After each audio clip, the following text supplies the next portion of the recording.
Hi, everyone. Thank you all for attending our virtual Junior Coaching Summit. A little different than what we've done historically, and it's a little strange not being able to see you all sitting in an audience this time around, but we're excited that you've joined us. For those of you who don't know me, my name is Liz Collaren, the Director of Youth and Collegiate Development for USA Cycling. And I, along with Parker Ullman and Kelsey Erickson, are excited to host this summit today. Parker is going to be driving the presentations for us today because we have so many of you who are joining us for the summit. We're going to keep you muted throughout the entire day. If you have any questions, please put them into the chat. And then at the conclusion of each one of the presentations, we'll go through the questions and we'll do our best to get those answered for you. This year, as we look at USA Cycling to reimagine our youth and collegiate programming, it has become really crystal clear to all of us here the important role that coaches play in the development of our young riders. You are mentors, you are leading these kids in their excitement and in their enjoyment for the sport. And for many of you, you may continue to work with them as they go into adulthood. Our agenda for this summit is a little different than we've done historically. I think in the past, the Junior Summit has been very science focused. Because we're looking at changing up the way we interact with our junior riders and trying to grow the number of junior riders that are part of our community, we're focusing this year's summit a little bit more on some business development. We're hoping as part of this summit that we'll be able to provide you with some tools and best practices to go out and build your junior programs and help us foster that lifelong love of the sport that we know that you all are doing currently. So very briefly on our agenda, just want to walk you through, I don't know how many of you actually got a chance to see what we're planning on doing today, but Rob DiMartini, who is our CEO, is going to kick us off today. He's going to be outlining for us our strategic initiatives as it relates to youth and collegiate programming, and we'll give you a glimpse into the future of our program. Following that, we're going to have a collegiate panel. We're in the process of reimagining our collegiate cycling program. And so we've invited 3 coaches today that are going to share with you their best practices and their tips and tricks for how to start a collegiate program. Then we're going to take a little break. Kristin Diffenbach, who I think many of you know, she has been helping us with building our American Development Model programming for our parents and our coaches currently. She's going to talk to you a little bit about the role that you play in supporting holistic athlete development with your riders. Jim Miller, our Chief of High Performance, is going to give you a quick overview of our new program called Let's Ride and the role that you can play in those camps and getting more kids on bikes. And finally, David Lipscomb, who is the founder and CEO of CIS Coaching, is going to be talking with us about diversity blind spots and how inclusion in the sport of cycling can really help you as a cycling coach and mentor. And then we'll conclude with some basic announcements and some updates on some of the stuff that we're doing here at USA Cycling, and then it will be a wrap. So without further ado, I'd like to turn it over to Rob. Rob, please kick us off. Good morning, everybody, and thank you for your time this morning, but more importantly, thank you for the passion you bring to the sport and to our agenda. And, you know, we do have a number of changes to talk about. I'm going to try to take about 10 minutes and outline them, and then you'll hear more about them as the day goes on. As I'm looking over the names, there's quite a few of you I have met, and that makes me feel good. I've been here now 18 months, but there are an awful lot of people that I haven't met. So I'll just quickly remind you that I'm new to the organization, or relatively new, 18 months. It's been an odd and strange 18 months for sure, but I didn't grow up in cycling. I came from a very traditional commercial career and spent about the last 15 years in the running market, not in the cycling market. I'm an avid and untalented weekend cyclist. I've loved the sport for a long time, but didn't grow up in it and don't have near the background that most of our staff has or that you have. And so I guess I put that out there because I've been brought here to try to bring some new ideas, but I've been reminded many times that some of those new ideas are just plain dumb ideas. So we got to find the way through that. I will say that you know, the pandemic, like just about everybody, hit USA Cycling particularly hard, and just some rough numbers by you know, starting on March 12th, we saw an immediate impact, and we're going to experience a revenue loss this year of more than 45%. Quite frankly, it would have been higher than that had it happened any sooner, but we've also seen 19 national championships canceled, rescheduled numerous times and then canceled. And we've canceled all but 15% of the 2,500 events that we support, sanction, sponsor, insure, all that kind of stuff. So needless to say, like a lot of places in the world today, we've been heavily impacted. That forced us to do some downsizing in mid to late March. And we have got ourselves through the challenge. But I will, and I believe this strongly, and I said it up front to our staff, but it's coming true, and I hope you see it by the end of today. There was a real blessing in this for us, because we had some structural problems with the way USA Cycling was funding itself and investing in the development of riders. And it had been there for quite a while, more than a decade. And we had found ways to minimize the impact and minimize the decline in membership and you know, hold the organization together. But we weren't solving the problem, and we were not growing. And you know, from my commercial career, I know that, look, if you don't grow, everything else gets significantly harder. And the blessing that came in the pandemic is a majority of our day-to-day work stopped. We did not have the work to do. And so while I had been talking about direction changes, it's very hard to do when you've got a staff that's as lean as ours and is working as hard as ours with their daily work. It's very hard to find the time to really consider a different path.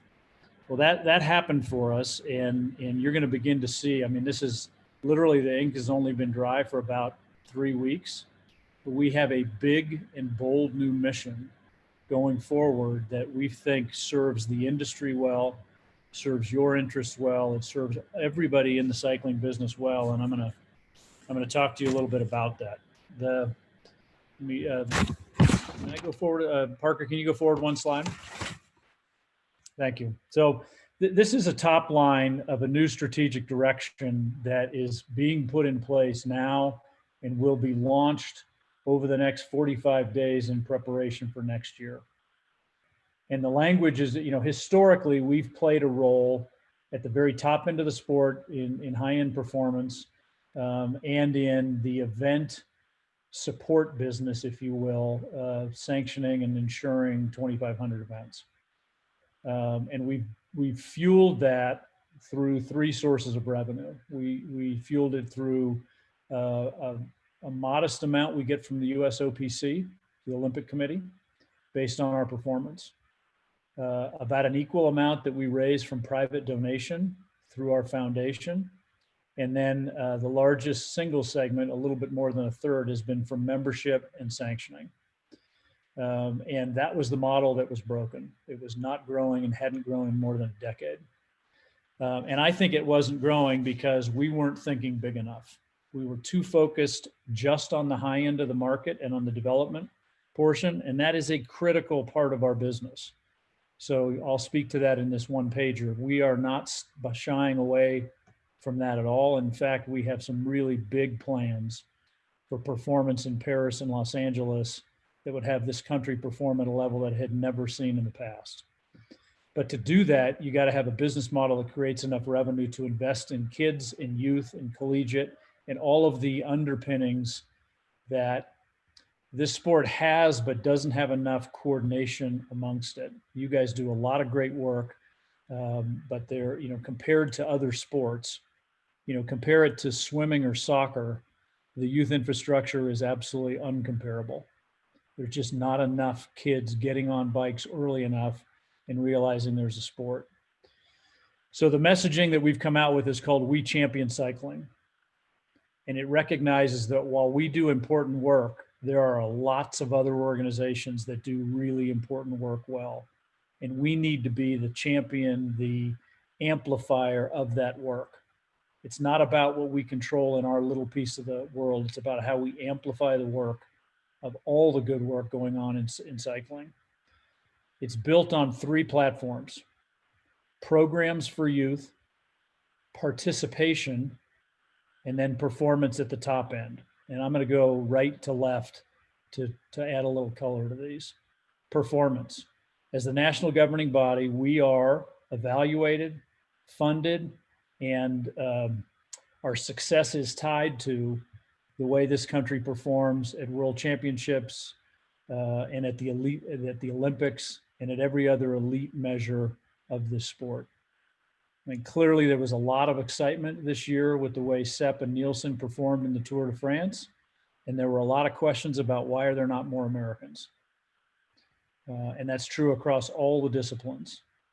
Let me just give you some rough numbers. The performance in Rio was USA Cycling's best modern performance. We won 5 medals, and that represented 16% of contested medals. Track and field historically wins 35% of contested medals, USA track and field. And USA swimming typically wins 50% of contested medals. We did well. Jim's built a hell of a program, but we can do better. And we've set much more aggressive goals for Paris and much more aggressive goals for Los Angeles when the Olympics come home in 8 years. So we're not going to shy away from being evaluated by the way we develop our talent and then the way that talent competes at the elite level. That's the column on the right. There's new programs to get more kids into the pipeline, which Jim will talk about. But I wanted to be clear that this broadening mission is by no ways stepping away from performance. It's actually built to get better at it. In the middle, in participation, the message here is we're not just about racing. Racing is an important portion of the market, but there are a heck of a lot of cyclists who don't even know racing happens. They call it racing, but they're in rides. And they race at the front, and they have fun in the middle, and they struggle at the back. And it's a great part of the sport. And it's really the parallel that I saw when I came in from the running market that's so different in cycling. Cycling has separated racing from riding much more distinctly than the running market developed. You know, when I was in the running business and I went to do the New York half marathon, I knew I was going to be in the 8 or 9 minute pen. And I knew what was going on in the 5 minute pen, but I had the same experience. I just had twice as much of it. Same day, same results, you know, and you know, I understand why cycling doesn't work that way, but it's an unintended barrier that separates the two. And I think one of the things I saw when I went to Dirty Kansas the first time is what makes gravel work. One of the things is that the pros and the punks are all doing the same thing, and they're all hanging around, and there's a community there that makes it more engaging for the everyday weekend warrior. So in participation, we are changing our view dramatically about the role that we play in supporting events. We've historically used it to be a modest revenue raising tool, selling insurance and selling permitting fees and all that kind of stuff. We're still going to provide insurance, but instead we're going to invest in the middle bucket. We're going to subsidize event directors in a way that will allow them to bring those events back stronger, better, and broader. We're going to encourage certain behavior that will make them more friendly to newcomers or people that are escalating up. But we're going to do everything we can to bring events back stronger and broader by subsidizing that instead of seeing it as a revenue raiser. In essence, what we're going to do is transfer that cost to the participant and somewhat off of the back of the event coordinator. You guys know this. Many of you probably have your own events. You don't do this to make a lot of money. There's not a lot of money in it. You do it because you love the sport. You like the competition. You like the fun that comes with it. You like the community. As the governing body, we should help you do that better. So big programs coming from Chuck and Stuart Lamp in the participation base. In addition, we've gotten ourselves into the virtual business because there are riders that have gone into their basement and they're not coming out after this pandemic is over. That trend was already there. This is an accelerant. And we should celebrate that. That's a different kind of cycling. And I think traditionalists, sometimes will get caught up not giving it credit. We want them to be part of the community. And so individual challenges out on the roads and on the trails, in virtual racing and riding in the privacy of your own home or your own gym or wherever you do that, we should participate in that. And we've started that. So that's the performance, that's participation. The left side is programs, and that's specifically targeted at youth. It was encouraging to me to hear Liz describe her new role as the Director of Collegiate and Youth. We did not have that role a year ago. We had it spread across a little bit of a lot of people's agenda, and that's no way to make a difference. The collegiate program needs a lot of attention, and our youth program needs to be much more focused. So you're going to hear today about a number of things in the youth area. Liz talked about a reimagining collegiate. That's an important part. We're trying to bring a fresh perspective and new money to build collegiate back to a stronger place. And you're going to hear from three collegiate directors that have done a fantastic job at Marion, Fort Lewis, and St. Augustine.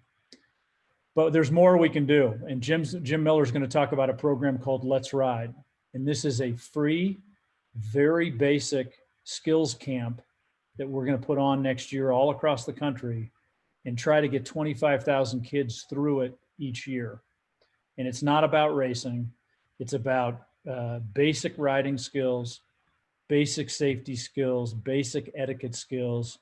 This is when for young kids to realize that there's a sport here that they can do. I don't care what sport it is. Every kid today is way too attracted by these damn things and not getting outside enough. And quite frankly, to be honest, I don't care if it's biking, but that's what we're in charge of now. So we're going to try to get them out on bikes.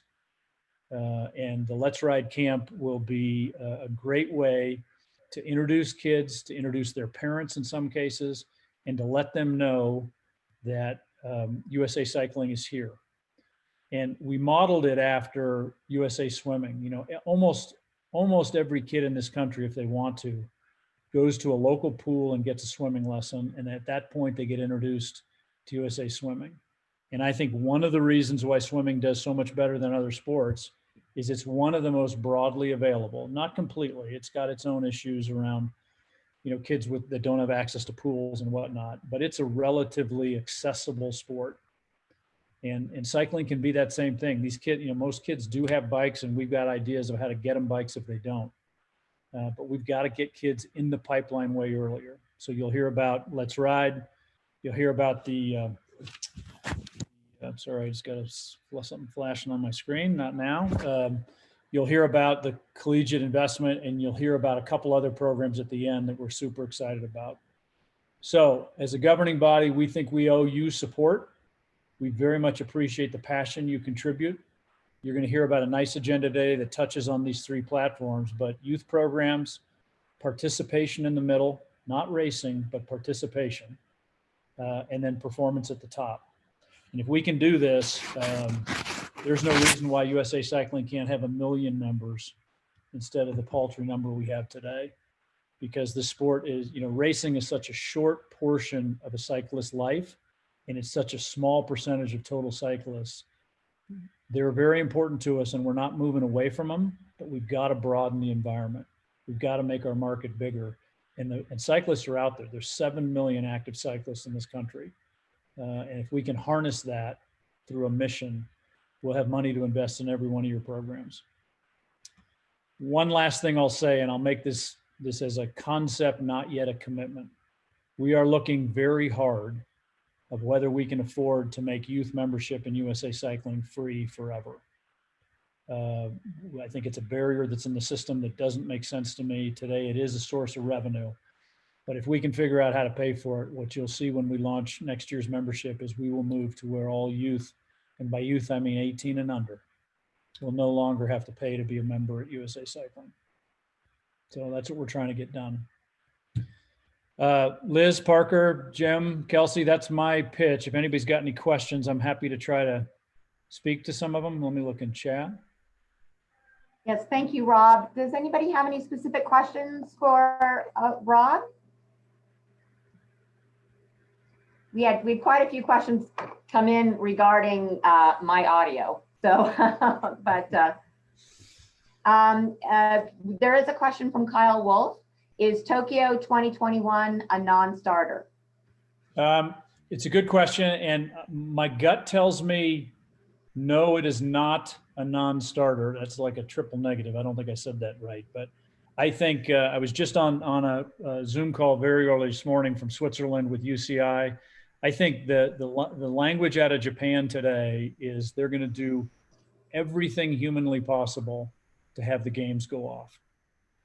And, you know, if you think about the investment a country makes, Japan obviously has already dealt with huge disruption, but they've got all the infrastructure built.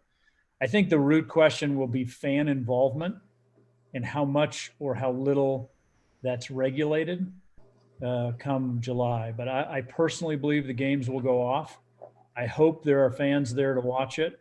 I think it's got a big TV market, even if it doesn't. And what we've seen from pro sports is there are ways to do this without fans. It's not better for sure, but it's better than not.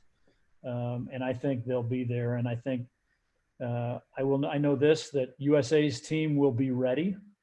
Jim has been working very hard with his staff to ensure that our athletes are better prepared next year than they would have been last year.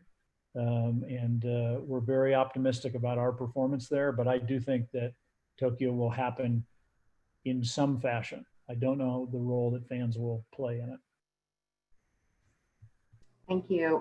Larry DeWitt asks, Rob, what is the relationship USA Cycling is going to have or will have with Nika? There's no real short answer to that, but I will tell you we're doing everything possible to work with, support, and encourage Nika. I think Steve and Austin before him have done a fabulous job. I think the league directors probably carry most of the water and make those programs happen. And we have been working very hard to figure out how to support Nika leagues and other leagues, CCAP, and I know Pete's on here, Boulder, the different youth organizations. We have been providing free memberships to their kids, and we talked to Nika about doing that on a broad scale basis. I wish I had a good answer for you for why it's not done. I don't, but I know that it's probably been the single relationship I've spent the most time on in the 18 months I've been here, and I strongly believe in what Nika does. And they're up to 31 leagues right now, and I think about 33,000 kids, and we want to see that be available everywhere. So we are big fans of Nika. David asks, for the high-end programs, any guidance for youth and collegiate participants ahead of 2021? I'm going to ask you to hold that until Jim's on. He knows this better than I do. I do know that we are funding a new program, a new Olympic Development Academy that I don't think is on today's agenda, but he can probably speak to it a little bit. And the idea would be to get our country's best and most eager kids into the high development program sooner, faster, and longer. And it will be a combination of funded and funded by families and athletes. And in that, we want to make sure we've got money for kids that simply do not have access to it, so we can try to get a broader cross-section of talent. I probably did not answer that question exactly how it was intended, so I'll ask you to save that for when you talk to Jim. Jason has a question. He says, a lot of riders who have gone inside because it's gotten too dangerous to ride outside. What role will USA Cycling play in lobbying Congress to make it safer for cyclists to ride outside? It's a great question, and it's something, as I came in without a background here, I didn't know where we should and would play. I will tell you flat out, I don't think that's our space, but I do think we can amplify the efforts of people like People for Bikes. We're funded in such a way that I don't see us being able to have a big influence there. What I do think we can do is by, again, going back to We Champion Cycling. There are a lot of really good grassroots and state level safety-oriented organizations. Bicycle Colorado does work there. I know I live in Utah. Bicycle Utah does. The way I believe, if we're cooperative and we're much more open-handed than maybe we were historically, I don't mean to make any judgments with that. I'm just saying I want to support the industry. When PFB, and Jen Dice and I have talked about this, when they go to Washington to lobby, and this is experience I had firsthand when I was in the running business. If I go with her and if I go with her and I bring Chloe Dygert, who has medals hanging around her neck, world championship medals, the audience attention to that issue goes up tenfold. And so that's how we can help. I don't think we're going to be the driver on road safety.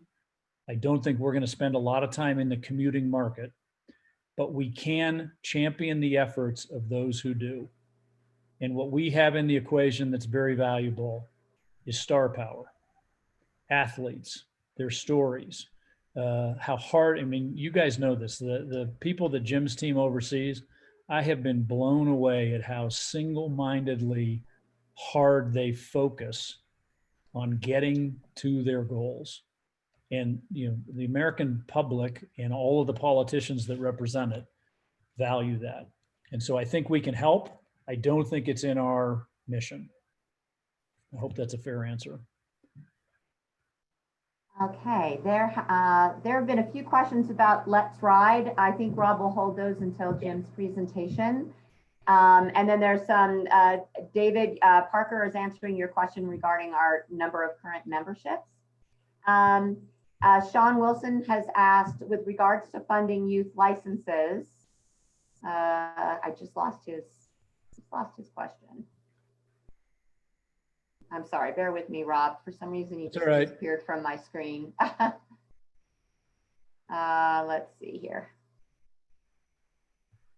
Kelsey or Parker, if you can unmute. For some reason, I just lost the chat on my screen. So if you guys could. I don't see it in there either. But you know, historically, we've waffled around 75,000 members.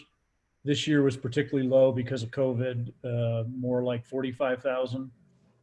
We have a database of current and lapsed members of about 300,000.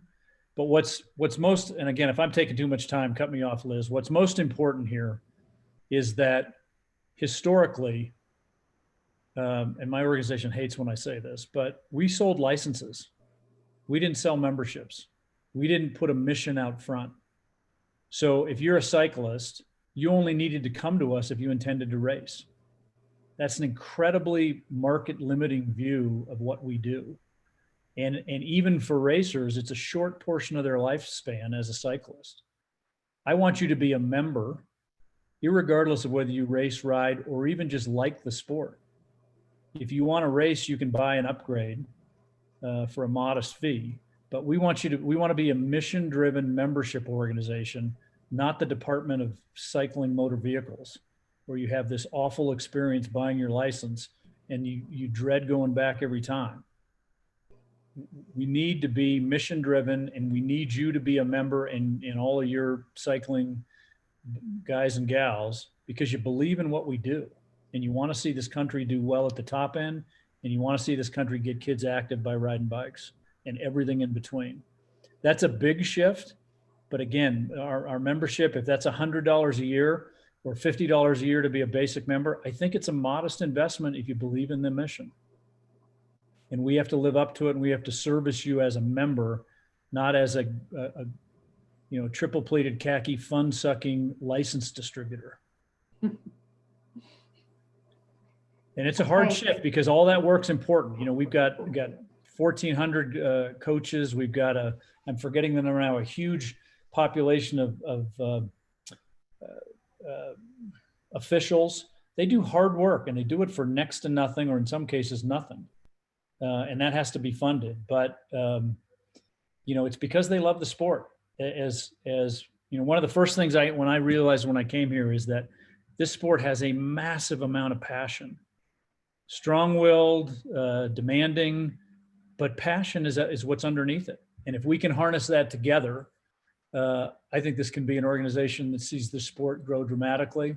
And why can't we do as well as swimming when we get to Los Angeles? Does the talent exist in this country? You bet it does. You bet it does. We just got to get it out and get them into your programs. Great, thanks. Thanks, Rob. John Baxter is curious as to what the actual cost to making junior licenses free to the organization will be.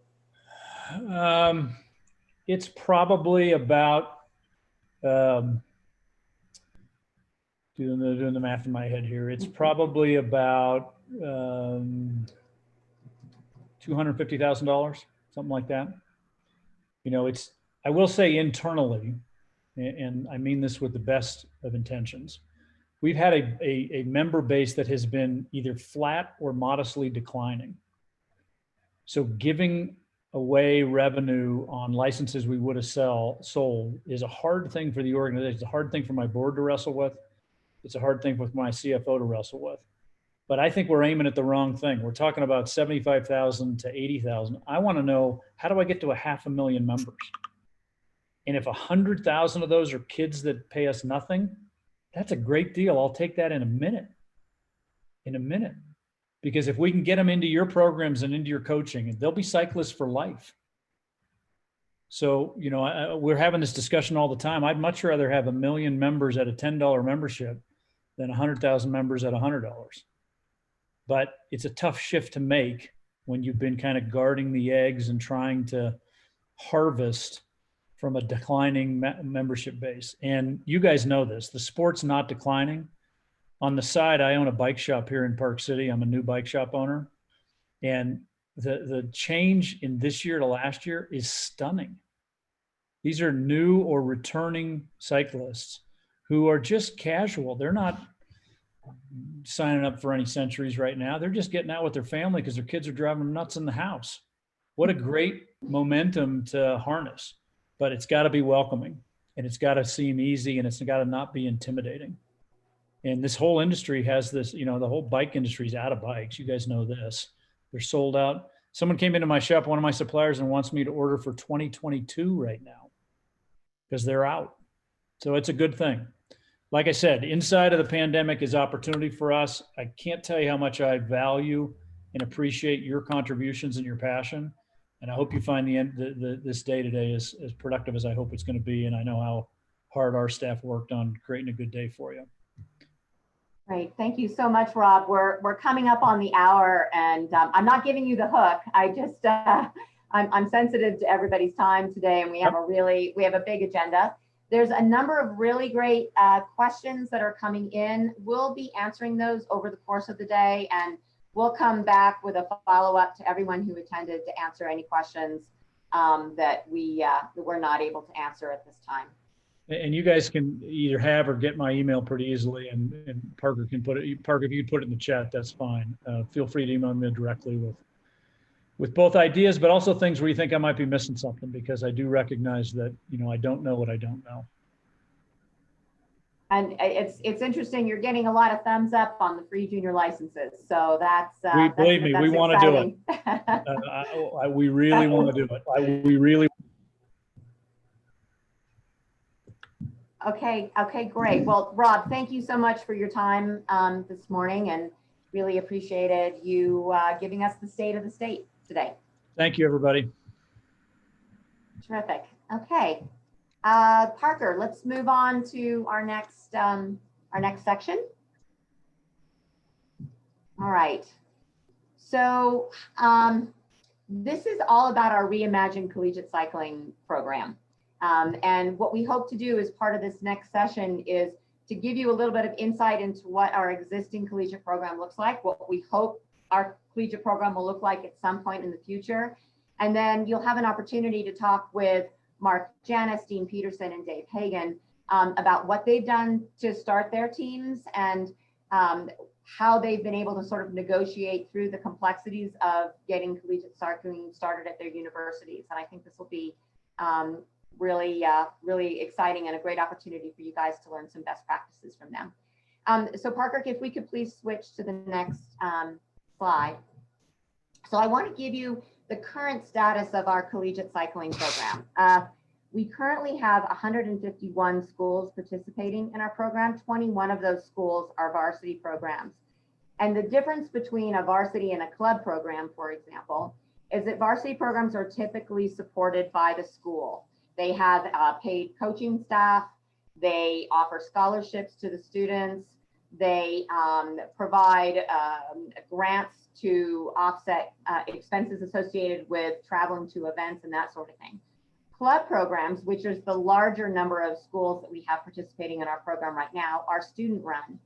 And with that come its own set of challenges.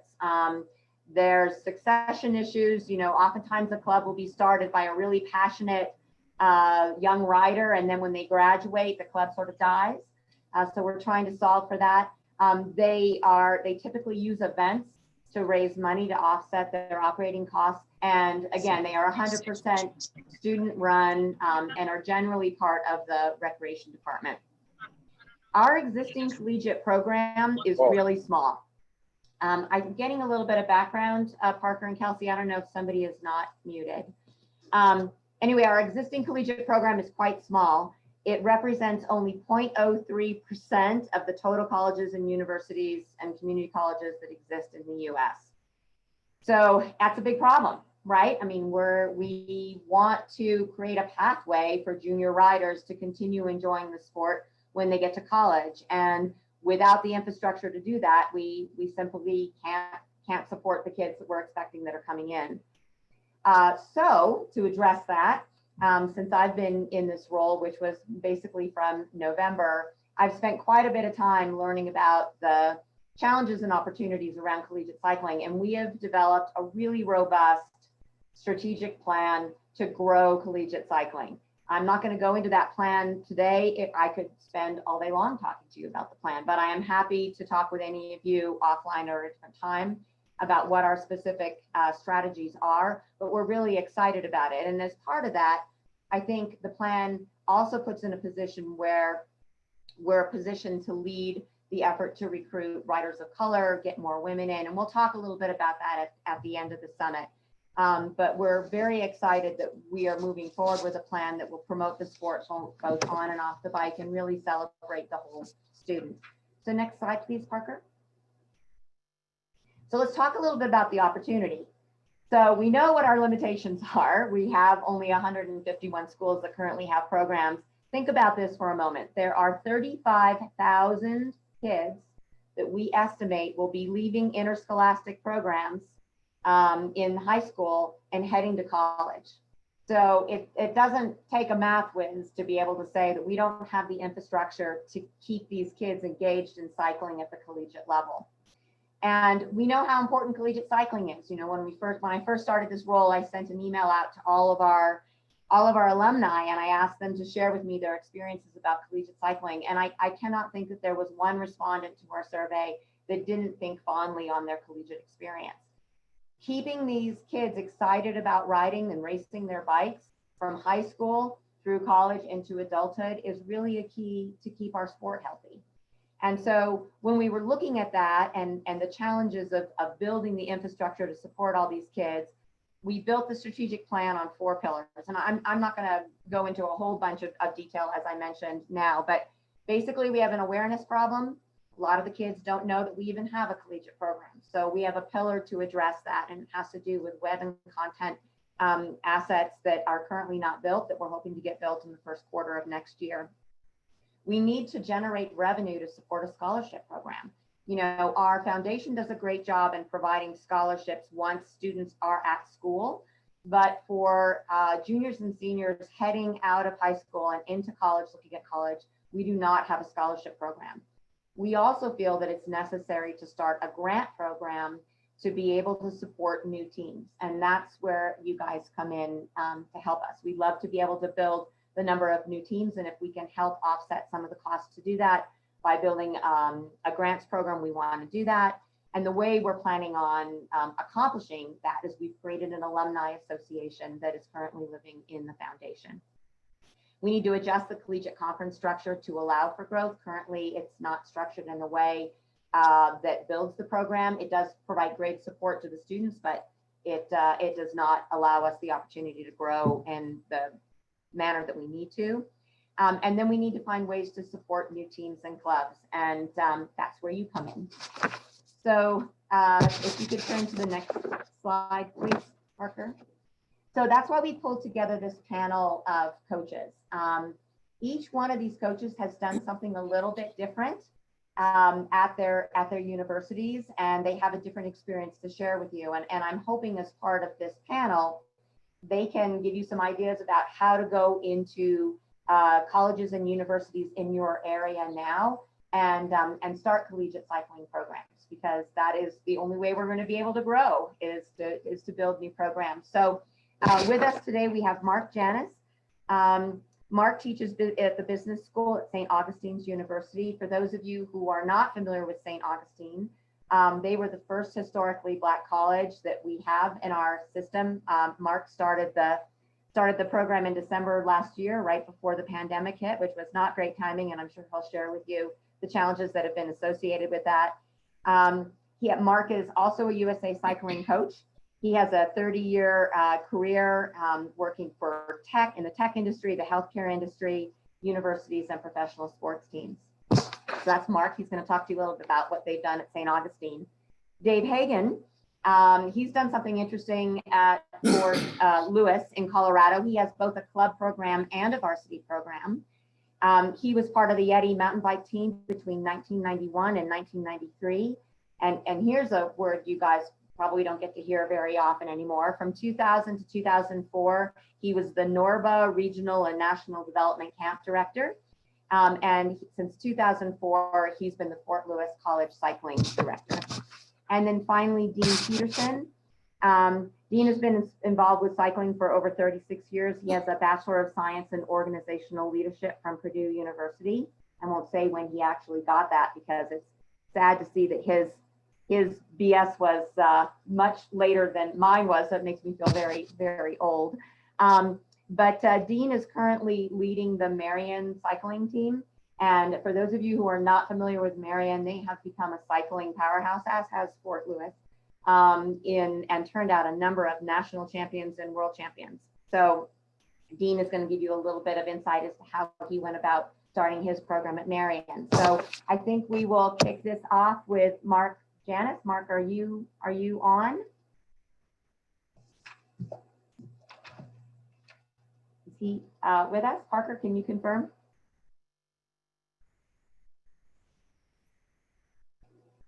I'm working on it. One sec. Okay, thank you, Kelsey.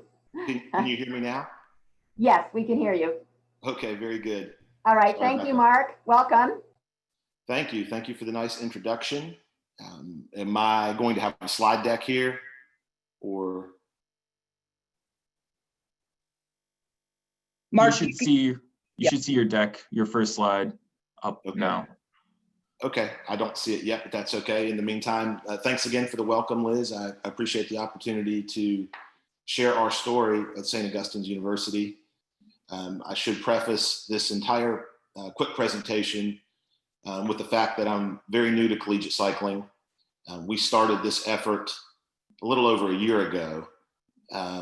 We've certainly made a lot of progress. There have been a lot of challenges. I'll go through a couple of those, but keep in mind that we're new. I'm new to this. What I'm going to share with you today is our approach, given some of those challenges, and there certainly are no right or wrongs here. And luckily for you, we've got a couple of expert collegiate coaches and program directors that will we'll talk about how you really do it over long term in particular. So I still don't see my slide deck. Not sure. It's probably the way that you have your presentation set up. Everyone else can see it. So you might want to go to your view up in the top right corner and change your view. Change my view, hide self view. Okay, let's see. Maybe side by side and speaker.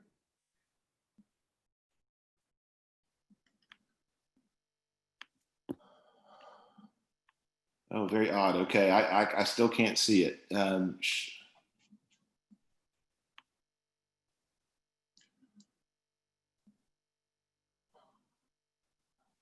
sorry, I'm at a loss here. I'll tell you what I will do. I'll make you a co-host, Mark. One sec. Okay. Hang in there.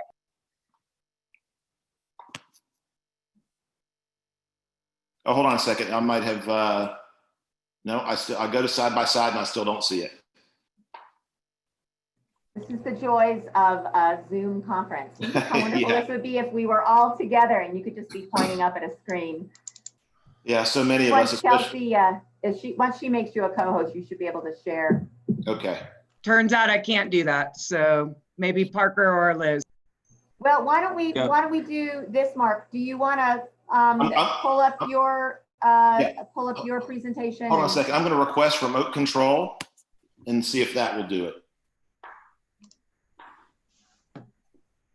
Click to start remote control of shared screen. Okay, it's still.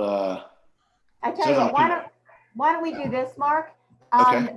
Parker and Kelsey will work with you offline to get your slide presentation up, and maybe we'll move to our next speaker for now. Okay. And Well, I think I actually see the slides up now.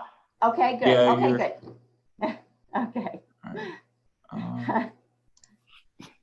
So we should Mark, be. you're a everyone tech else- guy. Everyone else can see. I tell you what, the slides are not critical here. Let me just sort of go off the cuff for a moment. Perfect. And- And Parker and then- can share the slides and control them. So at least everyone in the audience. Okay. In any case, let me go ahead and get started here. The slides are really just to keep me more on pace and make sure that I can remember to talk about the things that I was hoping to share. We started this effort really last fall, the fall of 2019. As a semi-retirement job, I started teaching some classes at St. Augustine's University, primarily in the business school. I taught oh, I see. Okay, I'm here now. Very good. I taught a series of classes, sport information, communication, governance, sports business development. I'm a cyclist myself, so naturally some of the content I brought into these classes involved topics like Major Taylor, doping and cycling, of course the trend in virtual cycling, and without any real intention or thought of trying to create interest. The students were interested in all of these topics as they related to cycling, which led to questions about, hey, is there even a team on campus? The students didn't know if there was a club team, if there was any sort of organized cycling effort at all. We found out quickly that there was not. And we also found out relatively quickly that, hey, this was something that the students were in fact interested in. So I started digging in, reached out to USA Cycling, and I can't remember if Liz, I had got to you early in that process, or if it took us a while to find each other. But once I found that Liz, she had sort of guided me through what it would take to register a team. And in that process, we discovered that there was not another HBCU team in the country. So we realized that there was an opportunity, and we also realized that it was something that needed to be done.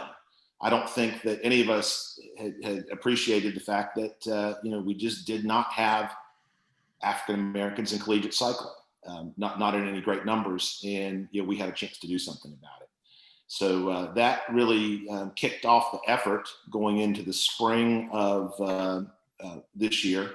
And thank you, perfect timing on the slide advancement. So with a blessing from the school, we decided to move forward. And I have to emphasize here, and I think a lot of those looking to start programs will find the same thing. That blessing for us meant, all right, go ahead and do this if you want to. Don't ask us for any money. Don't ask us to take anything off the plate that you already have in terms of teaching load, other responsibilities. Don't get in the way of anything else that we're doing.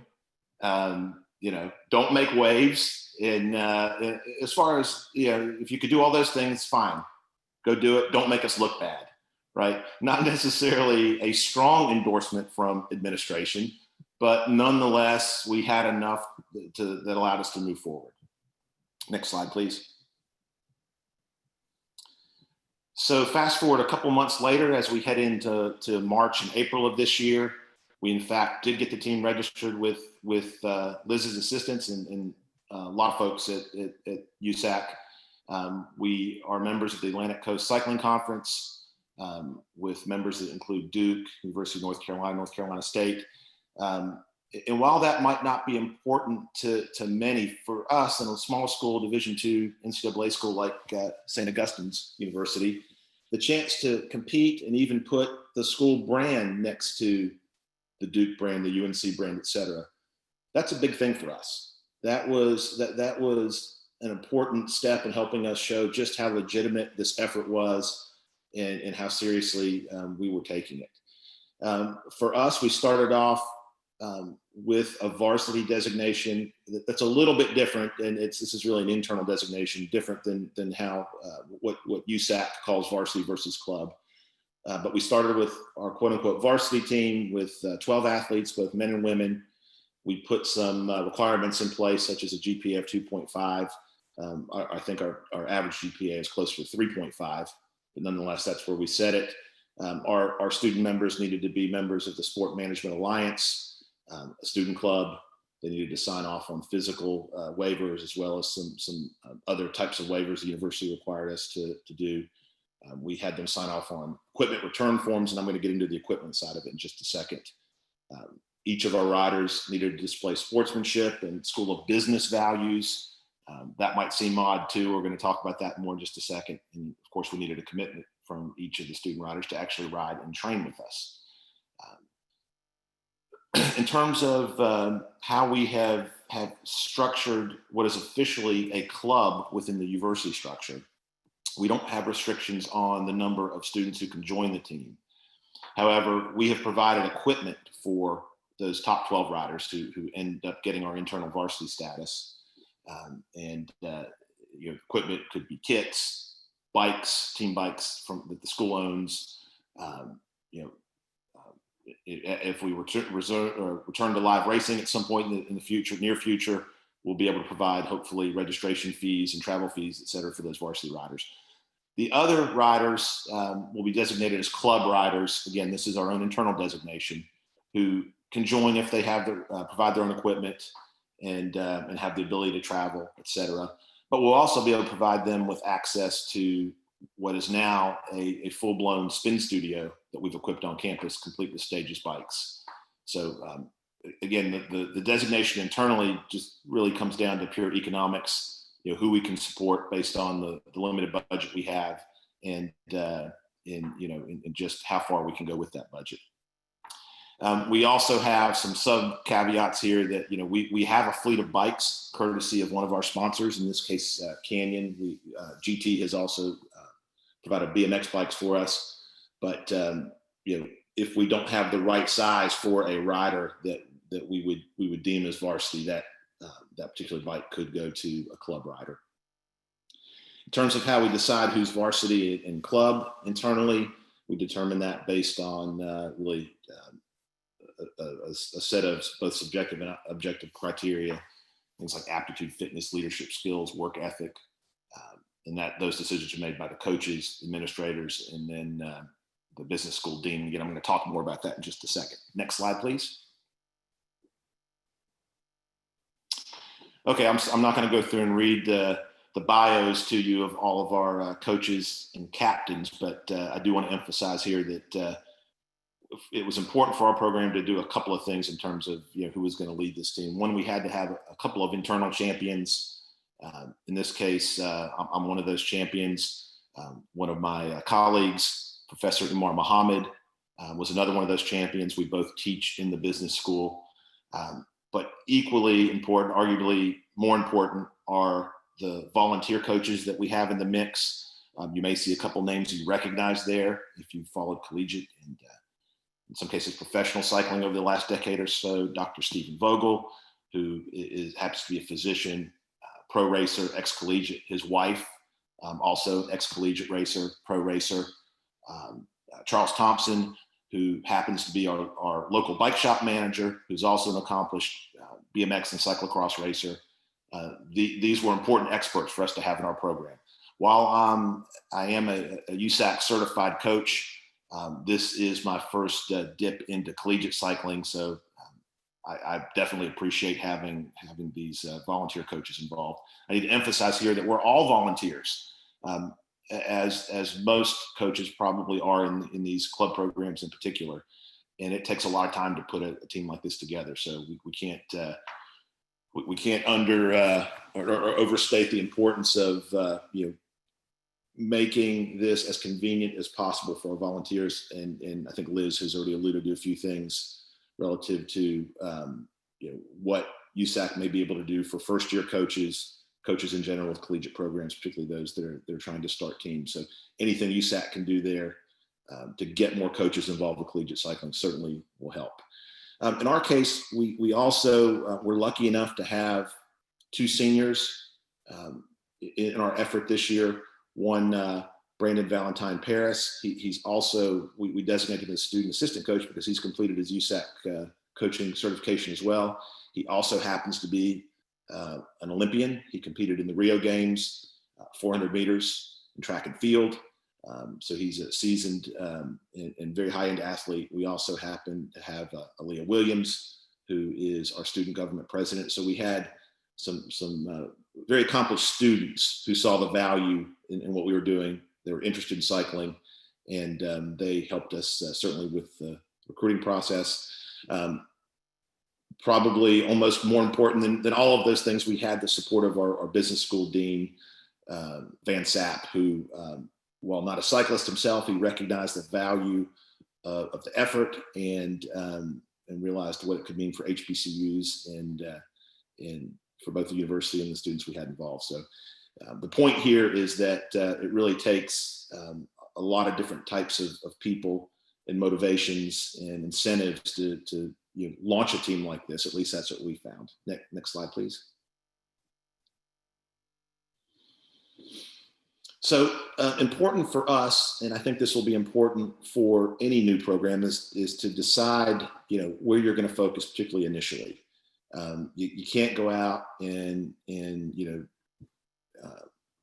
just decide you're going to do everything, track, road, mountain bike, cyclocross, etc. So we made a strategic decision that we wanted to start with cyclocross/gravel. We did that for a couple of reasons. One, we had relatively inexperienced cyclists. We had space on campus to create a course where we could train, where we could keep these inexperienced cyclists away from cars.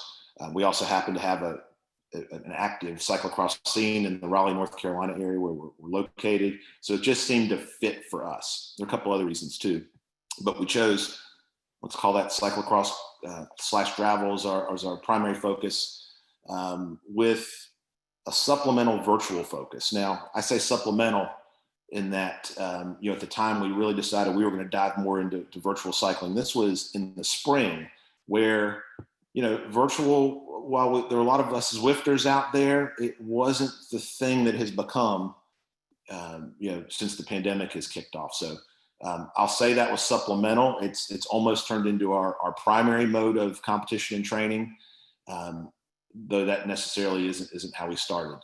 But of course, we went to the common platforms that are out there for both training and some of our competitions, including Zwift, RGT.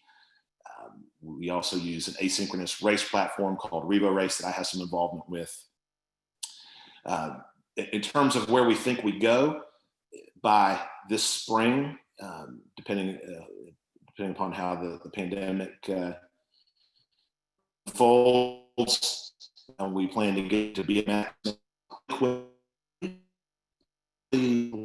and 1/4 mile and probably even close to otherwise.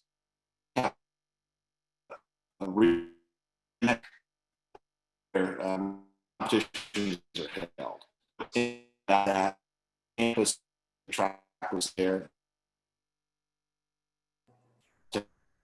Mark, I'm sorry to interrupt you, but you're really breaking up, Mark. Based on some of the activity. Yes, you're really breaking up. You're freezing, and your internet connection, I think, is a little bit off. Just okay. Let me see. I'll let you know. Okay. So I got all bars here. Any better now? Any better? It is better. Okay, good. Just one small adjustment in where I have the laptop here. Okay, so in any case, we're looking at diving into BMX in the spring. We anticipate possibly mountain bike by 2022, and then maybe a dip into track by 2023. Now, we don't have a velodrome anywhere near us. The closest is about 3 hours away, so we'll have to see how that might pan out. But one thing to keep in mind relative to our team is that we have probably 4 or 5 come from sprinting or mid-distance backgrounds. As I mentioned, in some cases, these are world-class athletes. BMX and track may, in fact, be a very nice fit for them, even though they're enjoying endurance events. We think that as a program that can I won't say pick off, but recruit from a highly decorated Division II track and field team, we might have some real aptitude in those areas. So I spent a little bit more time on this just to give you some insight into our thought process into how we decided to start with the disciplines that we did. Next slide, please. Mark, I'm so sorry. You're really breaking up for everyone. Let me try one more thing here. Yeah, and we're coming up on our time too. So okay, I'm about finished here. Okay. So let me just quick. Is this any better? It is. Okay. So we've touched on most of these things. Obviously, launching during the pandemic has not been optimal for us. But it has created some opportunities. More specifically, we have several initiatives at the school related to sim and virtual sports. They include things like sim golf, virtual cruise, sim motorsports, et cetera. So virtual cycling fit in well with what we were doing. That we had some of the infrastructure in place and even some of the equipment to get into virtual in a way that some schools perhaps wouldn't initially. But more importantly for us, it's provided a safer racing option this spring, and it's enabled us to train more often, arguably more safely and with more data, all while other sports programs on campus were shut down. Next slide, please. Just a quick glimpse of some of our sponsors here. Because we were the first HBCU to the table, and based on some sensitivities this summer around creating diversity in many areas of life, not just cycling, we had several of these sponsors who came to us and said that, hey, we want to be involved with what you're doing. We believe that that will carry over into developing cycling at other HBCUs in general, and perhaps it already has based on some work that USAC has done. But anyway, these are our sponsors that we've been very appreciative to so far. Next slide, please. Just a glimpse of our kit. Our kids are wearing these now, they have them. Next slide, please. If you're interested in what we're doing, want to follow us a little bit more, here are some, maybe the key link there is staugcycling.com. That will list out to lots of press releases, race results, rosters, etc. Next slide, please. This just gives a quick glimpse into what we did this fall in terms of what we called our race schedule. These were our local invitationals. We also participated in the Collegiate Cup, or had some riders that did the Collegiate Cup that USAC put on. Next slide, please. I'm trying to get quickly. Okay, here's where I think. You're fine. You're fine. You're good. Okay, very good. This may be the most important slide of all here. Tips from a new club.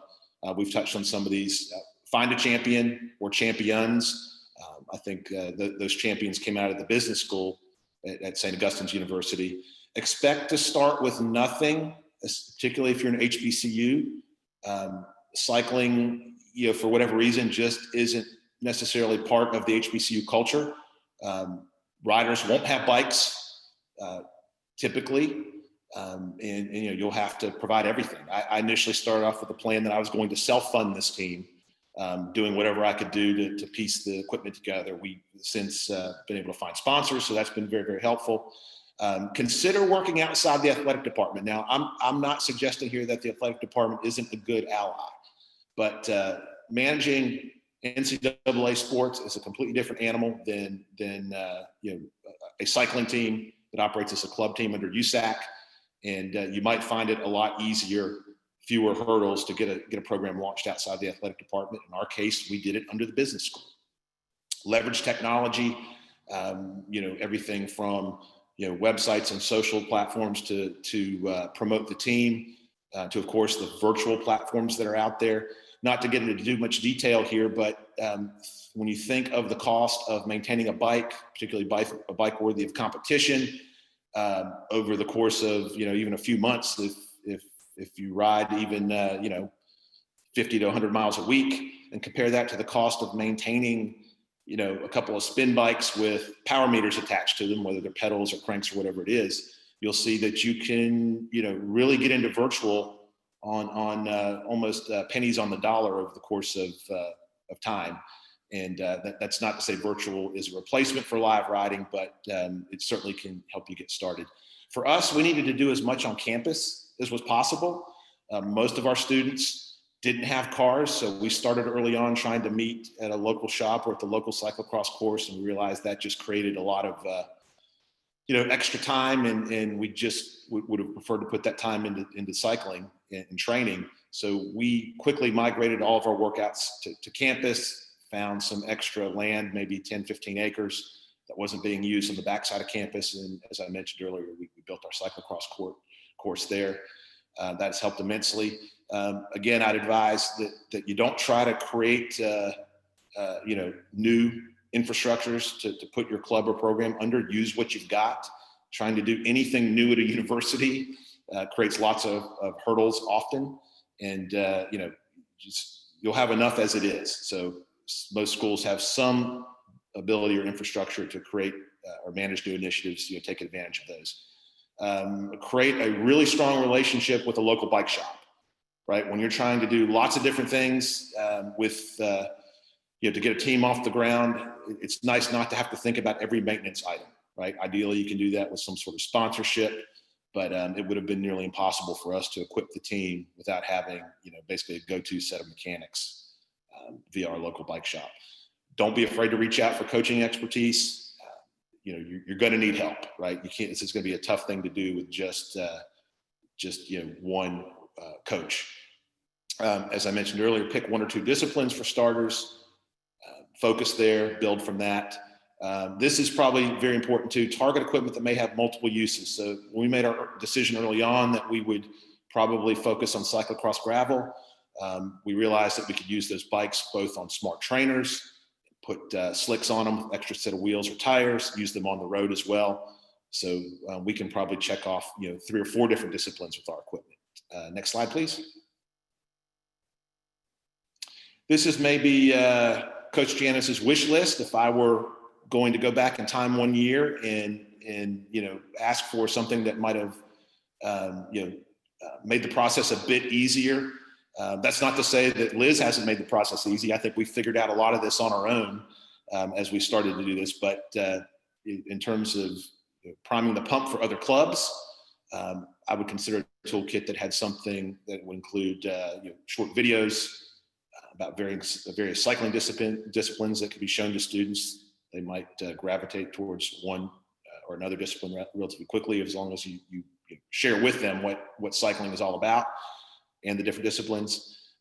Maybe consider having a portal within the USAC web infrastructure that could be the team website. Any kind of guidance regarding where to buy kits, insurance, maybe grant applications. If USAC could bring to the table pre-negotiated sponsorships. This would have been important for us, I think, not that we didn't have support and help from our conference. I'm just not sure they knew what to do with us early on in terms of helping us get started, but getting the conferences maybe more engaged with helping prime new teams. And again, the contacts I've had within our conference have been very helpful, but it just seemed like, okay, here we're new, now what? There was not necessarily a structure to how you get a new team involved and get them going with the conference and everything from meetings to who's in charge, who can answer questions, that sort of thing. For HBCUs, I think it's important that that toolkit include information about the contributions of African Americans in the sport. I can tell you that virtually none of my students had ever heard of Major Taylor, prior to discussions in my classes, which is a surprise. And maybe in terms of, again, helping the HBCUs get started, some sort of contact list that would, and I know all these things are being worked on now. It's not to suggest that they're not, but for the new ones coming on board, make sure that they can contact other schools that, and they know about other schools that have an ongoing effort to bring a cycling team or club, and I think that will help, again, prime the pump a bit. So I think that's all I had. I did rush through the last few. I'm sorry. I know we were short on time.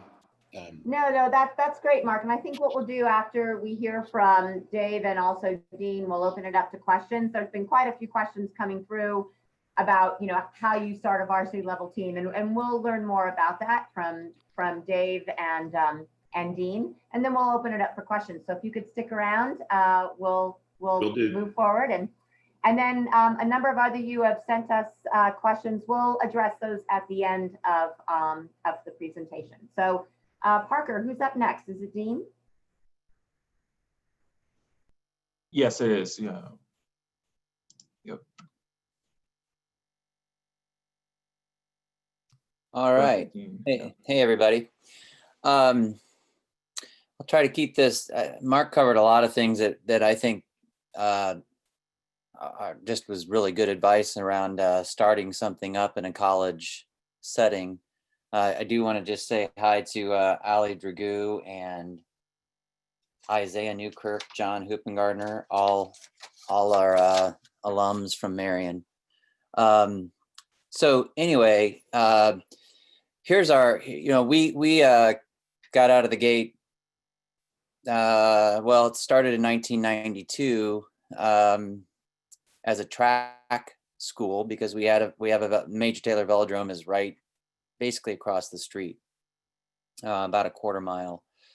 So kids can walk or ride and get down there and use the velodrome. And under that, at that time, it was under the city, but we now manage it. We took it over really just to it's still an Indy Parks setting, but it's something that we are operating for the city and using and continuing to build for the local and regional and national world community.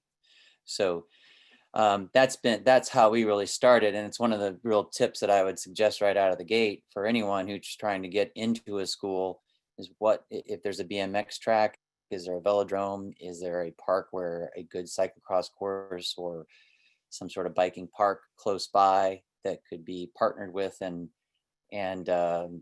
creating something where, as Mark said, one or two disciplines getting started is a great way to go. And really what we had was track, and then road, and then we built off of that. So I shared a little bit here around the what we have in terms of the school, and we are definitely a school first program. If people are coming just to race bikes and they're really not interested in school, if we get that kind of vibe, or they just kind of say it outright, then we help them reconsider. So is basically, somebody said earlier in the presentation that it's being a bike racer is a short-term deal, at the highest level anyway. And there certainly are some of these riders that are able to do that at this age. But at some point it stops, or at least it stops in terms of that level of competition. So being able to get your degree while you're racing bikes and having fun as part of a team is a pretty awesome deal. So that's basically what we have in our studies and our areas of study. And yeah, thank you. Next slide here. So we are a varsity program. This has already been talked about. What does that mean? Well, to us, there is an academic athletic blended scholarship that goes along with this. So in the recruiting process, when we bring somebody in and we have conversations via email, on the phone, in person, we get through these things, we get a feel for, well, we know right out of the gate too, that if they are admitted, then we know that there might be some level of academic scholarship and athletic scholarship that we would add on to that based on what we can figure out about their backgrounds. We also have an operating budget covering travel, clothes, entry fees, food, and lodging.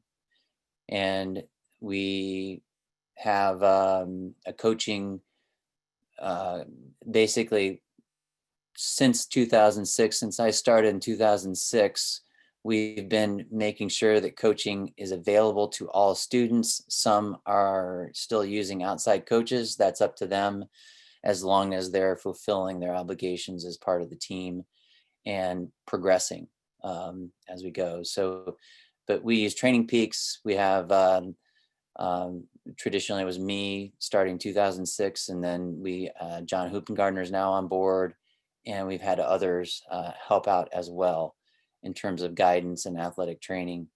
And in all that process, and the pictures that we added to this are just basically how we grew through the process. We were definitely a velodrome oriented team, and we added in a more robust road program.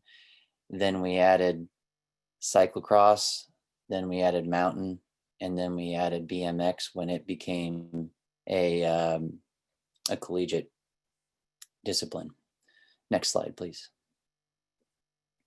So program history, we've been at it for 28 years, and I've been there for half of those. We've won 46 national team titles. I'm going to skip the Club of the Year for a moment and come back to that one. There's 75 plus academic all-stars. That's something that was initiated, I don't know how far back, but it's something that was kind of the answer to the All-American in the NCAA. We are not NCAA, or we are under USA Cycling. But basically it's a 3.5 GPA for the semester, and if in that semester you made a national team for your school, then you are an academic all-star. Our retention rate's 92%. We're about 60-40 in terms of men and women, and something that you should know, and if you don't, that men and women have an equal spot at the table in scoring. It's one of the most beautiful things about collegiate cycling in my mind, is that the men score, the women score, and it is an even deal. And Dave could tell you straight up that we like to well, it used to be a lot more difficult. It's a little bit better now, but we used to have contests to see who could get the closest to the scoring before it actually was posted. So anyway, I hope we can keep doing that, Dave. So yeah, and then we have a mentor program. It's a leadership program. And the other thing to know is there's A's, B's, C's, and D's, and those basically align with 1, 2, 3, 4s, 5s in the USAC setup.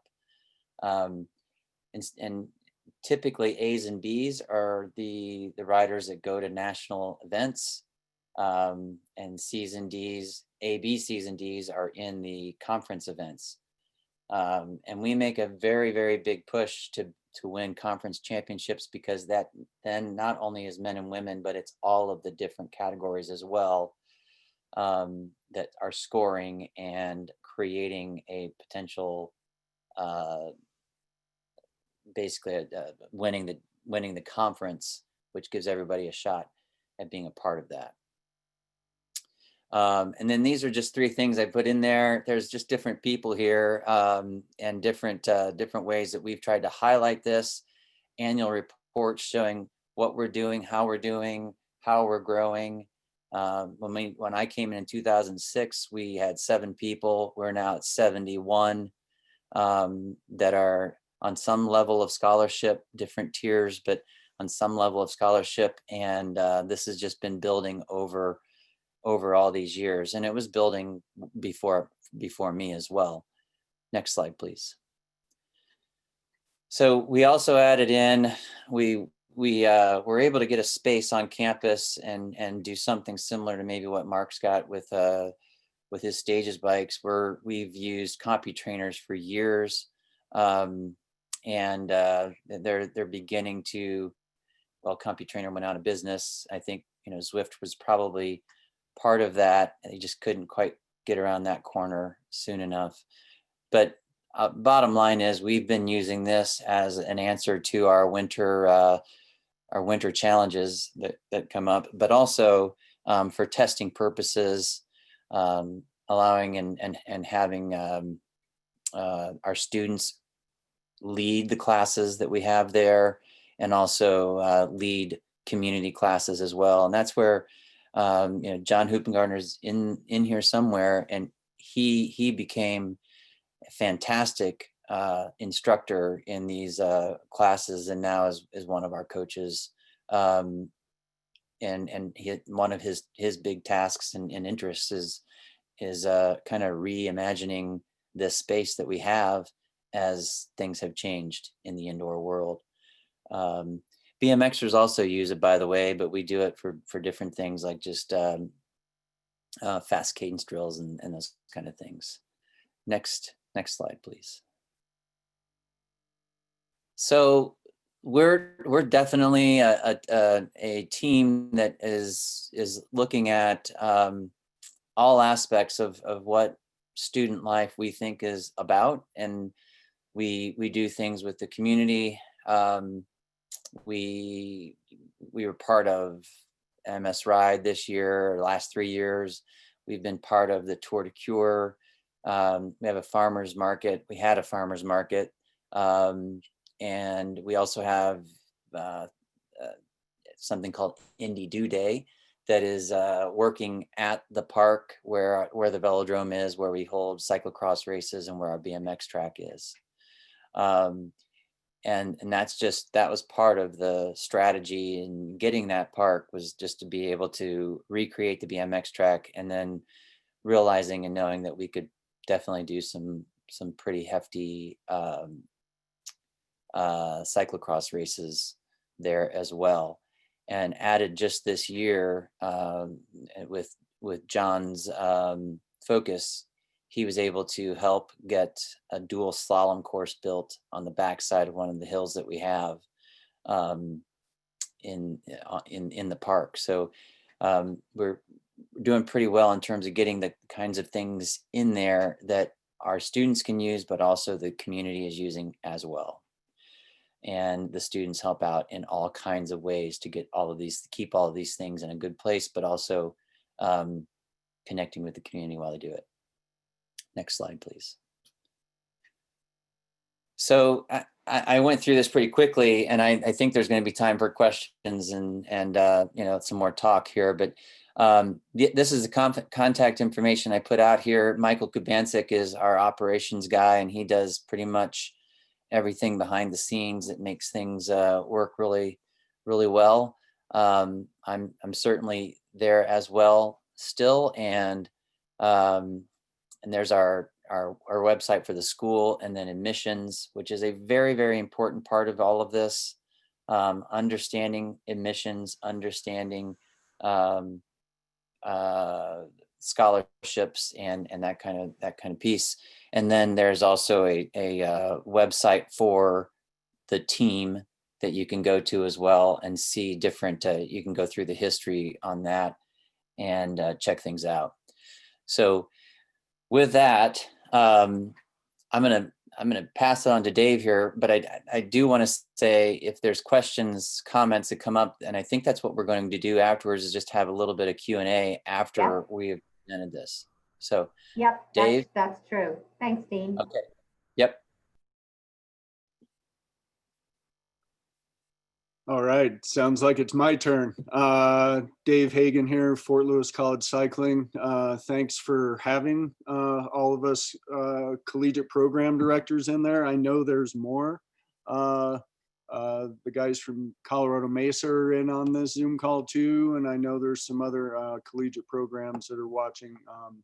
So that's good to see. And I'm honored to be here in front of all all these junior coaches who are really giving us our fodder to continue what we love to do, and that's collegiate cycling. So just real quick, Mark and Dean both covered a lot of stuff that, you know, I was going to cover also, but I'm just going to give a little insight into the college and the program.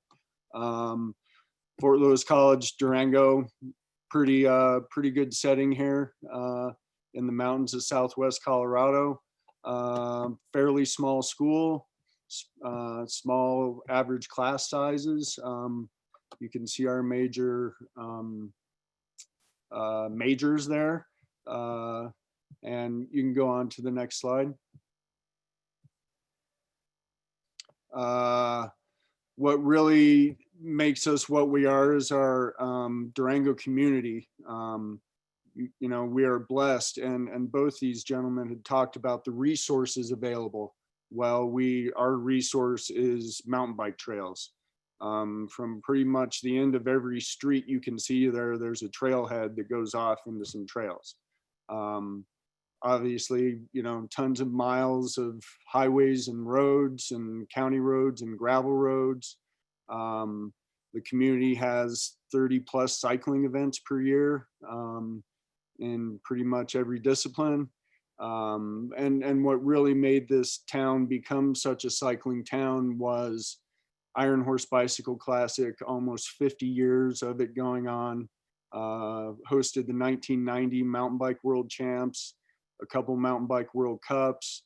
I had the pleasure of being a technical director for the Durango stage of the US Pro Challenge when it was here. And then the last line, you know, I think there's more bikes than dogs in Durango. You know, I've got 8 bikes, I've got 1 dog. So it's a lot of folks are that way. Go ahead to the next slide. About our program, currently we are focused on 3 disciplines, the 3 that we have a lot of resource for, and because we had a little budget cut because of COVID, so we've kind of had to put our track program and our BMX program on the back burner for a while, but they'll be coming back. So, and there's a team photo for you, and that's about 3/4 of the kids on the team. I think the rest had class or work or something. So go ahead to the next slide. About the team, we started as a club in 1994. Some motivated students got together along with some supporters within the community, and came to the school. Pretty much all colleges will have a club sport aspect to them. And, you know, it's really pretty easy to start a club. Like Liz said before, clubs kind of go up and down with the leadership. And hopefully USA Cycling can help level some of that out in the future. We've had since 1994, 24 team championships, 65 individual champions, I think a few more than that. And then it was back in 2010 when we were recognized as a varsity program by the college. And what that really took was for us to be able to show the college that we had a viable business model for them, and we were recruiting cyclists from all over the country. We're about 65% out of state. And college really likes those numbers when you have a club that's, you know, usually over 100 members. We operate as a club open to any full-time student, but we have a great amount of resources with coaches and programming that, you know, that all varsity programs have, and those things are available to all. Our club riders are a little different, more on the traditional club level, where they will pay their travel expenses, entry fees. And then like Dean's program, our varsity riders, all their travel is covered and all expenses are covered. Our team does buy our own jerseys, but we look to keep those as low cost as possible. Everyone pays team dues. Everyone is expected to be a good person, a good team member, and just a good person in the community also.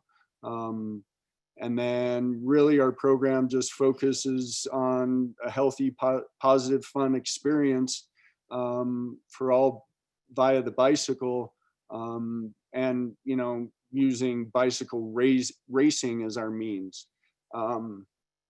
We're very active in the local community.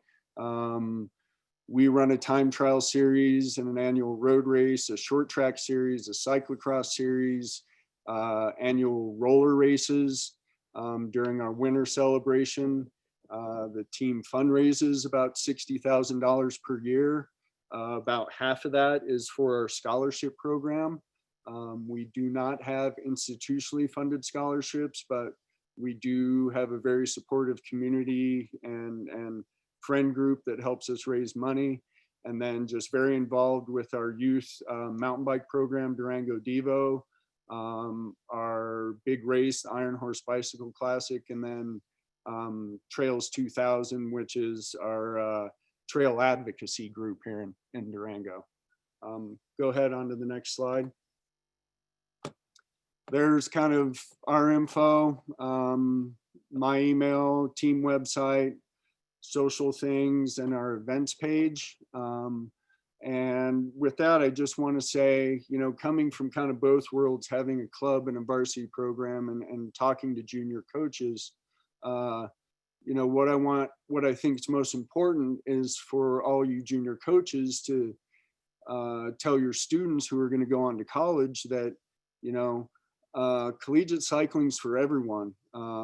There's A's, B's, C's, D's, it's not all about the top athletes. It's about everyone having a great team experience, a great social experience, a great experience in college through bicycles. So I think that's important because many of your riders will go on to college.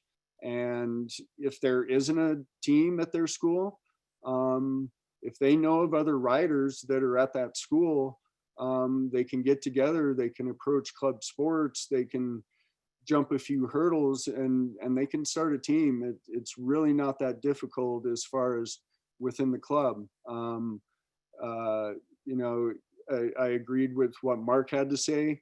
Maybe try to stay away from the athletic department at first because they aren't going to listen to you. It took us many years to prove ourselves to the athletic department that we were worthy, and so it's very difficult to start a varsity program because you really have to show the school that it's viable to them, and they can make money on it, really is the bottom line. So pass it on to your riders that collegiate cycling is out there. And it's a great way to just continue the whole team atmosphere that all of you guys have started. I'll keep it short because I know we'll have a lot of questions. That's great. Thank you. Thank you so much, all of you, for being part of this. I hope what we've been able to demonstrate through this little panel is that, it is, while it's not without its challenges, it's extraordinarily rewarding to help build collegiate programs. They can come in the way of something as sophisticated as Dean and Dave's program on the varsity level, or simply just helping out a club team that is either in your area or helping to start a club team in your area. I'm wondering what the appetite would be for the coaches on this call to potentially schedule more of a roundtable discussion later on, like in the next 30 to 60 days about what our collegiate program is going to look like, how we can help you start teams, and have some more coaches on for coaches who might be interested in helping us build the pathway. So if you, we can talk about that a little bit later on, but I just want to kind of plant that in your head. I'm seeing so many questions from coaches coming through, specifically just to me, not shared with everyone, but they would really love to be able to spend more time talking with you about how how to start a team, and yeah, everybody is excited. Okay, well, it sounds like we're going to have a roundtable discussion then, and we'll go ahead and get that started. The other thing I just want to mention before we turn it over to questions is that, you know, one of our challenges at USA Cycling has been that our collegiate program has not received a lot of attention from the organization for a period of time. We've seen declining numbers since 2012.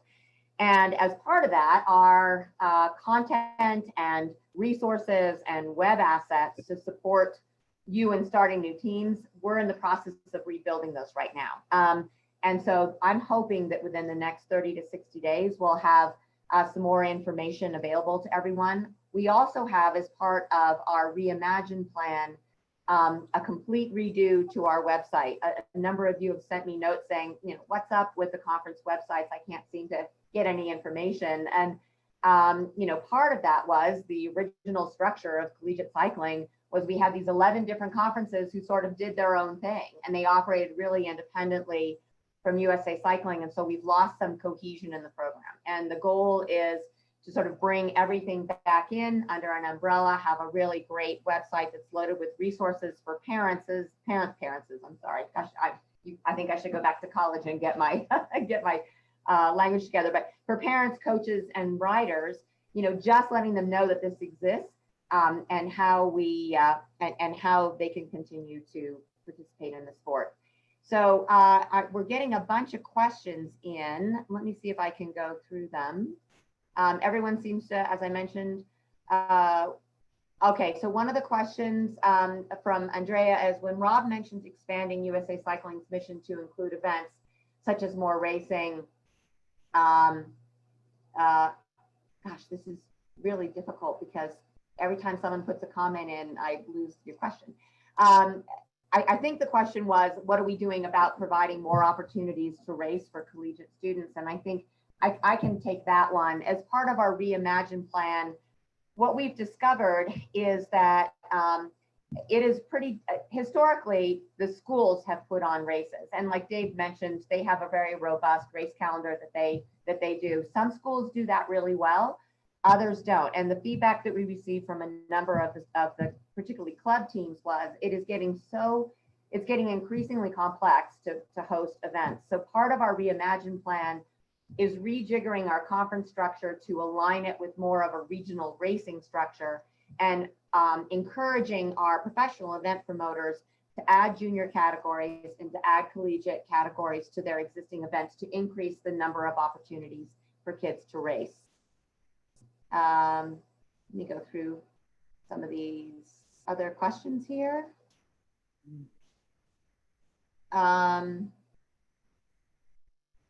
From Sean Wilson to the group, seems like a major issue is sustainability, and have a strong community and coach involvement is an important component to a long-term success. Can you guys speak on that? Dave, Dean, Mark? Well, Deaver. Yeah, I could maybe do a quick piece on that one. I would say that the key is that you the school has to, or the athletic department and the school has to believe that this is that there's value to having this program, and that's the most important piece that helped us grow over time. We created basically a growth program in terms of where we might be in a 6 to 8 year period of time in terms of numbers on the team at whatever discount we're talking about related to scholarships. And that is what that became basically my marching orders for a long time. And, you know, just getting students to come in is one thing, getting them to stay and build based on how you relate to them is another. And that's the combination piece that has to happen that shows growth and sustainability over time. Then the school typically gets more and more involved as they see that build and blossom.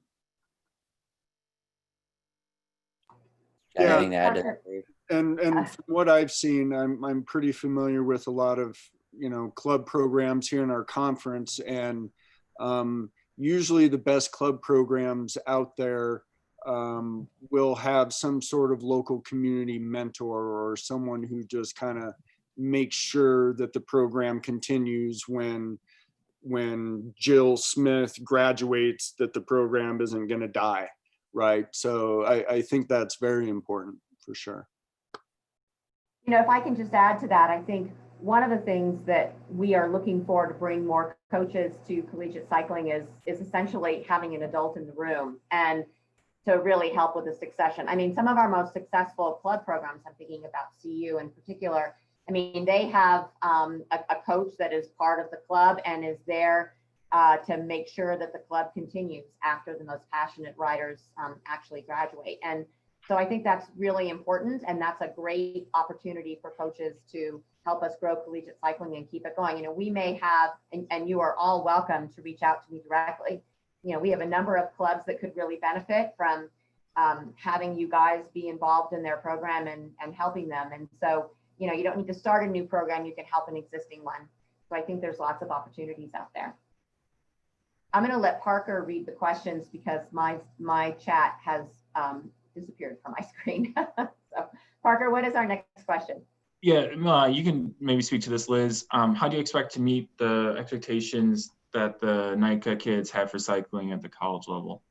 Yeah, that is a great question. And I think that is without, you know, hands down, that's one of our biggest challenges as part of the Collegiate Reimagined plan. You know, these kids that are exiting interscholastic programs, they've come to expect a certain level of event quality.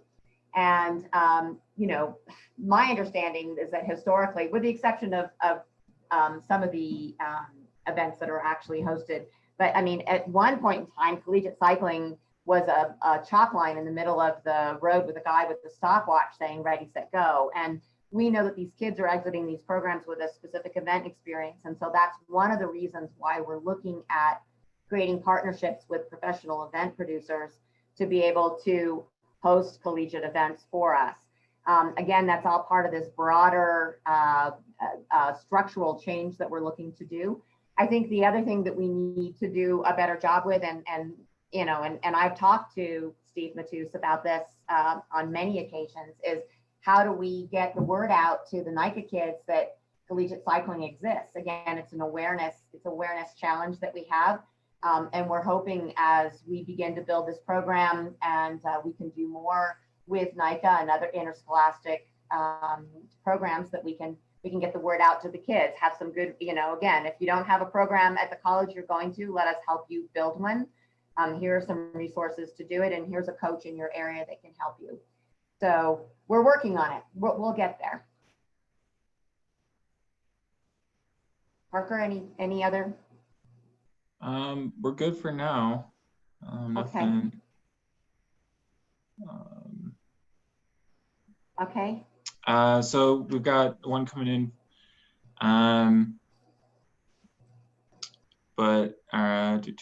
So in Baltimore, I could put 500 kids on bikes in CX in a heartbeat. If I could get enough coaches, how can USAC help with building and incentivizing coaches to coach CX teams? Yeah, you know, I think that's a really good question. And are you talking about specifically for college, or are you talking about specifically for junior teams? I think, you know, we're in the process right now of building this toolkit that has that will be all about how do you start a new club, how do you start a new junior team. That toolkit should be available in the next 30 to 60 days, and that was pulled together by tapping into our coaches network who have really robust programs and providing us some great information for that kit specifically. With regard to starting new collegiate programs, you know, part of our plan in building this alumni association through the foundation is to generate funding to be able to offset the cost of starting new clubs and teams. And you know, Rob has put a challenge to the foundation to raise over $200,000 next year for us to fund the collegiate program, and a good portion of that money is going to go for grants and scholarships for either riders exiting high school and going to college, or for coaches to start new teams. I don't know if I answered your question, but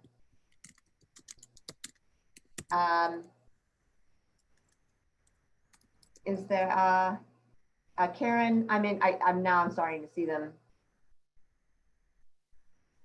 So Karen is in Eastern Massachusetts and would like to start a collegiate program.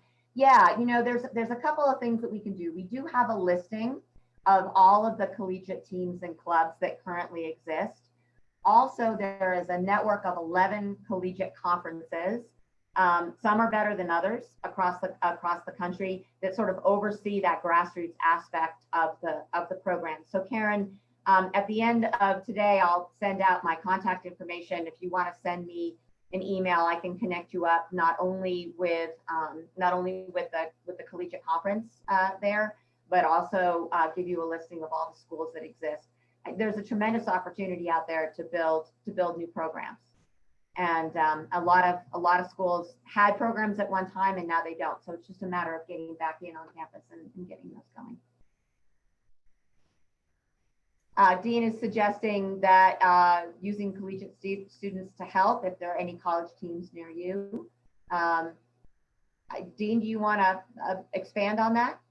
Yeah, really, especially if they're in cycling. I don't know that, you know, it depends if there's schools that already have an existing program and you're able to get a lot of kids mobilized and you need that help. A lot of students could do it very well and connect pretty well to the kids that you're, I think, probably working with. So we've found that to be within our area. We support a team called Midwest Devo, and we've used students for a number of years now to be part of their practices and just being there with them to do whatever they're doing.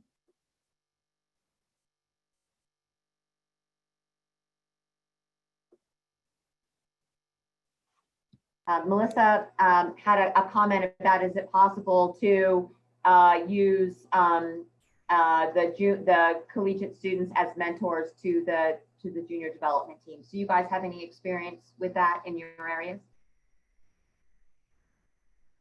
Oh, very much so on our end, just with our local junior mountain bike program. Many of our coaches, or many of our riders, are coaches for that program, but then they're also very involved with, you know, the higher end, the kids who are really focused on racing. You'll see them out, groups of juniors and college riders out riding together all the time. So they enjoy it, and the college kids tend to relate better to the junior kids than, let's say, I do. You know, they're roughly the same age. They're kind of going through the same things, so it helps a lot for sure. I totally agree, Dave.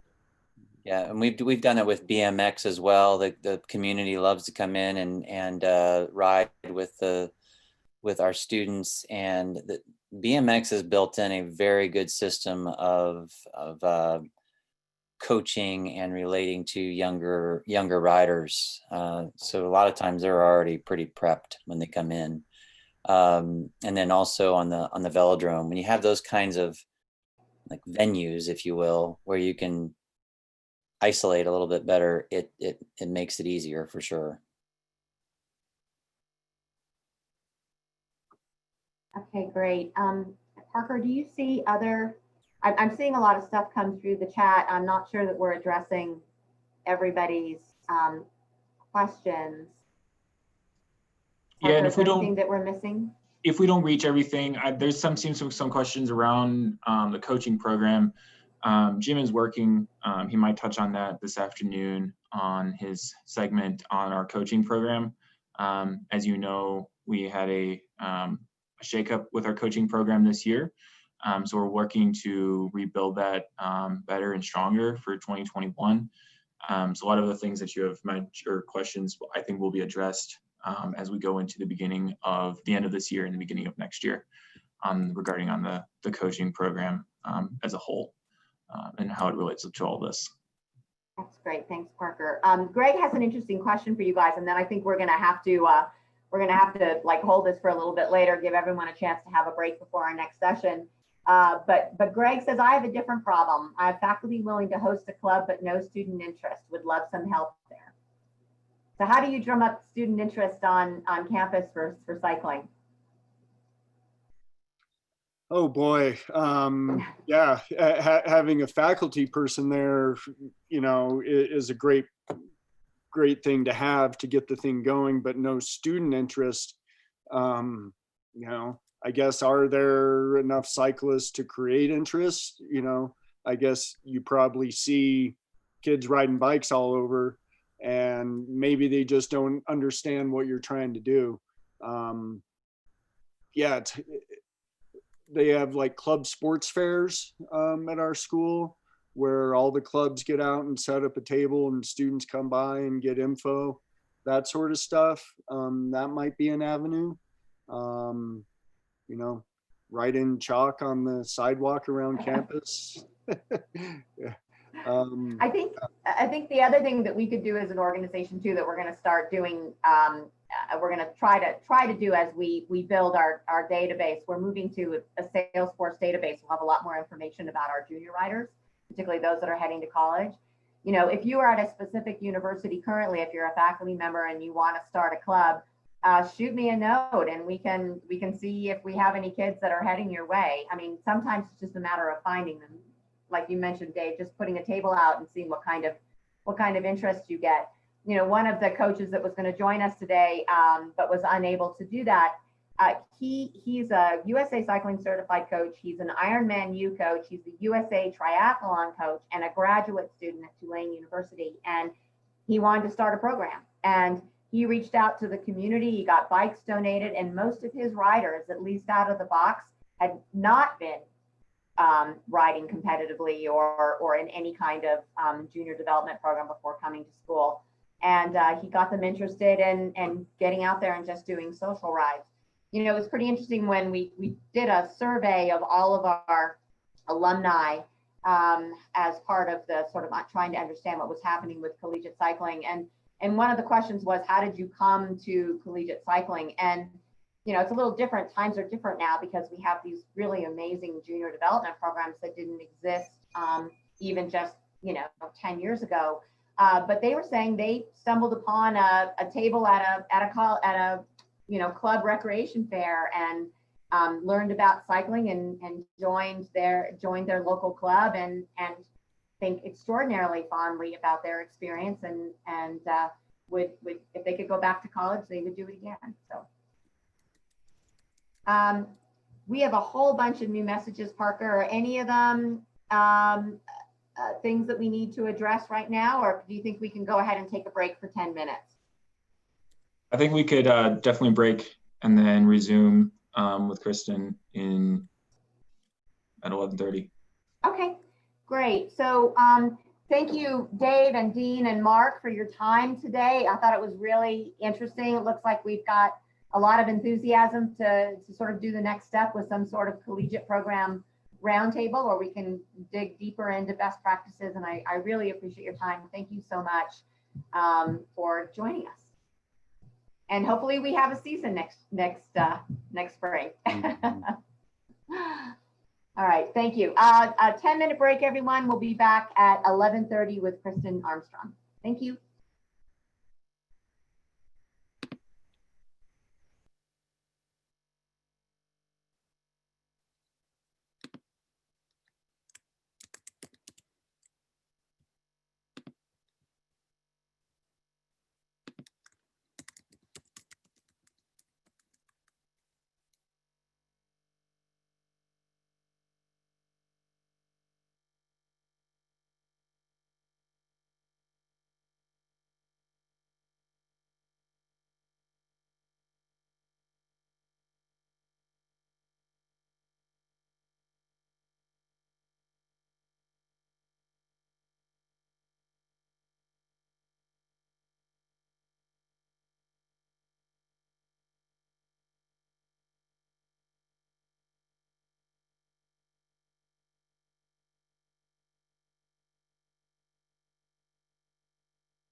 Okay, I think we'll get started in about a minute. Hi, Kristin.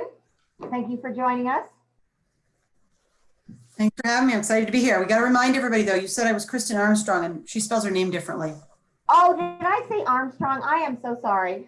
I was laughing when you went off to. Oh, they're going to be disappointed. Kristin, I'm giving you a gold medal at the same time. So exactly. I didn't want to disappoint anybody. All right. Well, let's see. We've got almost all of our participants back. So Kristin, were you here for the first program? Did you see that we're trying to watch the chat as we go, and we'll take questions for you at the end of your presentation. Yep. Okay. All right. Well, I don't know if I'm jumping the gun by starting at a minute early, but that's now officially 11:30. So the good news is we're also on time, which is extraordinary. So we're ready to go. Well, welcome back, everyone. It's so great to have Kristin Diffenbach here with us. As I mentioned earlier on, Kristin has been working very closely with me and helping us build an American development model that's really more focused towards parents, and with the hope of receiving a grant from the USOPC at the end of this year, she'll be helping us with more coaching resources. Kristin is the director of the Center for Applied Coaching and Sports Science at West Virginia University. I might also mention that she is the coach for her collegiate cycling team too. So if you have any other questions, you can talk with her about that. And she's an associate professor of athlete coaching education. She earned her doctorate in exercise and sport science with an emphasis on sport and exercise psychology from the University of North Carolina in Greensboro, and is currently serving as the president of the United States Center for Coaching Excellence. So we're excited to have Kristin here, and I'm going to turn it over to you and let you do your thing. Awesome. And they'll advance the slides as we go through, right? Awesome. Okay. Well, welcome everybody. And it's really good to see. I was looking through all the pictures and all the names before, and it's really exciting to see people I've worked with for a very long time, but some of you I haven't seen in ages, and see a lot of new faces. And as some of you know, I've been involved with USA Cycling going back probably as a racer since the early 90s, and then getting into the coaching education world a little bit after that. And have been involved in, and many of you I've had in different clinics over the years as I've worked within the coaching ed division within USA Cycling. So really excited to continue to be a part of this and to see how things are growing, particularly in the junior area. Those of you who know me well know that that's sort of the thing that I'm most passionate about, is how do we get more kids on bikes, kids loving bikes, making it a lifetime passion. And we're going to talk a little bit about that today as we talk about USA Cycling, the American development model, and coaching, and really starting to think about our role as coaches in supporting that holistic athlete development. And I think it's going to tab in really well to some of the conversation that was started earlier today with the collegiate panel, and then starting to talk about that transition of Nika kids into the college setting. So if you want to go ahead and advance to the next slide. So we're going to start talking a little bit about this idea of holistic development through sport, and hopefully the concept of athlete development and the athlete development model ideas aren't new to anybody on this call. Certainly I know Istvan Ballier and Colin Hicks and a few of the others, Steve Norris, have been in to speak at a number of the different USA Cycling summits and events over the years, going back again since this model, or since these ideas really started coming onto the landscape in the mid 2000s up into 2010. But we want to talk about it a little bit more holistically and really think about where coaches fit in. And that's most of the work I do these days. At WVU, we have a master's online and on campus and a doc program where we spend a lot of time really looking at who we are as coaches, as professionals, and how we apply our craft, as well as the sciences we integrate into what we're doing. And that's really an important element, whether you're going an academic route to learn that, or you're doing a self-study route or a blended approach in some way, shape, or form. If we're really going to talk about holistic development through sport, we got to think about all the things we as coaches really need to understand and know to bring that together. Go ahead and go to the next slide. Also wanted to point out, just for those of you who are interested in grants, thinking about program growth, thinking about how you can tap this into people who may not be familiar with this space, that there are some really essential key documents that have started cropping up in the last couple of years, some of them in the last couple of months, that really support the work that we're doing within cycling, within getting young kids involved in sport. And so just looking at this slide here, you have the Sport for All, Play for Life movement, which is Project Play through the Aspen Institute, who worked a lot within community, diversity, equity, inclusion, opportunities, and getting kids involved. And cycling is one of those sports that kids from all areas can get to, but the access to bikes is often really challenging and safe spaces to ride. And so they provide some really great resources for looking at communities, and they've got a great new toolbox to help people think about how can they ask the right questions and how can they bring the right numbers to the people who might fund them. The National Youth Sports Strategy is from the President's Council on Sport, Fitness, and Nutrition. If anybody remembers earning their presidential physical fitness seal back in the day when you did your flexed arm hang or your push-ups and your shuttle runs, they released a report in the end of last year that talked about how to move sport forward in America, youth sport in particular. And most interestingly, they have a champions project. If you go to their website, and you can get your program registered and designated relatively easy through the process, and something that you can put on your website and be talking about the work that you're doing to support and enhance youth well-being through sport.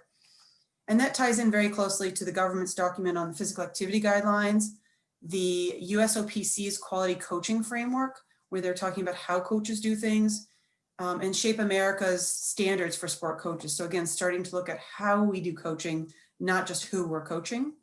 And that fits in also really well with Healthy People 2030, which is another relatively large government initiative. I think there's 355 points in which they're talking about how do we get people moving. And so again, for those of you seeking grants, these are some great places to tap into, to think about how do we tie what we do and what we're so passionate about with these movements to get people moving and engaged. So go ahead and click that a little bit. There we go. So again, most of you have seen this model before, the long-term athletic development model, as it's being called more often now, with an active start, arching all the way over into active for life. The idea being, of course, that there's a right age, right stage for development as we evolve through, and there's intentional specific things that align with each of these phases, knowing that, of course, it's a continuum, that it's not set in stone, that you're going to be active start when you're 0 to 3, and you're going to be trained to compete when you're 15 to 19. There's, of course, some wiggle room. It's also interesting to note that, particularly in a sport like cycling, where someone might come to it a little bit later, they still might go through some of these phases, even if they don't enter it until they're 15, 19, 22.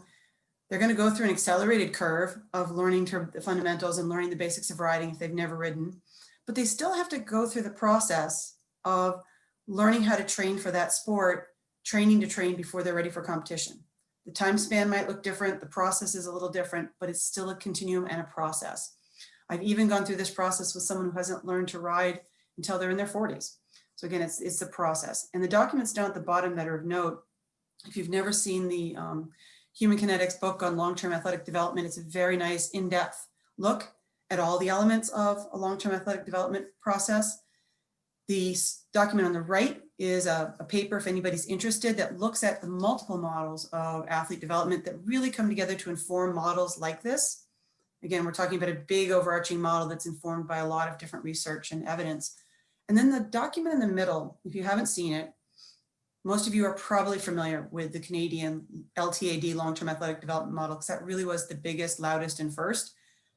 But they just came out with a new version, and they've actually amended it and added quite a bit to it as they've started to connect it with the physical activity movement, the concepts there, and really taken into account some of the newer evidence and information that's been coming out in the application. Go ahead and switch. So that brings us to the model at which, from a USA Cycling perspective, we're starting to think about. This is the USOPC's model, the United States Olympic and Paralympic Committee's model, that they came up with a few years ago based on sort of what the American system is, where the USOP sits, and most of the NGBs sit in the work that they do. And the idea, again, that we're trying to help develop athletes, knowing that from a USOPC perspective, there is a large piece here of working towards high performance. And so within the USA Cycling model, we'll be using this, or this is the framework or the foundation for it, but we'll be expanding this out a little bit differently in the coming months. But I wanted to introduce it to everybody if you hadn't seen it. Of course, it's a 5-stage model. Go ahead and go to the next one. So within this model, stage one is a very condensed model if you've known other models and looked at them. And in that stage one, so they've sort of condensed that whole idea of the active start, which happens very young, where someone gets exposed to a lot of good different movements. Really critical, and something that we often see is something we have to remediate these days, kids that don't know basics of skipping and running mechanics and things of that nature. The fundamentals, starting to think about those movements within the sport realm. So moving to just walking well to be able to pedal, being able to kick and strike and throw and do some of the different movements that we have that are basic to sport beyond. And then of course we have the learn to train, which is where we're starting to think about how do we use sport beyond just playtime and fun time and beyond just exploration of movement and what's sometimes labeled deliberate play.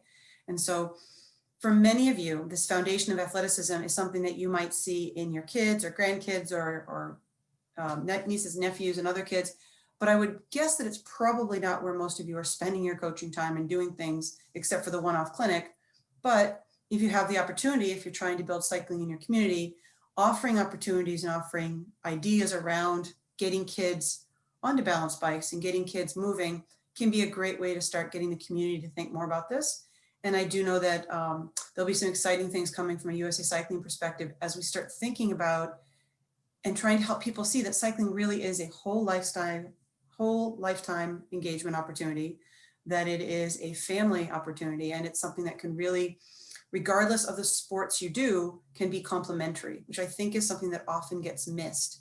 You know, even if a child doesn't want to be a competitive cyclist, cycling can be an amazing complementary activity when they're injured, when they need a break from their other sport, when they're building fitness, and then gives them something to gravitate to for long-term competitive engagement if after a team sport is done. So go ahead and switch to the next slide.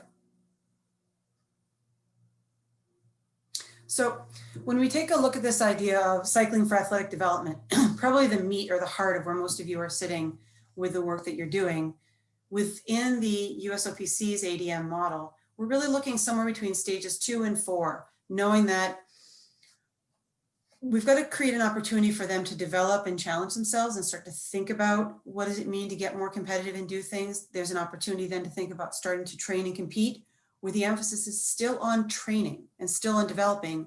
Competition is used to support that development as opposed to drive the development, which we'll talk about in a little while. And then keeping in mind opportunity, interest, aptitude, all kinds of different factors play into injury rate, all those different things play into the decision about when someone is going to curve up onto the higher performance or when they're going to curve forward and maybe keep it as just an activity in their life. And at any point, especially in our sport, they may move back and forth between those two lines, knowing that the high performance Olympic pipeline may only be open for so long. But this is a sport where you can compete for an entire lifetime in a wide variety of ranges. And so someone who's been introduced to the sport and leaves it because something else is busier or shinier for the moment, but doesn't leave for negative reasons, is well versed or well set up to come back into the fold. And we see that quite a bit with returning 30 somethings that are coming back to the sport, or early 40 somethings as their kids get a little older, or as they finally get away from the job where they're not 60 hours a week. And so this becomes a really crucial phase, not only to make sure they have good skills and development so they can go as far up as they want, but making sure that when they move back and forth between recreational and competitive, that they're doing so because just other life factors, as opposed to they don't enjoy it or it's something that's become a negative in their life. And again, many of you who know me know that that's long been the drumbeat that I've been after, is when a kid tells me they've quit sport because it was making them miserable, I get really concerned and really want to take a look at the system and how do we make sure that that doesn't happen. So this becomes a really crucial phase for coaches we're going to talk about in a second. But just to round it out, go ahead to the next slide. As I mentioned, stage 5, there's a couple of values of stage 5. One of them, of course, is lifetime cycling. Some great stuff out of Oregon a couple of years ago where they were helping linebackers who weren't going to go for the draft. And the strength conditioning staff worked with them to retrain them as cyclists, knowing that they were big guys, a lot of weight, they weren't going to be runners. If they kept on their path, they were very unhealthy. So how did they help them move forward and become Active for Life, and cycling was what they chose. And it was a really, really successful model within their football program at the time. Go ahead. So just take a look at the model again. Think about this idea of long-term athletic development. And then let's talk about some of the specifics from a coaching perspective. Go ahead, one more.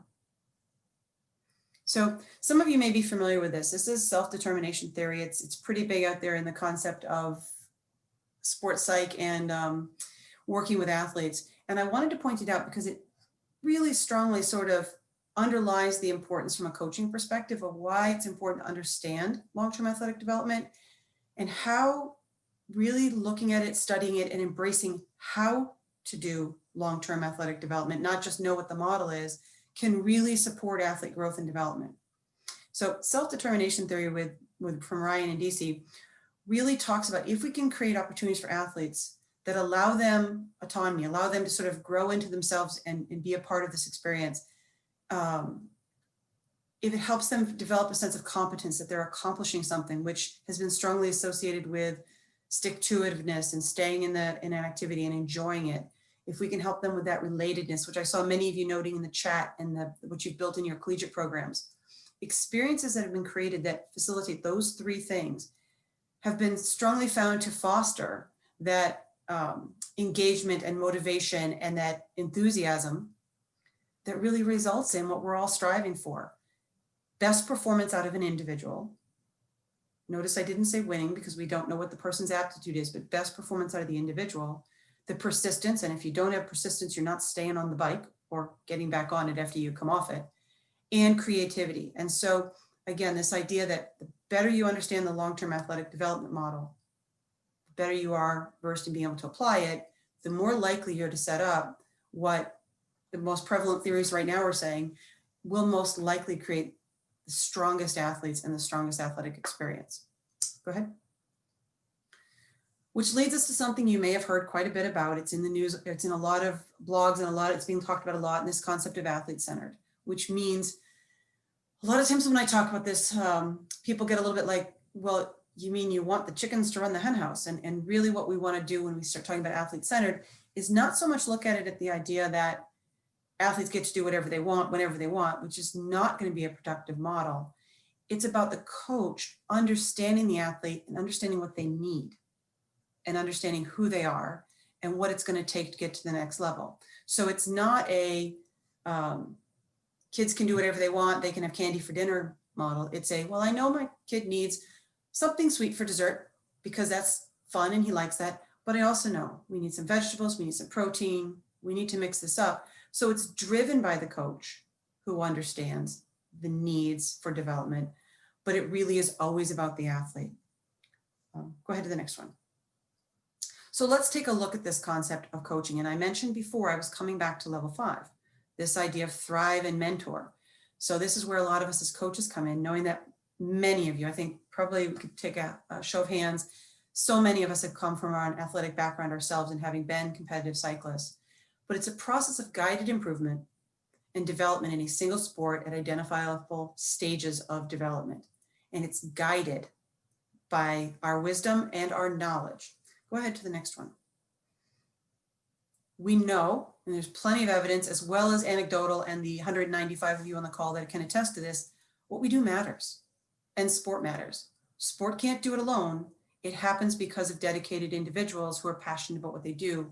And we know that can drive self-esteem, positive schoolwork, creativity, all kinds of the healthy things that we really want for our athletes. And we know that the coach is really at that center for that better retention and achievement and development outcomes, particularly with our adolescent, teenager, and early college students who are going through developmental phases where they're pulling away from their parents and looking for other positive adult role models, sort of like Liz was mentioning, that you need an adult in the room, somebody who doesn't want to play teenager anymore, but really wants to guide that development. Go ahead. So, supporting athletic development through quality coaching. Let's take a look at what that means. And this is going to be a little bit of a self-examination of what skills do you have to deliver an athlete development model, which we could really start to think about as an athlete development curriculum. Go ahead. So What are your qualifications to coach is probably the first place to start. We're hoping we're moving away from the guy on the far right there that's just available. And hopefully we're not just relying on the fact that we were athletes and we know stuff. This is an informed practice that hopefully is something that you are then taking a look at, and how do I constantly evolve across all the dimensions? And I'm going to mention a few of them here to get you thinking about this. Go ahead. Now keep in mind, I'm doing this she gave me 30 minutes, and this is the crux of an entire master's program that we do. So bear with me here. So if we look at the International Sport Coaching Framework, we know that when we start thinking about the profession of coaching and what people do, we know that we work in a wide variety of spaces: participation through performance, as you can see on the top of the model. But there are 6 primary functions that we're doing. Depending on the context, they may look different, but there are 6 primary functions of setting a vision and strategy, shaping the environment, building relationships, conducting practices and preparing for competition, reading and reacting to the field, what's coming, you're not preparing the athletes to race right now. You're preparing them to race forward into the future, particularly those that are in a developmental arc for high performance. How do we learn and reflect as coaches and look at our behaviors and what we've done and how does that grow? But it's based on a foundation of professional knowledge, which is sport and non-sport specific what to and how to's of coaching, the ability or the knowledge in intrapersonal relationships with others, and interpersonal mindfulness, self-awareness, the skills of being an ongoing learner, a processing learner, and all based on a foundation of understanding your own values and philosophies, not what you expect of them, but what you expect of yourself and what you know that helps you implement that curriculum. Go ahead. So let's take a look at this. And I'm going to spend a little bit of time on this slide because it's a really important one. Again, if you've had any background or understanding in the athlete development model, these are some of the most important and key tenets to really keep in mind as we think about how we as coaches are going to implement this. First and foremost, physical literacy is a foundation. Really taking some time to take a look at what does physical literacy mean, which is a concept that really speaks to the understanding of oneself as an athlete, or I shouldn't even say athlete, as a moving athletic being, and all that entails from the basics of kinesthetic awareness and good locomotion skills to understanding how to eat healthy and rest well and do all these other things. And unfortunately, we don't have a system. We have a sports system or a PE activity system that very often gets kids having health or PE once a cycle in an 8 to 10 day school cycle, if they have it at all regularly. And by the time they get to high school, many kids only having it for a quarter or even less, depending on how their school system's set up. So as a coach of an adolescent, teenager, or collegiate athlete, spending some time figuring out what do they really know and what don't they know in terms of health and well-being and taking care of their body. A lot of misunderstandings and misperceptions there, but also doing an assessment of their core physical literacy skills. I would submit that a lot of our kids might do a little bit better when crashing, and get back up faster on the bike, if they had some good tumbling skills. They knew how to fall. If they knew that this was not a good idea, right? How to tuck and roll. And how do you start to assess and think about those things? How do we think about those movement skills to help reduce repetitive injuries that happen because of poor locomotion skills? So an eye towards what should they have? And if they don't have it, how do I fix it? And where do I go? It becomes an important part of our coach understanding. Safe sport is certainly on everybody's mind, particularly with the most recent mandate that was signed. But quality safe environment goes much, much more beyond just making sure we're preventing sort of the egregious abuse areas. We're also thinking about that safe environment where an athlete feels safe enough to try and make mistakes, safe enough to open up to a coach when they're struggling with the life balance or some of these other things. And that happens by design and starting to think about, how do I talk to somebody? How do I approach them? I'm somebody who's famous for sarcasm, and I gotta be really careful when I'm working with developmental athletes, because that's not always a safe space, depending on how that's perceived. And so I've got to think about those things in my repertoire of how I coach. Understanding individual age, developmental age is always an interesting one. You'll have some of your tallest, most adult-looking kids with the least amount of maturity or ability to handle frustration. I'm currently coaching youth hockey for the first time in a formal setting. And I'll have kids that are amazingly skilled and look like the oldest in the bunch. And a frustration will set them into a fit of tears that is just completely off the charts, right? And so we have to think about the fact that that can be different on the different areas of development. And we need to consider training age. That's somebody who's been in sport since they were 3 versus someone who only just came to sport when they were 18, depending on what was offered out there. And that's going to affect how they move through ADM and how you as a coach have to adjust and speed up or slow down some of the expectations and cycles of training that we do. Certainly we all understand, and hopefully you've read not only Malcolm Gladwell's work, but the more recent adaptations and understanding of Erickson's work that Gladwell has done, taking away the concept that 10,000 hours is a prescription and really just looking at the idea that patience is a virtue, that talent development happens over time with deliberate practice, the concept that it is well-designed practice, that is right age, right stage, athlete-centered, athlete curriculum designed, and then letting it play out its course, right? That it takes time. It's not going to see it right away. And that you're making sure that that's a big part of the program.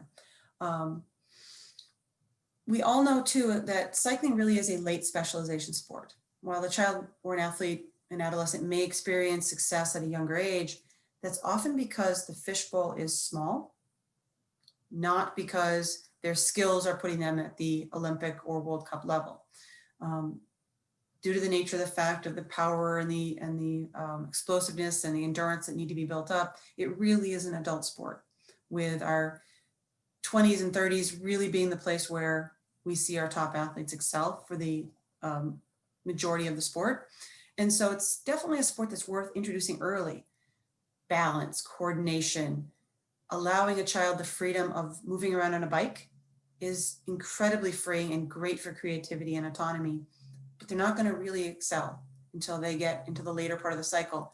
So we really need to focus on that. Thinking about, I've mentioned this before, it's driven by development, not competition, and competition is used rather than competition using us. Making sure that it's a collaborative process, that it's all things coming together, not you're just training and everything else is extra. Because again, holistic athlete development, how do we bring it all together? And the importance of a multidisciplined evidence-based approach in our coaching, which I will get at here in just a moment. Go ahead. Before I go too far into looking at what some of those evidence-based practices or fields that you may want to look at, I do want to point out that when we're starting to talk about long-term athletic development, it's important to take a page from the teacher work, teacher education work, and from the psychology work, which really puts this idea out there called Maslow before Bloom. And if anybody's into Pinterest, you can Google or look this one up on Pinterest, and there's 5,000 little cross stitches and all kinds of sayings that teachers have on their walls about this. But really the idea is we've got to make sure always that our athletes have their basic core psychological needs being met, and physiological needs. They're safe, they're eating well, they've got a place to sleep, they are safe and loved. And you cannot have high performance in any realm unless the basics are met. And on top of that, then you can start to go into what's called Bloom's taxonomy, and you can start helping people grow and understand and apply and really evolve as people. So it applies in the teaching world, but it also really applies in the sport world. And certainly when we're looking at athletic development, you can't do it unless you're doing it on a really solid foundation. Go ahead. I also want to pull from one of our former presidents and do what you can with what you have, where you are. The idea that you may know a ton of stuff and you may want to do a ton of stuff, but you really need to look at where they are, what they need, what's the right age, right stage, right moment for that individual, getting back to athlete-centered, and then you drive it with the resources you have, or you get the resources you need to coach. Go ahead. So avoiding that sage on the stage, being that coach they need when they need it. And one of the things I really want to highlight here is then as a coach, regardless of where you are on the continuum, knowing what comes before you and what comes after you is very analogous to being the, the high school 8th grade math teacher. You know what they had coming up or what they should have had in elementary school math, and you know what they're going to need when they get to high school math. Your job is to prepare them right now. But knowing what's on either end helps you better really meet the athlete's needs right now, so that if they miss something here, you can help them, and you know how to help them get best to where they go next. And so there is a crucial need in our system for people who better understand and really excel. And there's a very antiquated notion, right, that coaches somehow come in at the bottom and then follow an athlete all the way up, where really what we see is that coaches have an expertise and a depth in an area are far more valuable in a lot of ways to the athletic development system and to the athlete's development than trying to be all things to all stages, because it takes you time and learning and knowledge to gain the depth of understanding to coach at each stage and each age. Especially for those of you, I saw some pictures of really large teams. Go ahead to the next one. So this is probably the most important slide that I really want you to think about. It's busy, it's not the prettiest, but it hits at what we're talking about. Who are you coaching and what they need? So thinking about where you are in that continuum of performance and participation, not where you want them to be, where they are, thinking about where they are in the development model, and then thinking about what your roles and responsibilities are to them and what are the skills you have. So sort of layered that over on the left. All of this is going to inform what you do, the training choices you make. Why are you making these training choices? Is it because that's what your experience was? Or have you really self-checked and looked at the stuff you're prescribing and the things you're doing and made sure that they're right for this age group, that they make sense in the sequence of what this athlete needs, that they fit into the development model for what they need to master right now to go to the next level successfully and have all the pieces built in. Again, just going back to the hockey model right now, I've got a whole group of kids that score and do awesome because they've got great shots that other kids don't know how to block at the age of 8, 9, 10 years old. But I was testing their basic core skating skills the other day, and they can't skate. They can move around the ice faster than the other kids, but as soon as those other kids learn the fundamentals better, these kids are going to struggle. And so I'm trying to figure out how to remediate what they should have had years ago. Same applies in all of our sports. This is what athletes do, and are you thinking about, does it fit? And this second one, how do you do it? So thinking about how are you informed by learning theories, not just does my athlete like kinesthetic versus, and that some of those are very antiquated models and aren't used very much anymore anyways, but how much do I understand about how athletes learn generally in terms of new concepts and the practice needed to move them into understanding when we're talking about tactics, motor learning and motor control, motor programming and motor patterns. How much do you really understand about those things so that you can facilitate, and how do you understand how to teach them and grow them? Do you understand how to create scenarios and small-sided game opportunities, even within a cycling environment, to allow an athlete to develop the thinking skills and the decision-making skills that they need so that when they're in a race, they're making the decisions because you won't be right there to tell them. And thinking about how do you develop your teaching skills, things like how to organize a group or a practice, how to provide a demonstration, how to give an explanation that's clear, concise, and quick, how to give feedback, how to observe, how to know what to observe, and where's the best place to make a fix, because you don't want to fix everything all at once. And so there's some really essential things coming from the physical education literature, the sports psych literature, the exercise physiology, the pediatric exercise physiology, and other areas that will inform how you coach, how you behave, the choices you make, the whys behind what you do, that should be based on who you're coaching, what the athlete needs from an ADM development perspective and an individual perspective, and based on your roles and responsibilities as a coach. Go ahead. And so as we come back to this idea of athlete-centered, remember it's athlete-centered, coach-driven over on the right, as opposed to the old school model, which many of us grew up with and have seen, and it's still pretty far out there. We like to call those the whack coaches, the win at all cost, that are coaching from a platform. I'm the sage on the stage, what I say goes. That coach-centered really hits on the model of I said it, you do it. This is what I think you should do. This is where I think you can go. They're my goals, you do them. The preset notions of what optimal looks like, very big focus on results and has a formula for it, as opposed to getting over into athlete center where we really are trying to help the athlete develop. So asking questions. How did the workout go today? And tell me what you learned. Tell me about the race today. What did you learn here? Where are the places that we can ask questions and then guide, as opposed to just sage on the stage and tell? looking for them to develop their goals, offering opportunities for them to focus on the development towards growth, and helping them understand why we do some of these things to build towards it, because we want them to understand it so that they can engage and build that competence, that autonomy, and some of those other things we talked about when we were taking a look at that. And then, of course, building the relatedness and the relationship with them as you do it, because it's driven by me, but about you, right? Go ahead on one more. I know we're running low on time here. All right, and so we get to this very final one, thinking about how to be an athlete-centered coach. Spend some time on your coaching philosophy. Make sure it's not about the expectations for the athletes or the outcomes of the athletes, but what does it say about you and how you coach, the approach you take, what kinds of things you want to integrate. Go back to that, not in the slides, but just in your mind, you'll be able to look at them later. Go back to that triangle model where in the middle was your values and self-awareness, your interpersonal, and content knowledge. That should drive your philosophy. Think about how you develop that self-awareness to self-check. I've written this practice. Why am I doing it? How does it align with what the athlete needs? Know your coaching style and think about how that best fits the right age, right stage, and the appropriateness for what the athlete needs. Of course, understanding them and asking questions, because athlete-centered means we actually have to talk to them. And building that relationship, which it sounds like from the collegiate presentation, you've got some great role models and people to talk to about some really neat ideas on how that's been done in some of these programs. And then supporting the athlete self-awareness through the process, that they are engaged and understand that they are evolving and developing. And those being some of the core things that we really see as being critical when we start thinking about developing that model. So go ahead to the last one, and Liz can tell us where we are on time.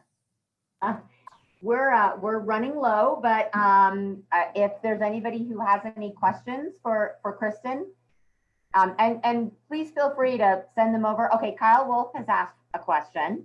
Hi, Kyle.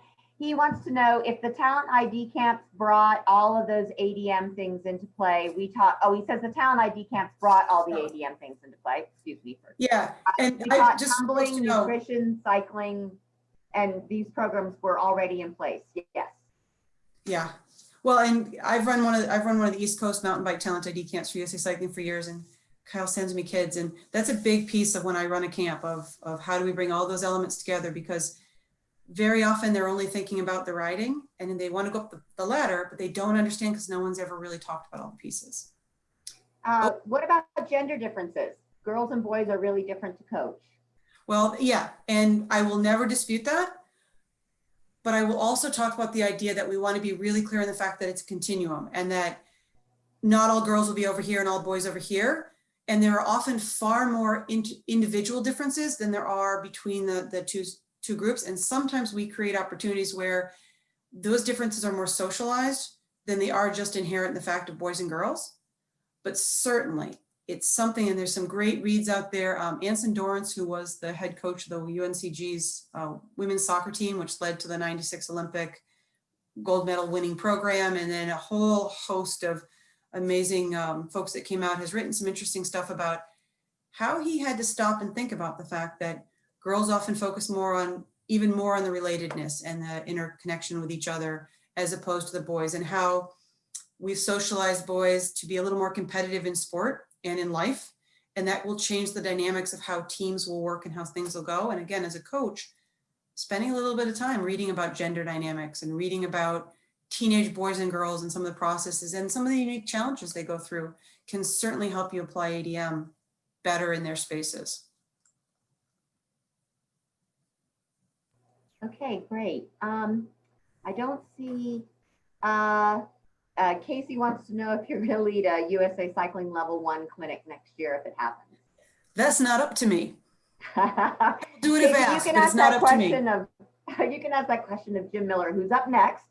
So maybe this is a good segue into that. Kristin, thank you so much for your time and your presentation.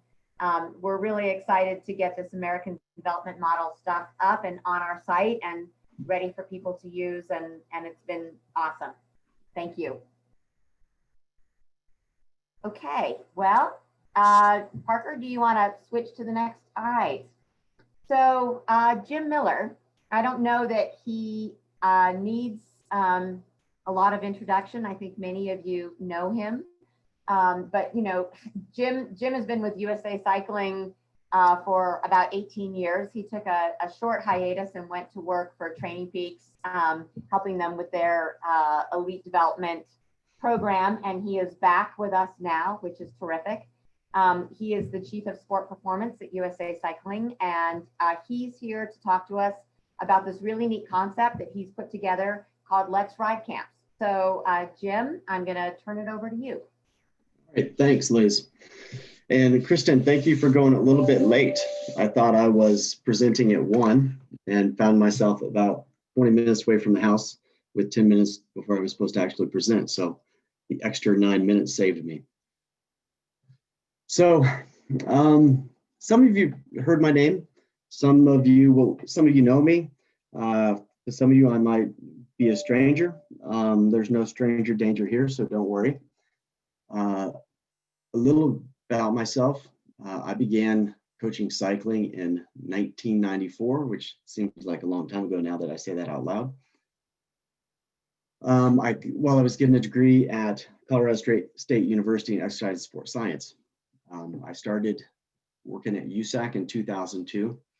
My first job was women's national road coach. That job quickly turned into T-Mobile women's professional team. I did that for 3 years through 2004.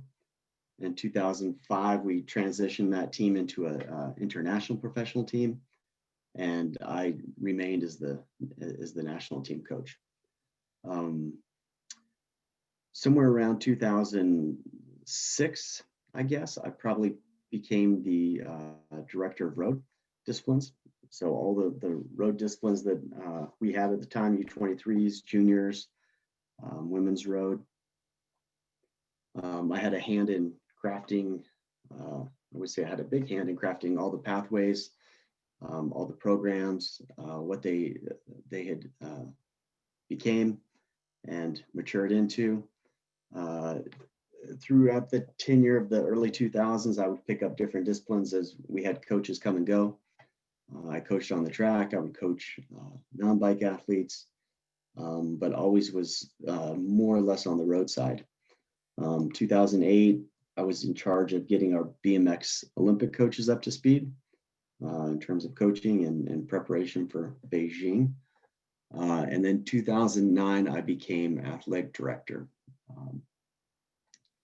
And I had that job through basically January 2018, when I took a small hiatus and went to work for Training Peaks for a couple of years.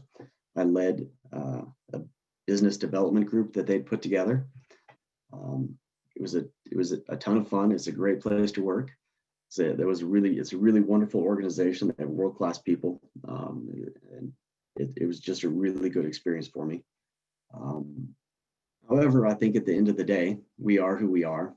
And the longer I was away from sport, the greater that itch became and that desire to come back and be part of high performance. So I came back at the beginning of this year, 2020. And literally my first day on the job was when COVID really launched in America. So I came in thinking that we were going to prepare for Tokyo. I would learn what the preparation date was. I would try to determine what we could do in the next couple months before Tokyo actually happened, and then go to Tokyo. And as it turned out, it was absolutely anything but that.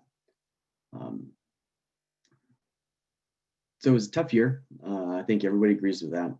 It was unfortunate timing for me when I came back, but there's a silver lining with everything. And this year, that silver lining was the opportunity to plan, develop, prepare, execute on things that we thought about, and do it without the daily distraction. So we had a really, really good 6 months of planning and thinking and designing ideas and starting to implement ideas. So for me, I actually think 2020 turned out to be a blessing in disguise.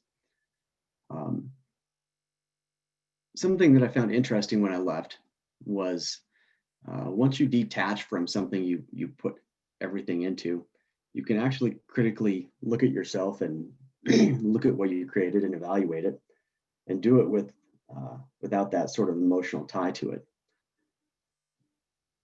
And for me, one of the misses that I had in my first tenure was not building a great camp structure, camp models. And I wanted to have a chance to fix that.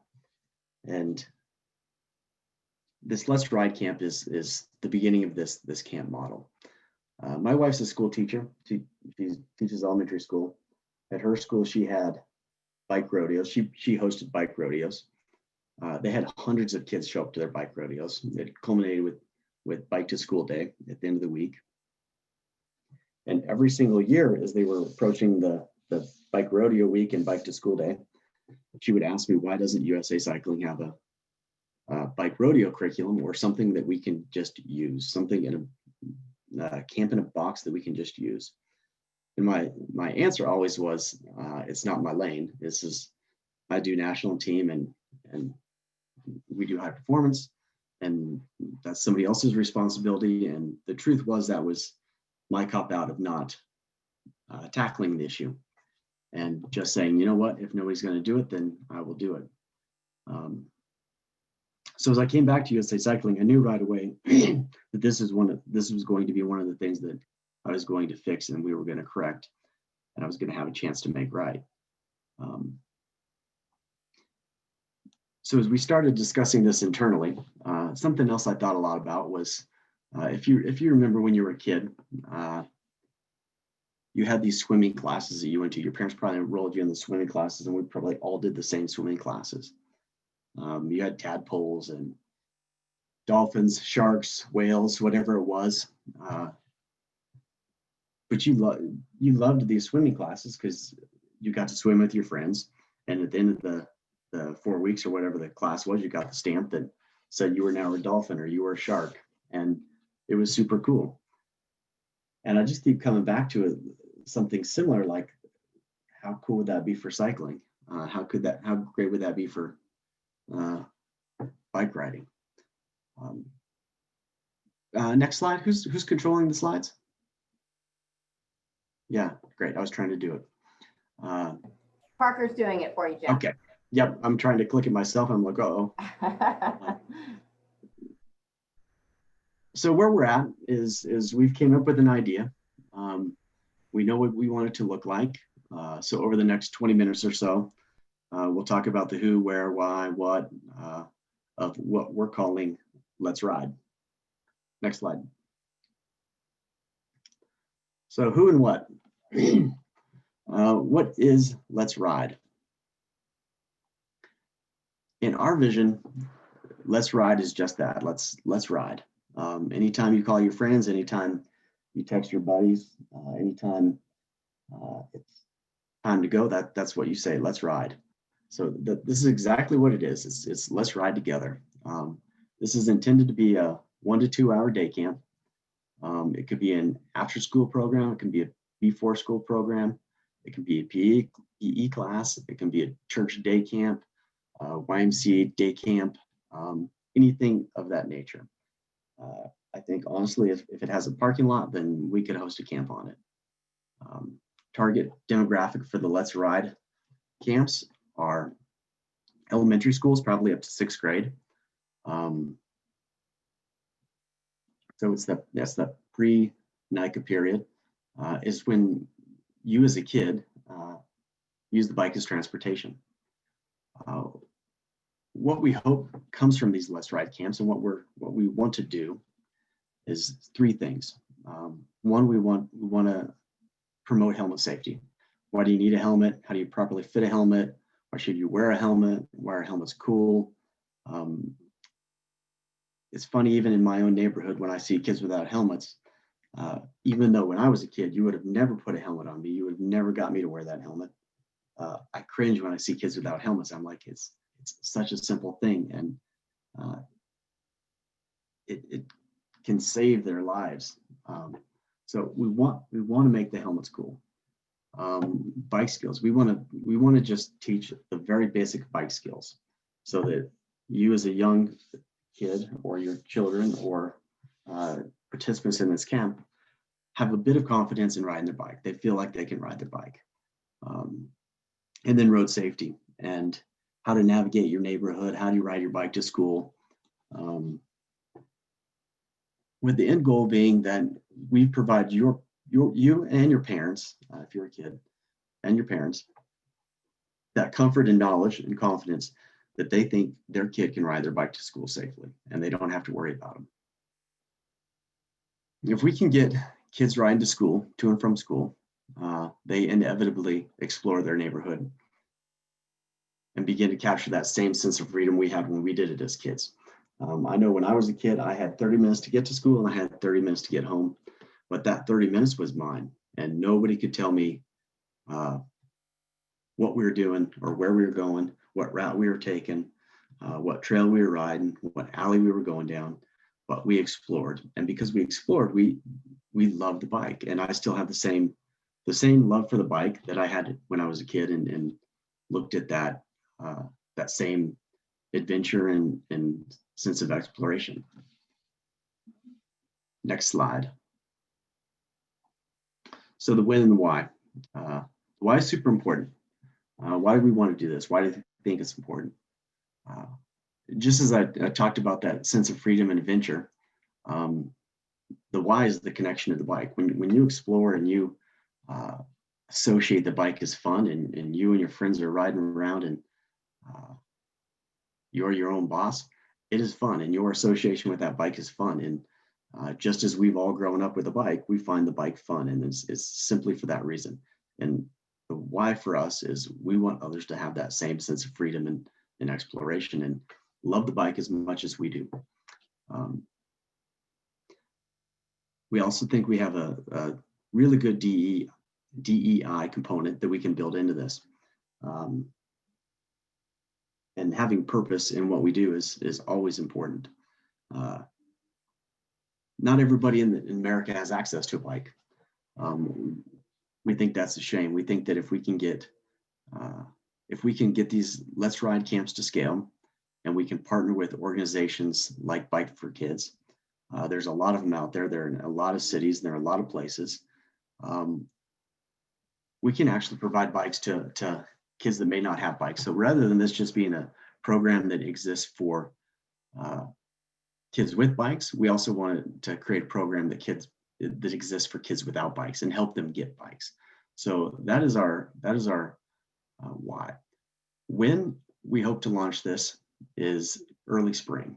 It's obviously going to be COVID dependent. So I don't think anything changes January, February, March, but hopefully late spring we can start to have camps. Our goal is going to be to have these camps prepared, ready, available for anybody to take them and coach them. And as soon as COVID allows us, we'll be able to go for it. Next slide. So where will these happen? We hope everywhere. Like I said earlier, if there's a parking lot, we think we can have this camp. If there's a safe place to hold to run one of these camps, I think that's where we hope it is. Currently, we've partnered with Outride, and we're working on some national partnerships with companies like Target, REI, Walmart, with our hopes that we can also bring this into their parking lots, and they can help us scale it and make this a big deal.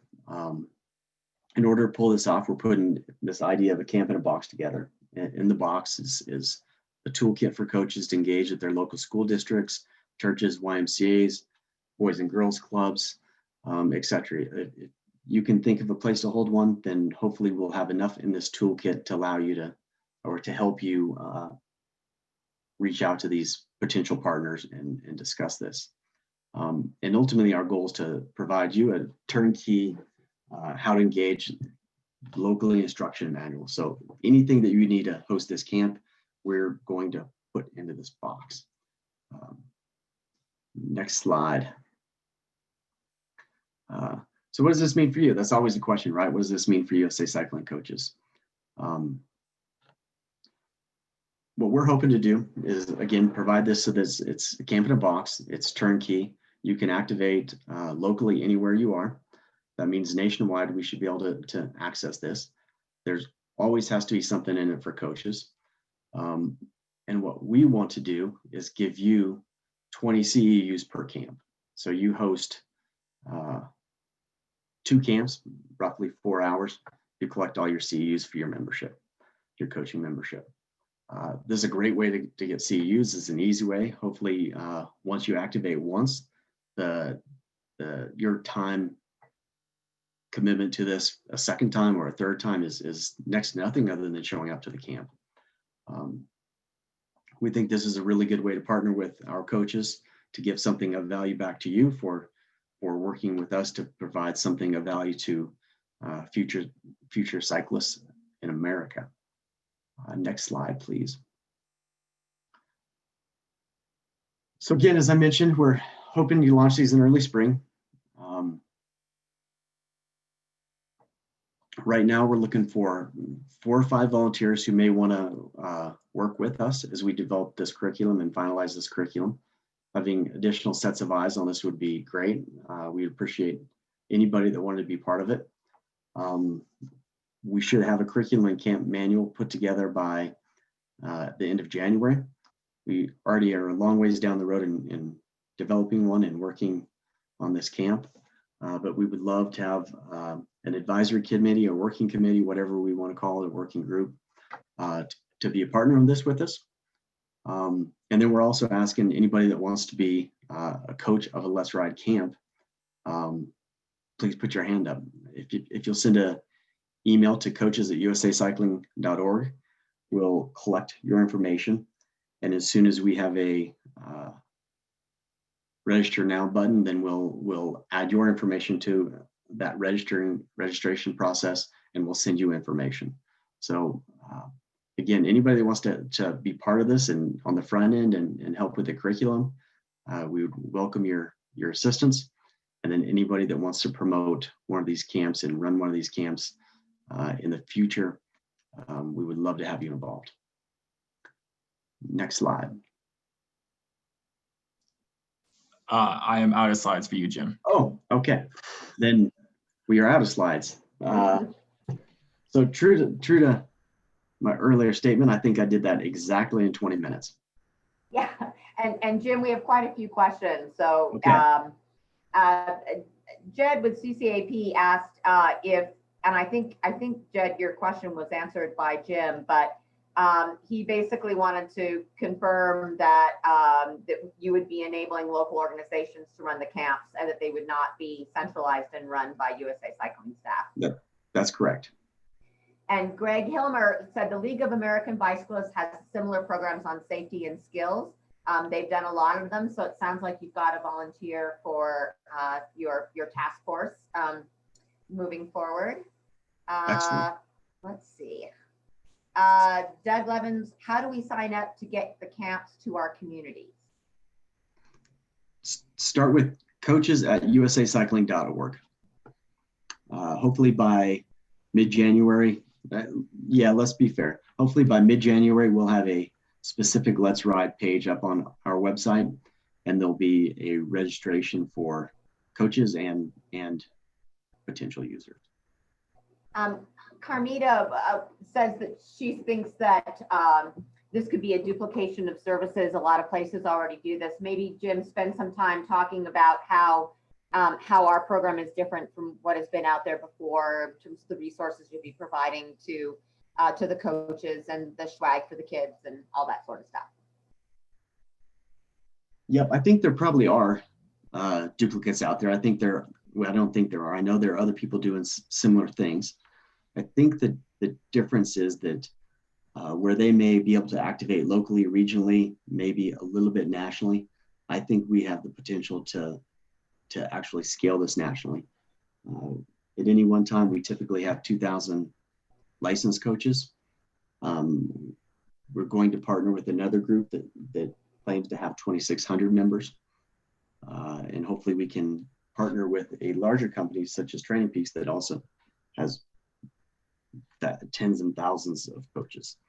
So ultimately what we think we can do through this program is just scale it larger and quicker and get into more schools and YMCAs and Boys and Girl Scouts of America than some of the other organizations might be able to. And we're certainly not competing with anybody. We want to stand alongside them. We want to partner with anybody that wants to partner.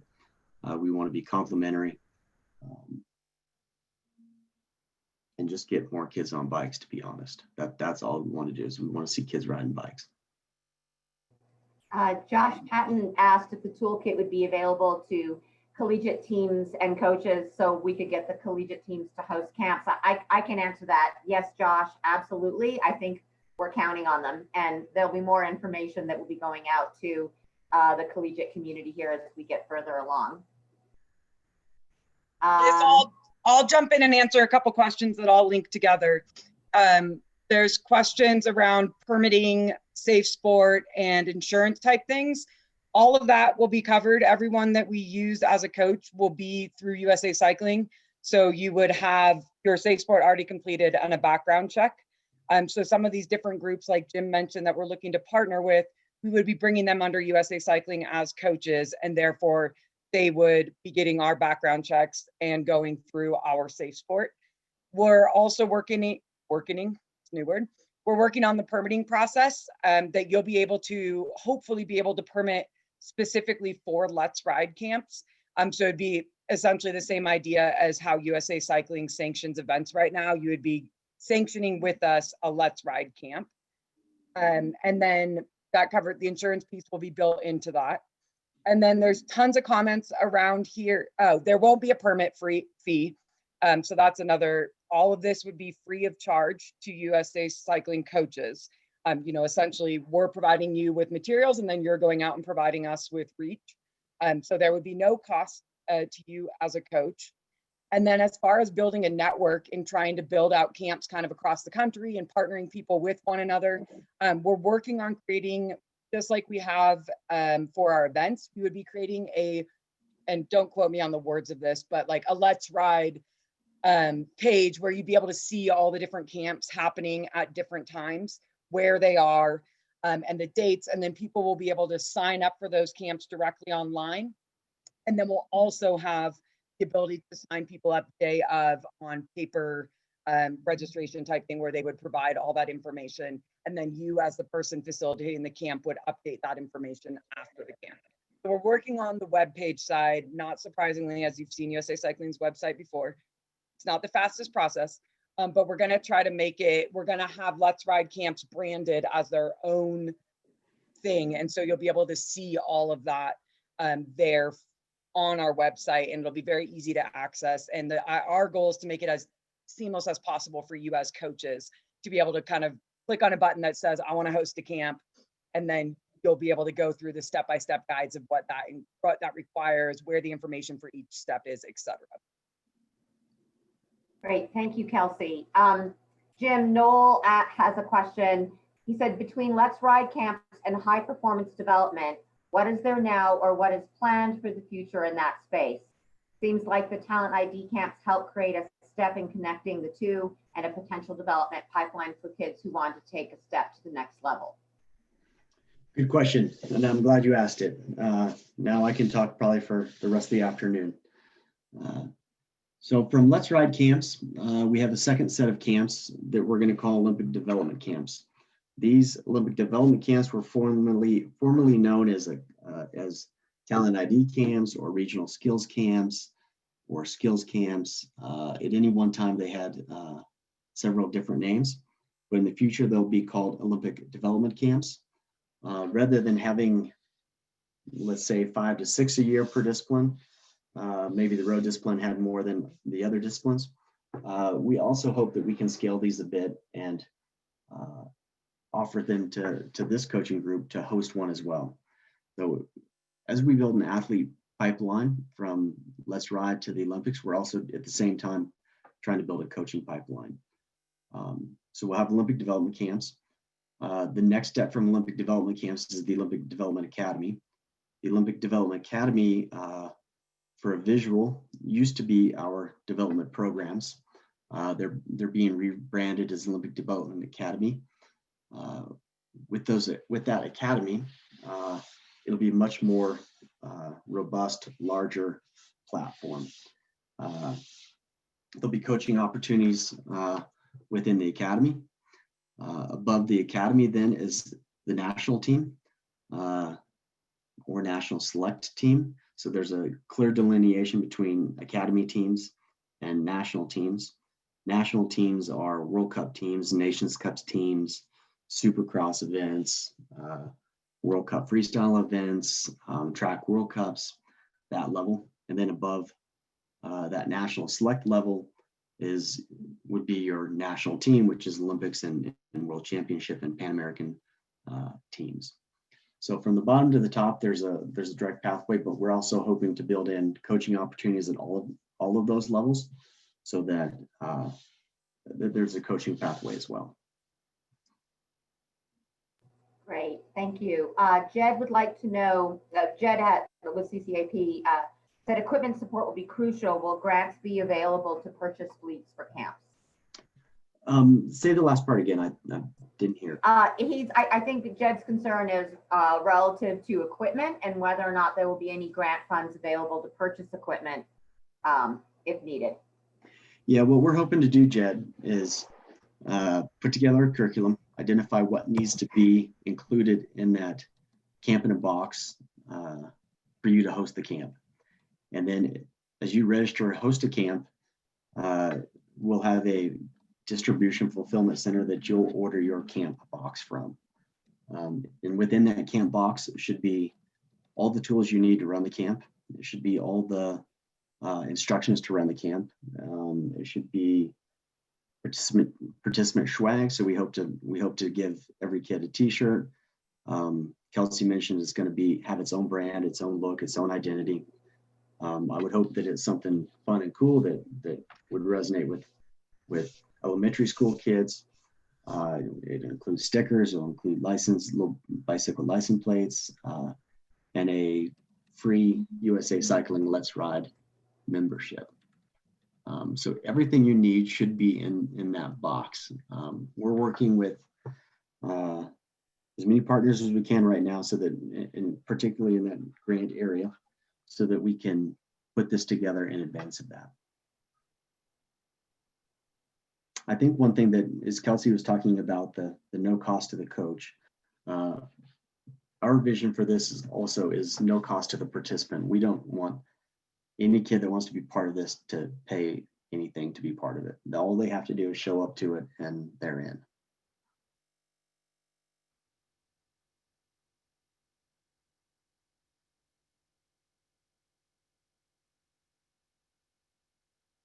Sorry, I had problems unmuting myself, Jim. Okay. Can you touch a little bit on what is the target for this group and the percentage that we hope to support with equipment? The target being the demographic? I guess, and the number of kids that we hope to touch through this program. Yeah, well, our goal would be to get to 25,000. That's the hard goal we set for ourselves. That's a very, I think, ambitious number. However, let's say we have 2,000 coaches. Half of them do a camp, so 1,000 coaches, and they have 10 kids per camp. So we're at 10,000 coaches or 10,000 users. So it's not crazy to think we could get there, but that's the goal we'd like to reach every year is 25,000. I think the heavy lift initially is getting this off the ground, getting it to gain some momentum, proving the concept, and then hopefully letting it live in the wild on its own. Great. I think Kelsey is taking a stab at answering a bunch of the questions in the chat. So if I hit a question that's already been answered, apologies to the person asking it. But Jake would like to know about licenses for the participants, or will the permit cover the participants? permit should cover the participants. Okay, and then Jed, what training CEU standards will have to be met in order to run these camps beyond reading the toolkit? Will there be courses or a certification process? Yep, so we're gonna hand you the curriculum.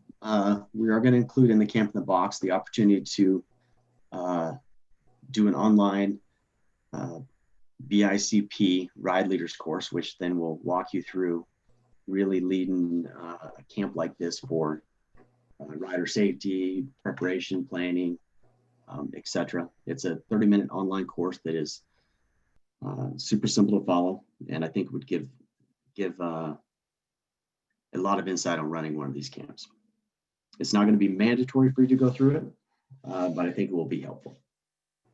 I think to that point, Mark has asked if there's any thoughts on or plans to do a pilot or an initial site where coaches could come in and join and observe and assist and apply lessons learned. We had not added that to the process yet, but I think it's a great idea. So we'll certainly put it down in our list of to-dos. Lloyd Davies has a comment, and his comment is there appears to be a huge gap between talent ID camps and Let's Ride camps. I think you may have already touched on that a little bit, Jim, but maybe just clarify your earlier statements. Yeah. So talent ID camps is being changed to Olympic development camps. That camp structure in our mind is middle school through high school, and more than being a talent ID camp, it will be more of a membership-based camp. So more skills-oriented, more group riding, more things that would be valuable for a kid of those ages. So we're gonna tone those camps down a little bit, so that there is a closer match to the Let's Ride. But yes, from elementary school to 6th grade is a bit different. But don't think of these Olympic development camps as the former talent ID camps where, you know, the top third of juniors would show up to. Right. Abby has a question / comment. I think she basically said, connecting with safe routes to schools, rodeos, and People for Bikes outride programs, along with the big picture junior racing aligning with Nika, I see as a vital way that USA Cycling can expedite the scalability of more kids on bikes. So I think the point she's trying to make is, how are we planning on integrating with other organizations that have similar programs and helping to scale this? Yeah, like I said earlier, we don't want to be competitive with anybody. We want to be complementary. We want to partner with anybody that wants to partner with us on it. Our outreach it's happening. We're working through it. But in all fairness, we have 3 people in my department working on everything. So we're getting there. We have a bunch of people coming off furlough over the next couple of months. So our ability to speed up our process and scale up is going to get better. Carmita asks, how are we going to be working with underrepresented communities to be able to offer these camps in neighborhoods where they may not have access to this program? Kelsey, would you like to take this one? Sure. So we are aiming to get 25,000 kids on bikes each year starting in 2021. And our goal is that 25% of that population, so 5,000 to 10,000, would be kids that are getting access to bikes for the very first time in their life. So kids that would otherwise not have access to bikes. So in those communities, we would be looking to provide all the equipment and then partner with organizations, groups, schools, et cetera, in that community to leave those bikes behind and or all the equipment behind and make it accessible, whether it's through a bike library or a rental fleet.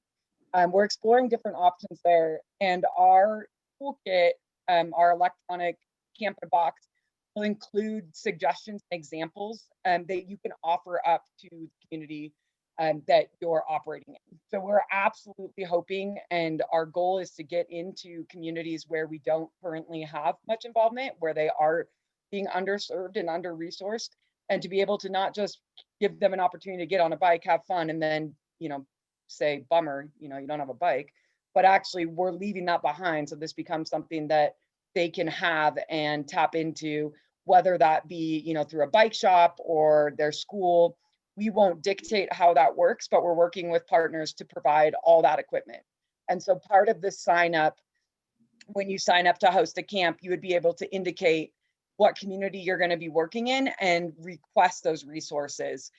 If that is a community, if you're going to be in a community where you recognize that that would be a really valuable and important thing to be able to provide. So there'll be kind of 2 tracks where you'll be able to specify that you need all the equipment, and or you're going to be working with a group of kids that you anticipate will be bringing their own bikes, and you just need the basic kind of like sources and signage, that type of thing. Great, thank you, Kelsey. Pete has asked, will there be different additional coaching certifications for different disciplines such as track? I don't know if Pete is asking if this is the equivalent of a Let's Ride for other disciplines, or if this is just, or if it's just generally, will there be additional coaching certifications for different disciplines? Probably a larger question. I first see the Let's Ride just being this really grassroots entry point at an elementary school, just getting on the bike and riding to school. In terms of larger certifications, being discipline specific, something else we're also working on is, I would say, rebuilding our coach dev and education team and providing more of those discipline tools. So how do you coach specific skills and specific disciplines, and are you doing it correctly? And is there a process we're coaching or teaching so that you can coach and teach those skills? So ultimately, yes, we're going to get to that point in our coach dev and education. I don't foresee it at the Let's Ride level, but I'd certainly see addressing it at another level. Melissa would like to know if we're planning on reaching out to our local associations, and she uses the NCNCA leadership as an example. Yep, as soon as we're ready to push out materials, then we will be reaching out to anybody and everybody who will listen. I think you've answered this, but Sean also commented there's a big jump between Let's Ride Camp and the Academy programs. He asks, how do you intend to maintain engagement or even a reboot of the Talent ID type program? Well, we have a bunch of camps that already existed in several disciplines: mountain bike, road, cyclocross, maybe even track. In 2021, we hope to re-engage those camps, relaunch those camps, COVID permitting, and then along with a toned down curriculum that would be more appropriate for a, let's say, a Cat 4, Cat 3, Cat 2 level sort of rider. Great.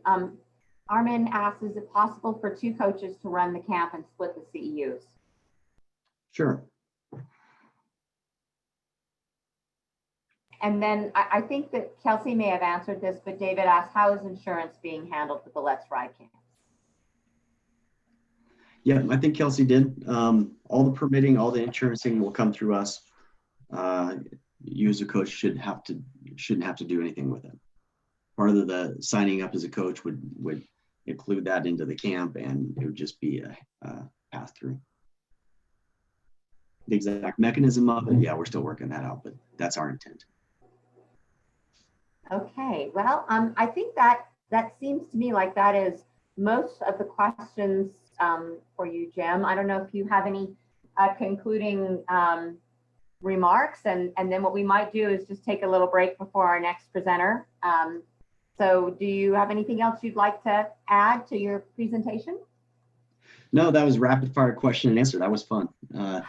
Thank you everybody for hanging in there. I know that these online conferences can be a lot, but appreciate that you stuck around and gave this a listen.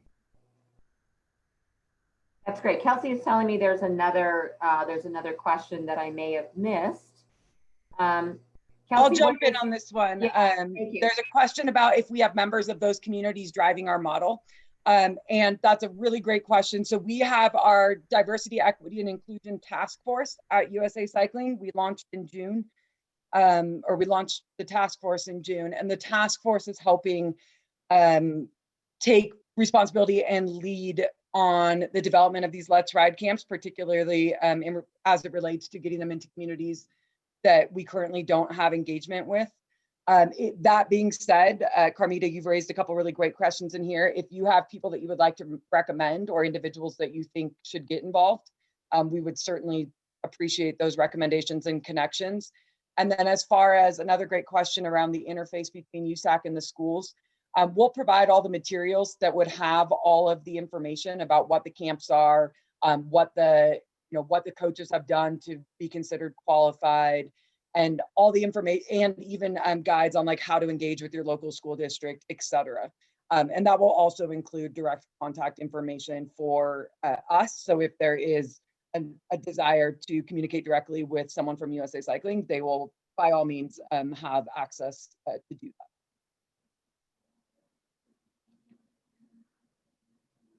that. Here's a good question for you, Jim. We've just talked about this. Any thoughts about having PE teachers run these directly in schools? Yeah, we would like to. We think that's a great opportunity. It's a scalable movement. In which case, what we would do if a PE teacher wanted to do that is get them through our lowest level of coaching ed, even willing to make it extremely feasible for them to do it. And then let them take the camp in the box and run it as well. So I think that the takeaway for this is we want to knock down any and all barriers that might exist for somebody to do this camp.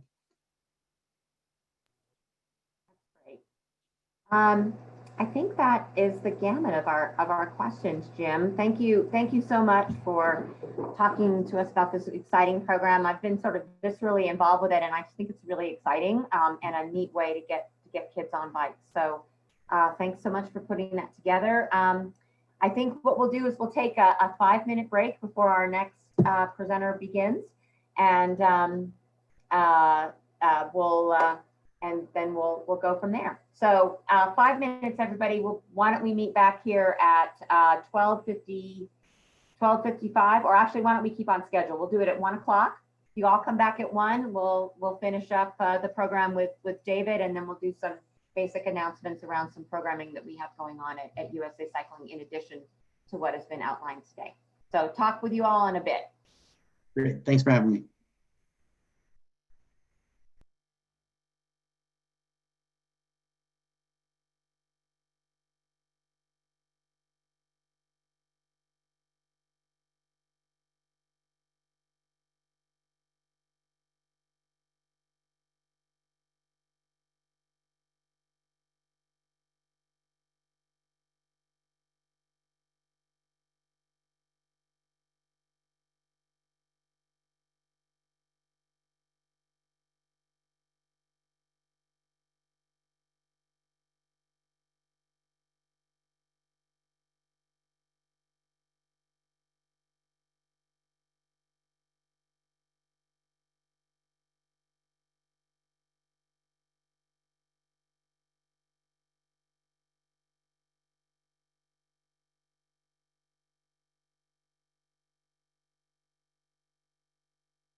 Okay, we're going to start up here in just a minute with David.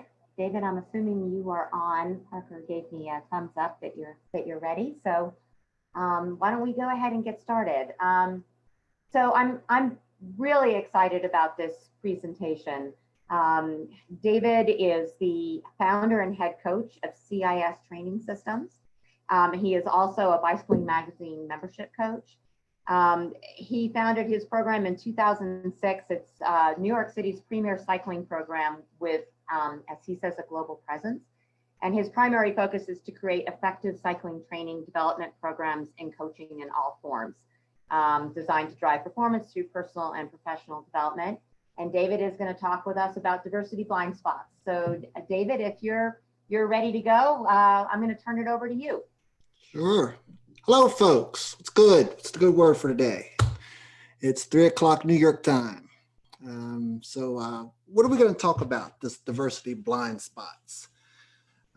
I think what you're going to find out in this conversation today is a very open and honest conversation around how we can actually drive a level of continuity in junior cycling.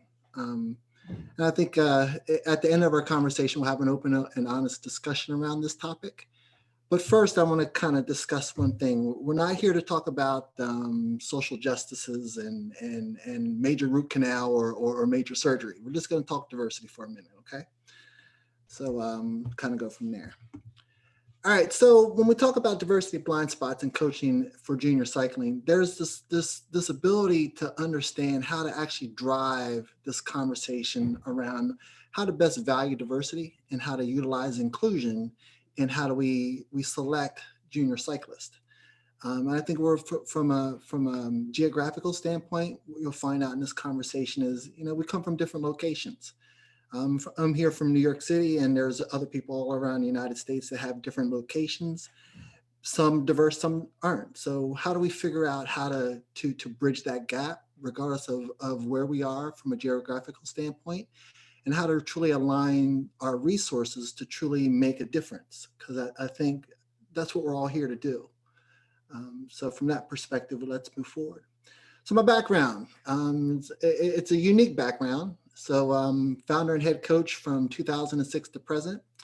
Have over 25 years of cycling experience and martial arts experience as well. I think one of my biggest takeaways from that was I was utilizing martial arts and cycling as my trade to really get fit for martial arts. And from that perspective, I've gotten really good about cycling I stopped racing in 2013 and kind of took on the adage of how can I create some levels of continuity in providing services for people who I've coached over the years. And just happened to be that I got approached from one of the top leading promoters in New York City about this thing called Swift. Okay, so we're at a bicycle race out of Floyd Bennett Field in Brooklyn, and he approached me about an opportunity to truly take the online presence to a whole nother environment. So I was the first ever documented coach on Swift worldwide in 2014. So I was able to see from where they were and the concepts of the proof of concept to what it is actually today. And a lot of those concepts that you see that some of the folks that are here on the call or those that are United States and over the world have seen a lot of these concepts that are playing out in real time, I help create. So I can kind of see from a indoor perspective and an outdoor perspective how these two pieces connect. So from the thirdly, it's pretty much been a highly recommended and or respected coach on the platform and training program on Swift, and certain things that I've done to truly create this intersection and this inclusion of community. And I think when we talk about the junior environment, it's about how do we also create this community as well. So also, as Liz had spoken about earlier, is I'm also the Bicycling Magazine subscription membership coach and content creator. So every week, I just got done writing the last article about 15 minutes ago about how can we create this connection between heart rate, cadence, power, training, and all the things that we talk about as coaches to help our clients and our members get to the next level of efficiency and control based on whatever age they're at, just from that perspective. So let's move forward. So a couple things that I kind of pride myself on. I think this was kind of a fun slide I wanted to put on for people. So as I shared earlier, from 2014 until now, I'm about to join the 30,000 foot club or 30,000 mile club, probably in the next 3 or 4 weeks when I'll reach 30,000 miles on Swift. The majority of what I do online has truly changed the way I train and the people who I do it for or do it with. And then on the right-hand side here, one of the most popular Strava athletes on Strava with 144 out of 93,000 people. So I'm pretty well known. I've had my ebbs and flows and the people who I've could be in contact with.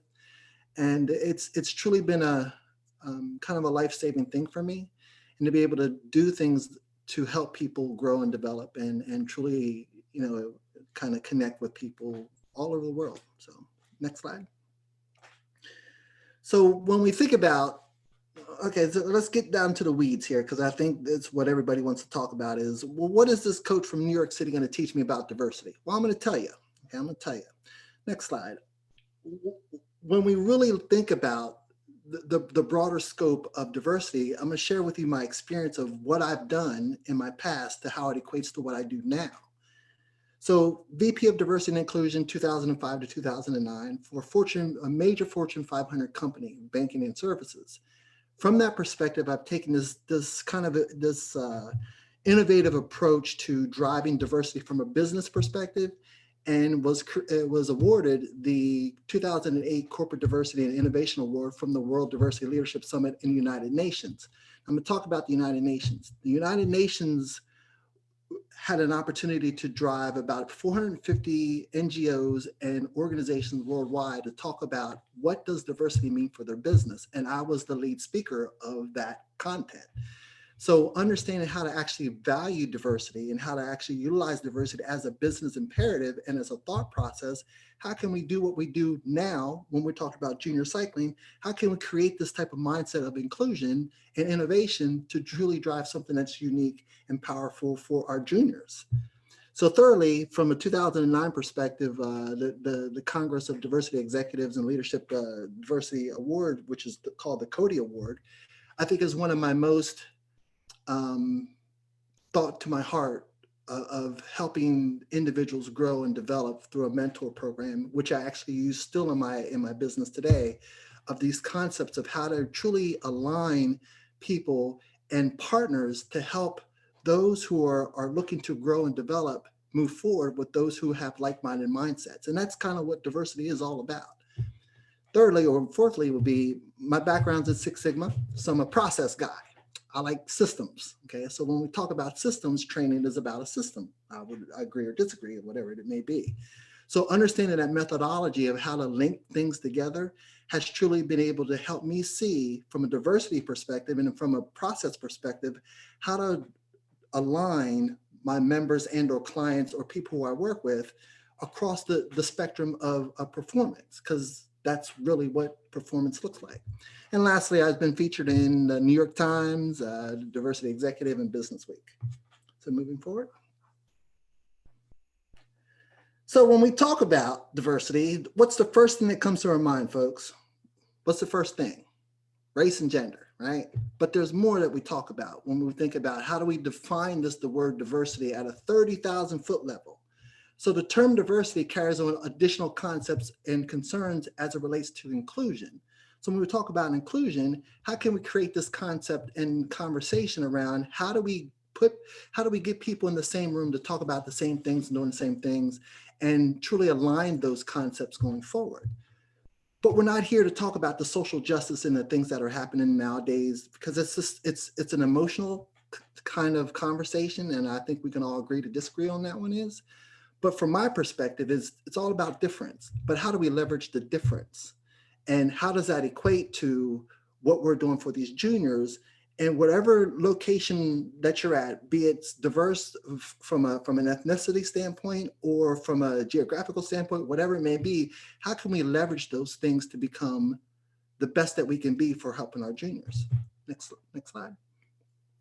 So from the definition of diversity, let's talk about this wheel. Okay, so everybody pay attention to this wheel because it's a fun wheel. Okay, so when we think about diversity, most people think age, race, and gender. Those are the three primary things about the diversity that people talk about. But if you look around the diversity wheel, look at all the things that are part of what diversity is. It's not just about what people think. So let's look at, here's a perfect example. Let's look at socioeconomic status. Okay, that's a big one. So one of the things that we do in our program is with the junior program here in New York City is we're really focused on the socioeconomic status of underrepresented kids that don't have access to things that most don't have access to.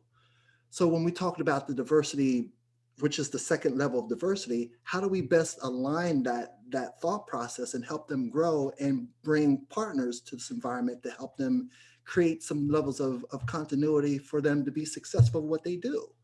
So it's just not about what people think. It's not just about the age or the gender or the race. It's about all these other things that play a part of what the diversity wheel looks like. Education, background, language, personal habits, recreational habits, political ideology, marital status, organizational role, all of these things that play a part and parcel to this thing we call diversity. But now here's the question I have for everybody on the phone, the 197 of you, is how do you then take this diversity wheel, look at what it is, and say, okay, how can I best align myself to these concepts that we see on this piece of paper, on this presentation? And how does it impact me as a coach and or athlete or junior athlete? How does this impact me? So I think really keep that in mind, because we're going to delve a little bit deeper into that concept. Let's move forward. So defining what these blind spots are. So, and we all know that when you're driving your car, a blind spot is a place that you can't see, right? So you're either on the left-hand side of the car or the right-hand side of the car, and the car comes up on the left or right side of you and they try to hit you, whatever it may be. But now, when it comes to diversity from a business perspective, it's a missed opportunity. Now, think about this from a junior perspective. It's a missed opportunity linked to diverse individuals, regardless of what they are. As we saw on the last slide, that diversity is more than just gender and race and ethnicity. From a community perspective, marketing and or business development. So when we think about this from a 30,000 foot level, how do we best align ourselves to understand what these blind spots are? Because I keep hearing it all the time, and I get animated and I get heated about this, because there are a lot of people talking the wrong things as it relates to diversity, as it relates to cycling. There are many levels of diversity in cycling. We just got to look for it. That there are places out there that people don't pay attention to, but they're out there. But there's an opportunity to kind of create this continuity, this concept around keeping people to move towards the right angles together. The second lane will be uncovering personal biases, prejudices, and diversity blind spots, which is essential to improving diversity intelligence. So when you look at the intelligence pieces, how do we then embrace this ability to understand what tolerance is and embrace the rich concepts around what diversity can offer us as coaches and as junior athletes? So how do we create this concept and this bond that is just not about what people are talking about? So let's keep moving forward. So I'm going to give you 7 pillars to think about. And then when I talk about these pillars, once we're done with the 7 pillars, we're going to have a conversation around how does this best either impact you as a coach and or how does this impact junior cycling overall? So number 1 is when you think about these 7 accesses, it's access to explore the importance of welcoming environment and the habits that create it. So if we're not including and having an environment that people feel invited to, nobody will come. Now here's a perfect example. Let's talk about a restaurant. Here's a perfect example about a restaurant. If the food is good, but the customer service is bad, would you go? Shake your head yes or no. I can see you. You wouldn't go. So the same thing here is if we're trying to create an environment of inclusion for juniors and it's not a welcoming environment, who would want to be a part of that? I wouldn't want to be a part of that. Neither would you. It doesn't matter what color you are. It's how do you gain this access to ensure that we're holding ourselves accountable to create an environment for people to be a part of. It's community. That's what we talk about. Next slide from an access perspective. Attitude. Attitude looks at how willing people are to embrace inclusion and diversity and take the meaningful action. It's not just lipstick and rouge, folks. This is real conversation. So I'm going to say it again. This is not just lipstick and rouge. It's understanding how to best create this environment for people to have access to. If we don't have the right attitude, we can't allow people or create an environment for people to be included. So they both go hand in hand. So if you don't have the right access and if you don't have the right attitude, they don't align.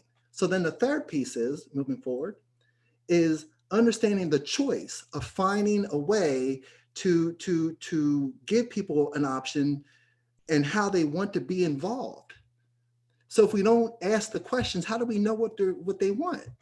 I think a lot of times we make decisions in a vacuum, and instead of talking to people from an inclusion standpoint and asking what are their feedback, people have choices to go wherever they want to go. Would you agree or disagree? I agree. People can go anywhere they want to go, but it's our job as coaches and or athletes to find that choice to be a part of something that's good. That's why when you think about in colleges, there's alumni programs. Everybody wants to be a part of a good alumni program. So why is that? Because it's a choice, and people find inclusion in the people who either look like them or think like them or in the same environment as them. It's a choice. Let's move forward. So partnerships. Now this one's a good one for me. All right. I love it when people say to me, well, coach, why don't you partner with this organization? Or why don't you partner with that company? Or why don't you partner with that bicycle shop? Here's my thought process around that. As you see it in the text here, partnership looks at how individuals and organizations and relationships are formed and how effective they are. My theory is don't just partner with anybody. Partner with the people who matter. Partner with the people who matter that understand the concepts of, once again, going back to the access and the attitude and the choices of what you decide to do as far as your juniors are concerned. Find the partners that match the mindset. Because if they're not on the same page as you, how can you create this continuity? And I think a lot of people or a lot of organizations or a lot of individuals are going to find all these partners that don't have an understanding of what the organization wants to do. So that's a key piece to this, folks, is partnerships, the proper partnerships. Let's move forward. Communication, another key one. Communication to examine the way that we let people know about the options to get involved, and it's all about the culture. So if we understand the culture and people can align themselves to a culture that we're trying to build as it relates to the junior cycling going forward, I think more people will be a part of the success that we can create.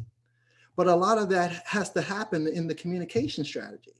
That it's just not about, okay, we're going to talk diversity all day. We're going to talk about inclusion. We're going to talk about opportunity. We're going to talk about access. We're going to talk about attitude. We're going to talk about all these things that actually truthfully go hand in hand to the person's psyche. It's how they think.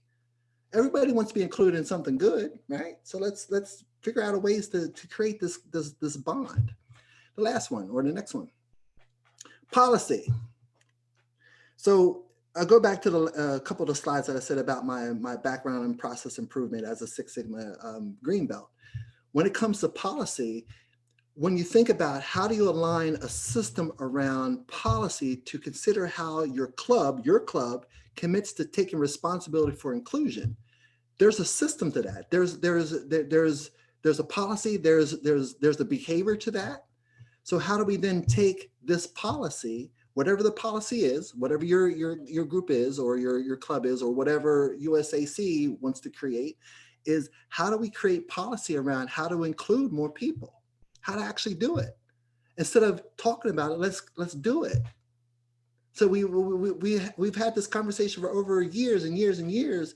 Here's an opportunity for us to create some levels of continuity for all of us, because we all have something to say. So why not put it out on the table? And we're going to talk about this here in a few minutes of how we can create something. This is where inclusion starts to come in, and we put the droplets of innovation in. And the next one, opportunities. Opportunity explores what options are available for people from all diverse backgrounds. So going back to the diversity slide, the diversity wheel, there are all of those options. Can you go back to that slide, the diversity wheel? Can you go back? Way back. That. All right, so look at this slide, folks, and say, okay, what are the opportunities here in your area? I don't know where your areas are. I know what my area is. I live in Brooklyn. So my opportunities are vast here, but I don't just look at from an ethnicity standpoint. I look at it from all aspects. You know, everybody wants to learn how to ride their bike well. So how do we take this wheel and create these opportunities wherever you are to include more people in the conversation, so that we don't have to just keep talking about black and white things? To me, as an African-American male, I'm tired of talking about it, truth be told. There's so much more to talk about than that. And you see it here on the slide that there's so much more to talk about. Let's go back to the choice. Let's go back to choice. Stay here on this slide. No, stay here on this slide for a second. Yes. So when we go back to choice, if there's a language barrier, you see it, that's the second wheel here from the left-hand side of personal habits. If there's a language barrier that a junior can't get an answer and or feel good about themselves or in a group, and they feel slighted or excluded, they're not going to want to join it. They're just not going to want to do it. And that could be the same color as me or you. Could be the same. So how do we then minimize that impact that language has? Do we get people who speak a different language? Whatever. I mean, there's so many options. There's so many opportunities here. But now that you see that this is more than just gender and race, there's more here to talk about. So we'll move forward to the last slide.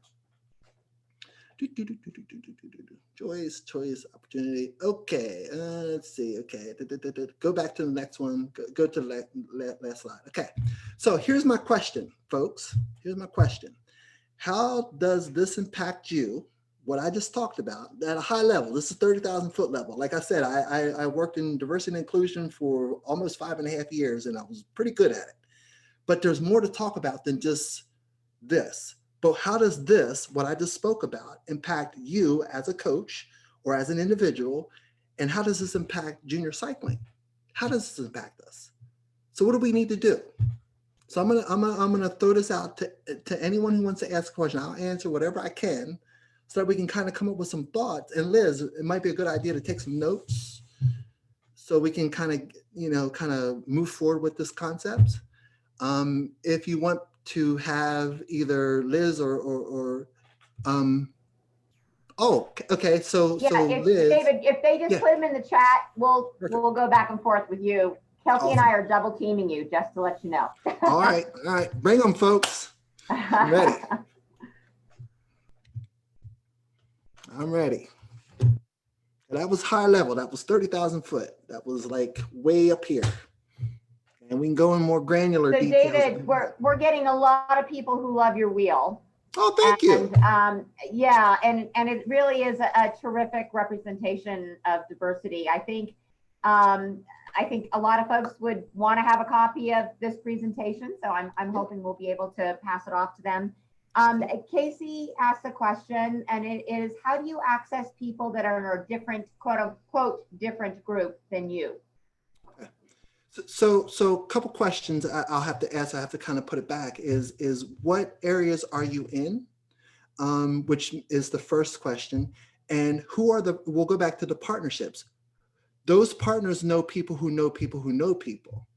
So a lot of it is for self is to feel comfortable speaking to people who are different. That's the challenge.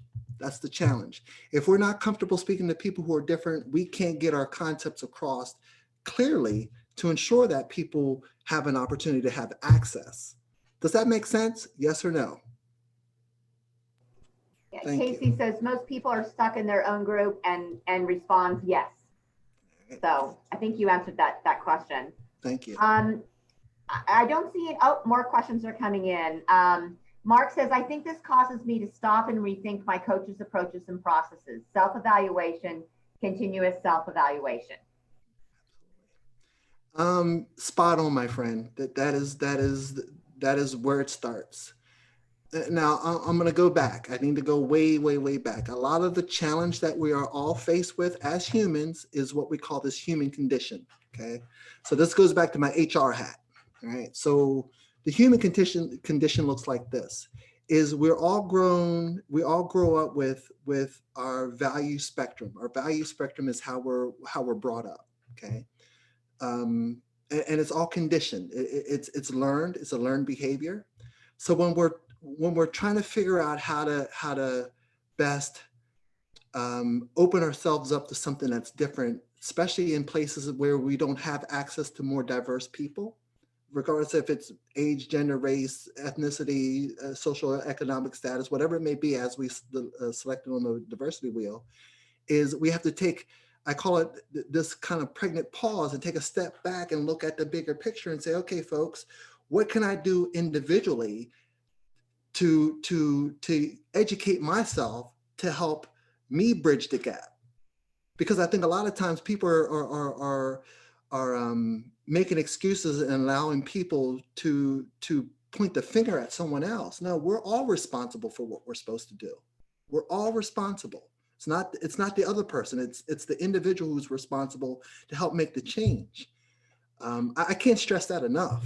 I can't stress that enough. Because as coaches, our job is to include. That's what we're supposed to do. And we have to find ways to ensure that we're including people in the conversation. If not, why are we coaches? Why are we doing it? You know, I chose to leave banking and finance as a diversity practitioner and an executive to do what I do because I love to work with people. I love to work with people. And I just love to ride my bicycle. I mean, it's just kind of fun. But I mean, at the end of the day, it's the most rewarding thing I've ever done in my entire career. And I've been doing this a long time. Next question. This is Kelsey. We just got another question, but I'm going to go ahead and throw this one out first, selfishly. So David, you and I have spoken before, and I think this slide itself basically sums up my question. How do you have conversations about inclusion with junior riders? Where do you start, especially if you're someone that maybe doesn't have a background or doesn't feel in this topic, doesn't feel confident, experienced? How do you start a conversation with your junior club? And then how do you keep that conversation going? Oh, absolutely. And this goes for everybody. Here's how you make this connection. You meet them where they're at, regardless of where they're at. You meet them where they're at. And I'll give you an example of what I'm talking about. As a black belt martial artist, okay, back in, I got my black belt in 1994. One of the things that I learned to do, because it was part of my training, was to meet people where they were. So as a black belt, I had to ensure that, okay, how do I then talk to a white belt and bring them up with me? So a lot of that comes with that kind of mentor mindset that says, where are you as a junior? What goals or accomplishments that you would like to achieve at whatever age they are, so that you can help them grow? Because then it becomes more of a mentor conversation, not just a coaching conversation. And not just about, okay, you're going to do this interval, you're going to do that interval. What makes them tick? And it takes a people person to figure that out, folks. It takes a crafts person. So when we say there's an art to coaching, there's a true art to it.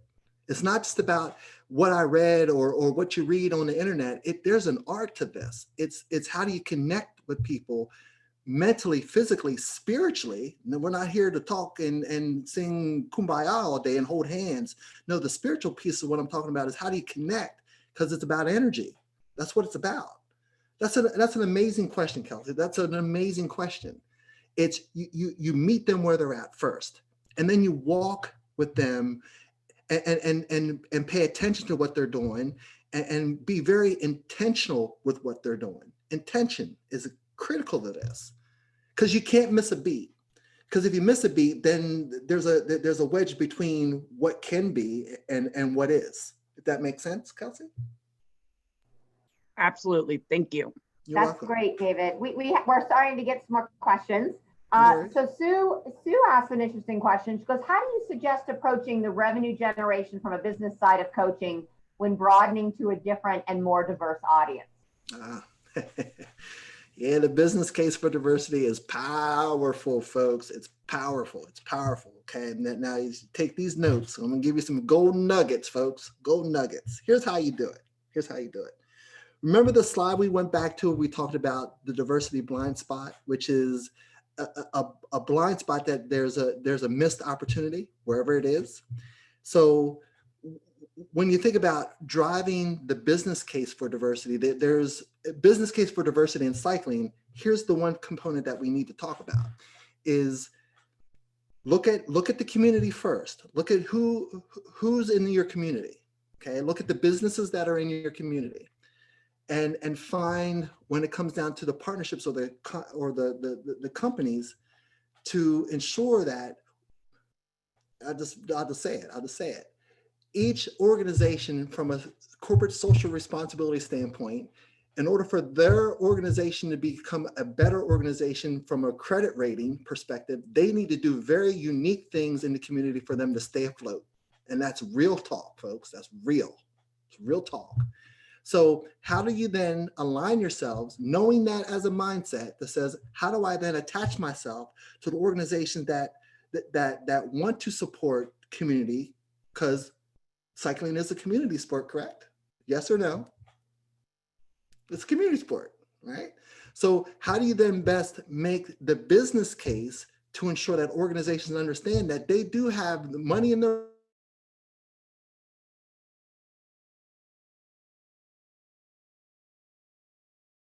geographic location it is? It doesn't matter, because it's in order for an organization to stay afloat, they have to do this work. They have to do it.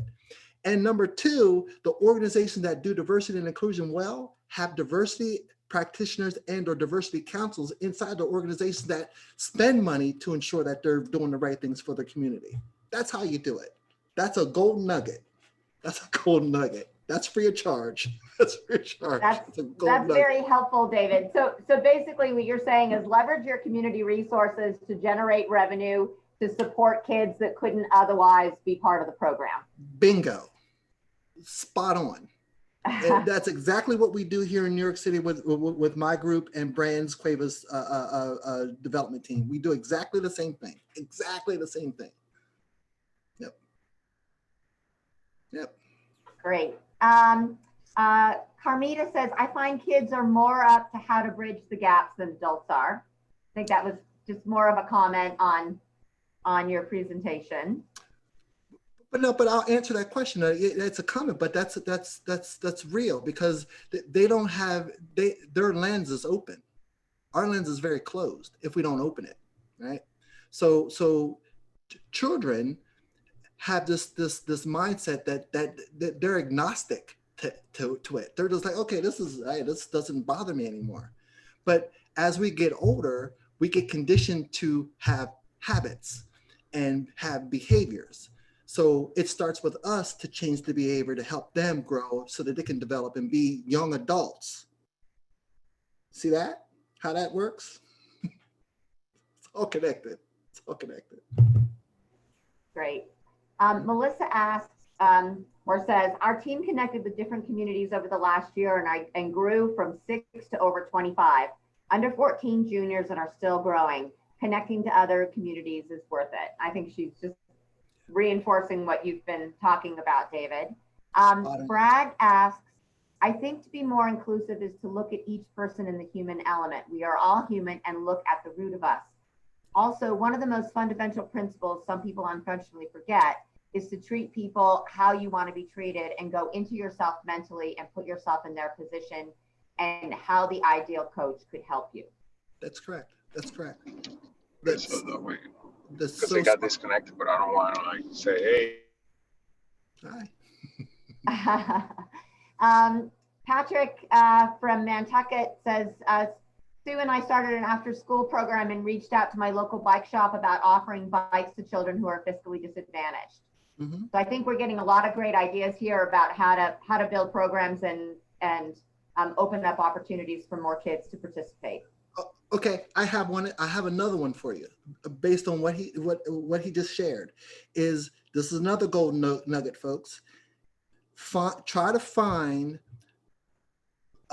diverse suppliers that build bicycles based around disadvantaged kids.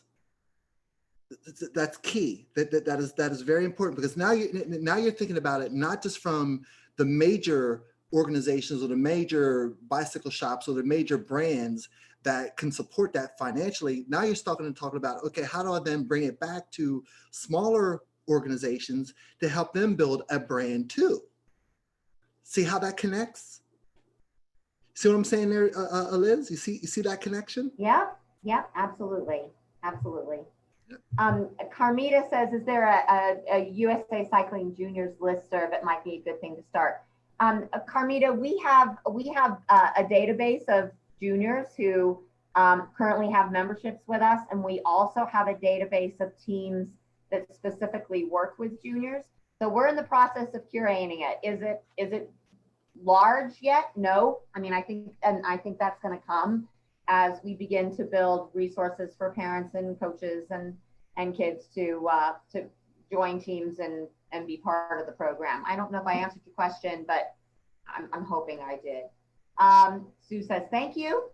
Carmita says, let's be clear, diversity does not equal poor. That is a real bias in this process, especially in cycling. Correct. 100% correct, Kalita. Yep. Mm-hmm. And let's see. Sean, please discuss the dichotomy between partnering with trusted partners within a community as opposed to walking into a new environment alone. Okay. So trusted partners have a history. So when you think about history, it's they have a track record of success in how they deal with outside individuals, not just within their organization, but also outside their organization. That's the most important piece. So when we think about this holistically, we can say, all right, what is their value proposition and how they best build their culture? That's, to me, personally, that's an organization I would want to partner with if they have a solid culture.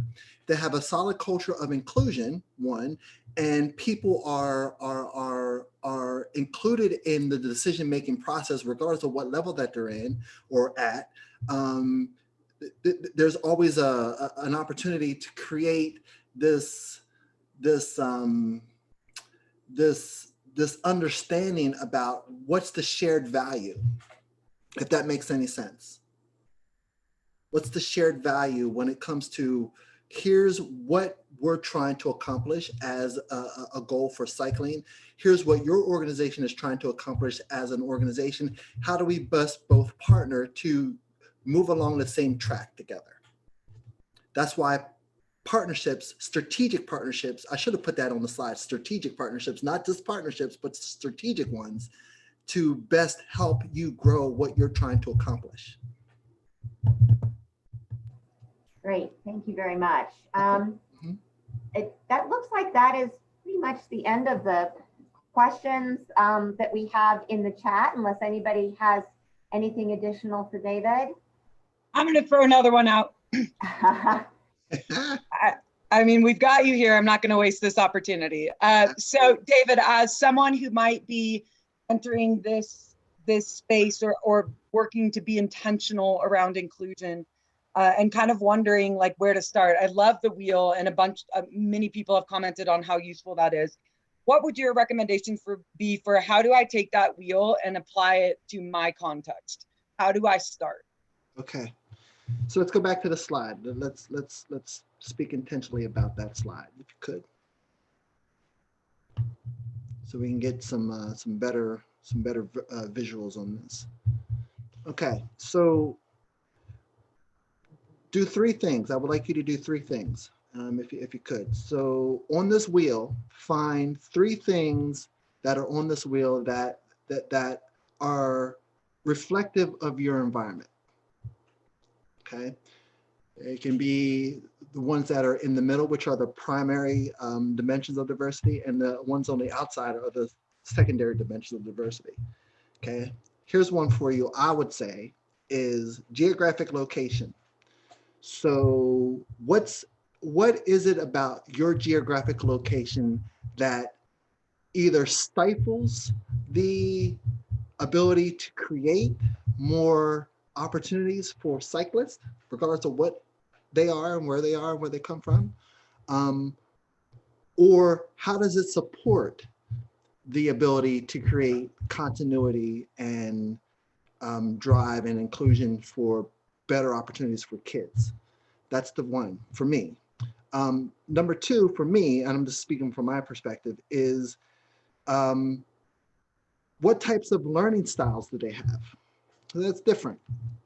So when you think about learning styles, some are very individual and just want to be left alone. Some want to be part of a group. So when we talk about learning styles, how do we then create this concept to bring both of these pieces together so that they all can be a part of the success of the group? So that takes a crafts person as a coach to see that and answer that question. Okay. I will pick one from the primary dimensions of diversity. Would be age. So we all know as adolescents, they have a mindset that's a little different. Okay. From 13 to 16 years old is when they start creating these habits. So if you can grab them early and help them create better habits, they'll be better people. Would you agree or disagree? Kelsey? Agree. Okay, so that being said, folks, find 3 pieces of that puzzle that you can create some level of direction that you might not have thought about, that can help you increase your ability to bring more people into the fold. Military folks have kids that might want to get into cycling. There's so many options here. There's so many opportunities here. Let's see. What else can we talk about here? Like I said, the socioeconomic status, there's access. There's ways to have access to this sport of cycling that we love to do. Just help create abilities for more people to be included. Be it partnerships, be it finance, be it whatever, be it free, be it group rides, whatever it may be. Marital status. I'll give you another one. Women in cycling, women have children, young kids, to do workouts with your child. And I mean, there's so many things. There's so many things. I know, it's great, David. Thank you so much. It's sort of overwhelming, I think, when you look at the possibilities. So this has been amazing. I think it's been terrific, and thank you so much for joining us. And I just, we'll be making your presentation available, obviously, to everybody who is here. I've got a lot of interest, particularly in your wheel. Thank you. So, David, thank you so much. You're welcome. You're welcome. You're welcome. Well done, folks, and make it a great day. I'm going to go and do a workout. Great. Well, enjoy your bike ride. Thank you. Yeah. Have a great one. Yeah. Bye. Great. Okay. I think what we're going to do is we're just going to go through a couple of quick little announcements about some programs that we have coming up pretty fast with USA Cycling, and then we'll take any last minute questions that anyone has, and then it will be a wrap. So Parker, if you could please switch to the next slide. So when I was talking about our collegiate program, I was talking about 4 pillars and that the strategic plan rests on. And one of those pillars is awareness. And we have put together what we think is going to be and fully expect to be just an extraordinary event. And that is our High School Bike Festival, Collegiate Fair, and High School National Championship. So we made an announcement about this. Gosh, it was maybe 30 days ago, and we've had a ton of interest. And I just want to make sure that you are all aware that this is taking place.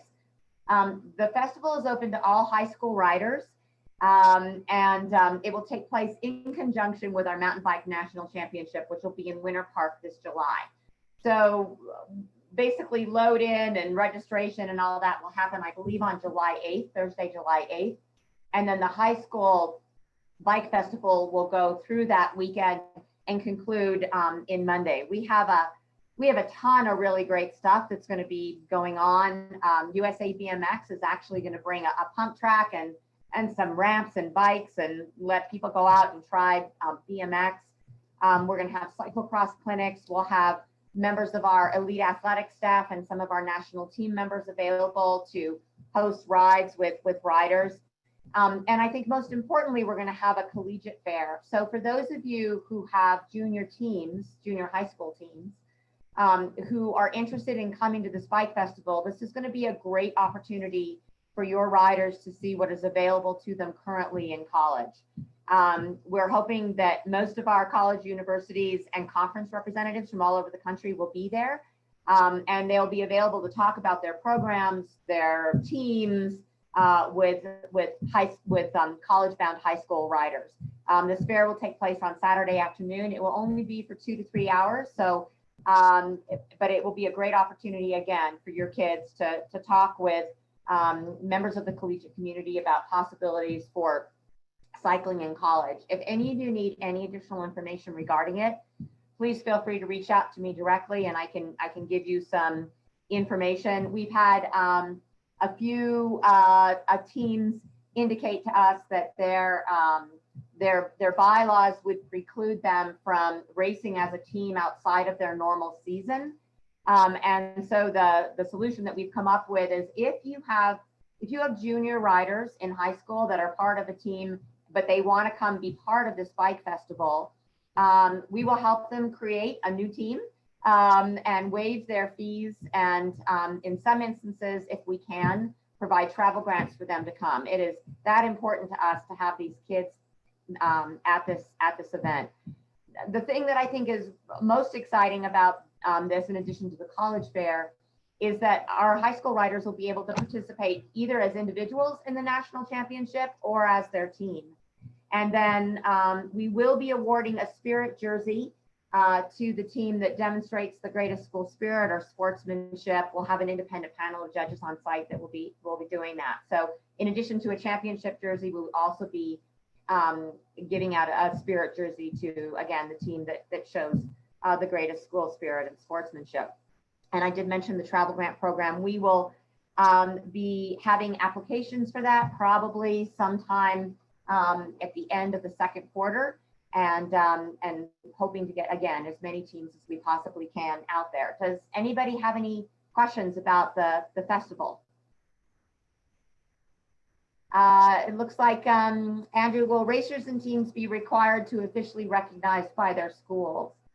No, I don't think we're going to make that a requirement. Again, you know, we have heard from a number of teams that are part of interscholastic programs that are tied with another organization. And again, they would technically be precluded from racing in those jerseys. But they are more than welcome to form a team and come race with us. Jason asks, is this for mountain bike or will road be included? The national championship will be a cross-country mountain bike course, but we will be spotlighting other disciplines. We'll have road rides, we'll have a cyclocross course most likely set up with some skills training around that. Again, we'll have BMX. We're going to try to make this as broad as we can within the confines of what is available to us at Winter Park. Andrew wants to know, how is this different than the Junior Mountain Bike Championships? Juniors compete in the mountain bike championships as individuals, and in this particular instance, they will be competing as part of their team. So while we're still working out the details of how the points will be calculated, it will be very similar to what we do at the collegiate level, where every person that participates contributes to the point totals for their team, and then we'll determine who the winner is based on that. And again, we'll have more details about how those points are going to be calculated as we dig deeper into the actual planning for this event. Peter says, will there be any discussion as to whether or not there'll be a collegiate road season? You know, Peter, we've been talking about that a lot, and that's a really great question. In fact, we had a call with all of our conferences a couple of weeks ago. And, you know, we're talking about the road season. In our view, we're planning on hosting national championships if we can do them safely and students can actually come to them. I mean, I think part of the challenge we have is schools all have different policies about whether or not their kids can travel. What we're hearing is that most of the teams can travel, provided they can do it in one day and there's no overnights. So again, you know, we're still trying to figure out what we're going to do there, but we do have our national championship set. I know that this evening the Southeast Collegiate Cycling Conference is hosting a town hall with all of their teams to get a better idea about what's happening. But my understanding from that conference is they are planning on hosting a road season, provided that the local and regional health organizations will allow them to do that. So, you know, we're trying. It could be, we're hoping that everything goes back to normal, but it's hard to tell at this point when everybody's crystal ball is probably as good as ours is. Would the high school race be scheduled at a different day other than usual junior events? Yes, the high school, the bike festival and national championship will take place the weekend before the mountain bike national championship. Randy asks, are we working with Nika for this? We have been in contact with a couple of Nika leagues who are telling us that they are planning on sending kids. But in terms of a formalized partnership with Nika, we don't have that yet. We'd love to. It'd be great if we could, but we're not at that point. Does anybody else have any other questions about the championship? And again, I'm more than happy to answer any additional questions offline if you guys just want to email me.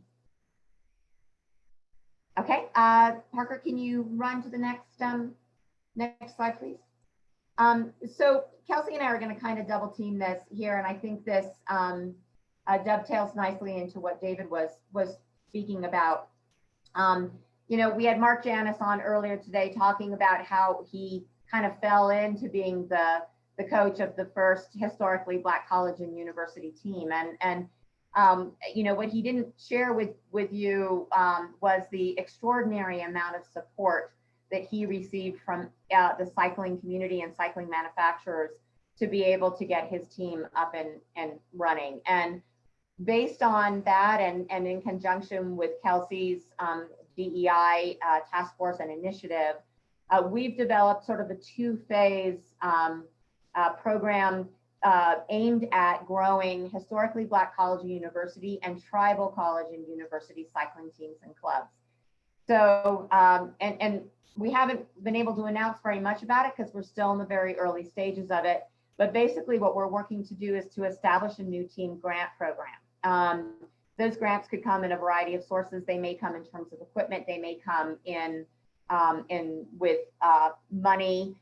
They may come with donations of kits. We're pulling all of our strategic partners together on this to be able to establish this. And in any event, we will have a grant application that we will be launching shortly after the first of the year, and asking teams that are interested in, or schools that are interested in starting cycling teams or clubs to fill out that application. And then we will be going through those applications and awarding grants based on that whole application process. From a USA Cycling standpoint, and this goes for any new collegiate team, by the way. So if you are moving to start a new collegiate team, we will waive your club fees. That's a $100 value against the club, and it gives you access to our insurance. Now, it's possible that the school has insurance as well, and it would be, behoove you to sort of look at what the options are there. But we will waive the club fees. And for riders who are new to USA Cycling, meaning that they have never held a membership with USA Cycling before, if they are with a collegiate team, regardless of whether or not it's an HBCU TU team or just a regular team, we will waive their rider fees for the first year.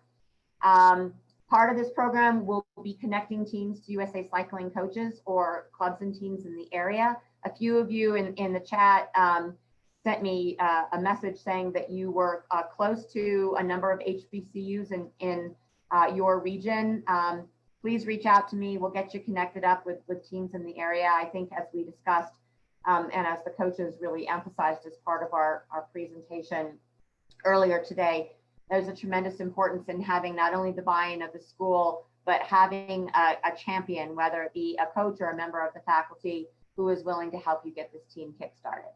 And then, as I mentioned earlier, we are in the process of building these club toolkits and resources for our collegiate program. We're hoping, we've got the toolkits in process now. We're hoping to rebuild our collegiate website in the first quarter of next year. And within that website, there'll be a lot of resources for not only how to start a club or team, but also what we hope to have will be recruitment pages where schools can go in and talk about their program and talk about the school and the school culture. So when riders are looking to go to college, that they'll have some options. So that's a very quick overview of what we hope to do with cycling teams. Kelsey, did you want to touch on the academic mentorship program? Sure. I'll just add that, so alongside the idea of supporting and launching cycling clubs and teams, we're also going to be offering an academic mentorship program. So essentially, with what this would involve is that we have identified individuals at USA Cycling, but then also individuals within the cycling industry who have volunteered to be a mentor. And so we will be inviting the universities, particularly those that have sport management or business programs, but really it'll be those that we're working with that we're launching clubs and teams that we would give them kind of first access to our mentors, because it won't be an endless amount of individuals. But they would essentially say, I'm interested in having a mentor. They'll give us kind of their top 2 or 3 areas in the industry that they'd like to be connected. So whether that's marketing or engineering or, sport governance, we'll partner them, or I will partner them up with a mentor based on the list that I have put together. And then they'll have the opportunity to meet with their mentor virtually 4 times over the semester or quarter, however their school works. And they'll meet with that person. The mentor will provide them with insights into their job. So, a day in the life of me. We'll also provide interview guidance, review resumes, cover letters, etc., all with the intention of providing them with access into the sporting industry, which we know is not overly inclusive or inviting. It's not a particularly easy industry to get involved in. And so we would like to provide early access into the program to just kind of give them insights and also help them realize that cycling isn't just, you can be a coach or you can be a rider. There's tons of ways that you could be involved in the cycling industry, many of which I myself had no clue about. So I see some questions about how could you be a mentor? If you would like to be a mentor, feel free to, let's just continue with our coaches@usacycling.org email. It's kind of the be all end all of emails, and then I'll get those forwarded to me. But from the mentorship side, what it would involve is essentially those 4 meetings, a semester or a quarter. And then that mentee will also be able to ask to meet with one other person. So let's say we partner them with someone at USAC, and then they would like to be partnered with, a bike manufacturer for 1 meeting. We would also provide that. And then at the end of the academic year, we'll have a virtual career fair where everyone who's been involved in the mentorship program, all the different companies and organizations, will be on that virtual fair to just kind of make them aware of potential internship opportunities, job opportunities, etc. And it'll also feed into our internship program at USA Cycling. And so again, the idea here is to increase access, opportunity, and channels into the sporting industry. So if you're interested, please feel free to let us know. But yeah, it's going to be a great way to really look to create a more inclusive sport, both from the participation side as well as from the operational side. So we're excited about that. We have a lot to be excited about at USA Cycling. We've got a lot going on in youth and collegiate, as you can see from our programs, and I know you all probably have ideas about other things that we could be doing as well. So Parker, if you could just switch to the next slide, if there is one. I don't know if there is one. Yeah, there we go. So we're going to be following up this summit with a letter that will include information for how you get your CEUs, links to the recording, and a survey. And in the survey, we'll be asking a couple of questions, mostly about, whether or not this was a useful summit to you, what you liked and what you didn't like. But we're also interested in learning more about you, what your interests are as it relates to junior and collegiate cycling, how we can support you in your development efforts with your kids. And what we need to add to our program. Now, some of you have already sent me notes saying that you were very interested in taking a look at our strategic plan. I'm happy to share that with you. It's pretty meaty, but it will give you an idea about what we hope to accomplish over the next 3 years to build our collegiate cycling program. And again, how our youth program sort of dovetails into that. So anyway, if no one has any additional questions? Oh, yes, Carmita, we will pay attention to cross. It's really interesting. I don't know if Mark was clear with this on his presentation, but he did something really neat on his program with his bikes. And I thought this was really cool. He was offered bikes as a donation from Canyon, and he got gravel bikes from them. And then he acquired wheel sets for road, cyclocross, and gravel. So all of a sudden he had 3 different bikes for the kids to use. And I absolutely agree. I think cyclocross is really a neat opportunity. And that's one of the reasons why we're going to incorporate cyclocross into our high school bike festival. We want to give kids the opportunity to take a look at that discipline as well. So anyway, thank you very much for coming. I'm so happy we had such great attendance, and thank you. And I'm sorry it was 4 hours, but I think we covered a lot of really great stuff. So enjoy the rest of your afternoon or evening, everyone, and hope to be in contact with you soon. And Bye. don't forget to join tomorrow if you want to be a part of continued conversation around coaching. Yep. Thank you, Kelsey. Thank you. All right. Bye-bye, everyone.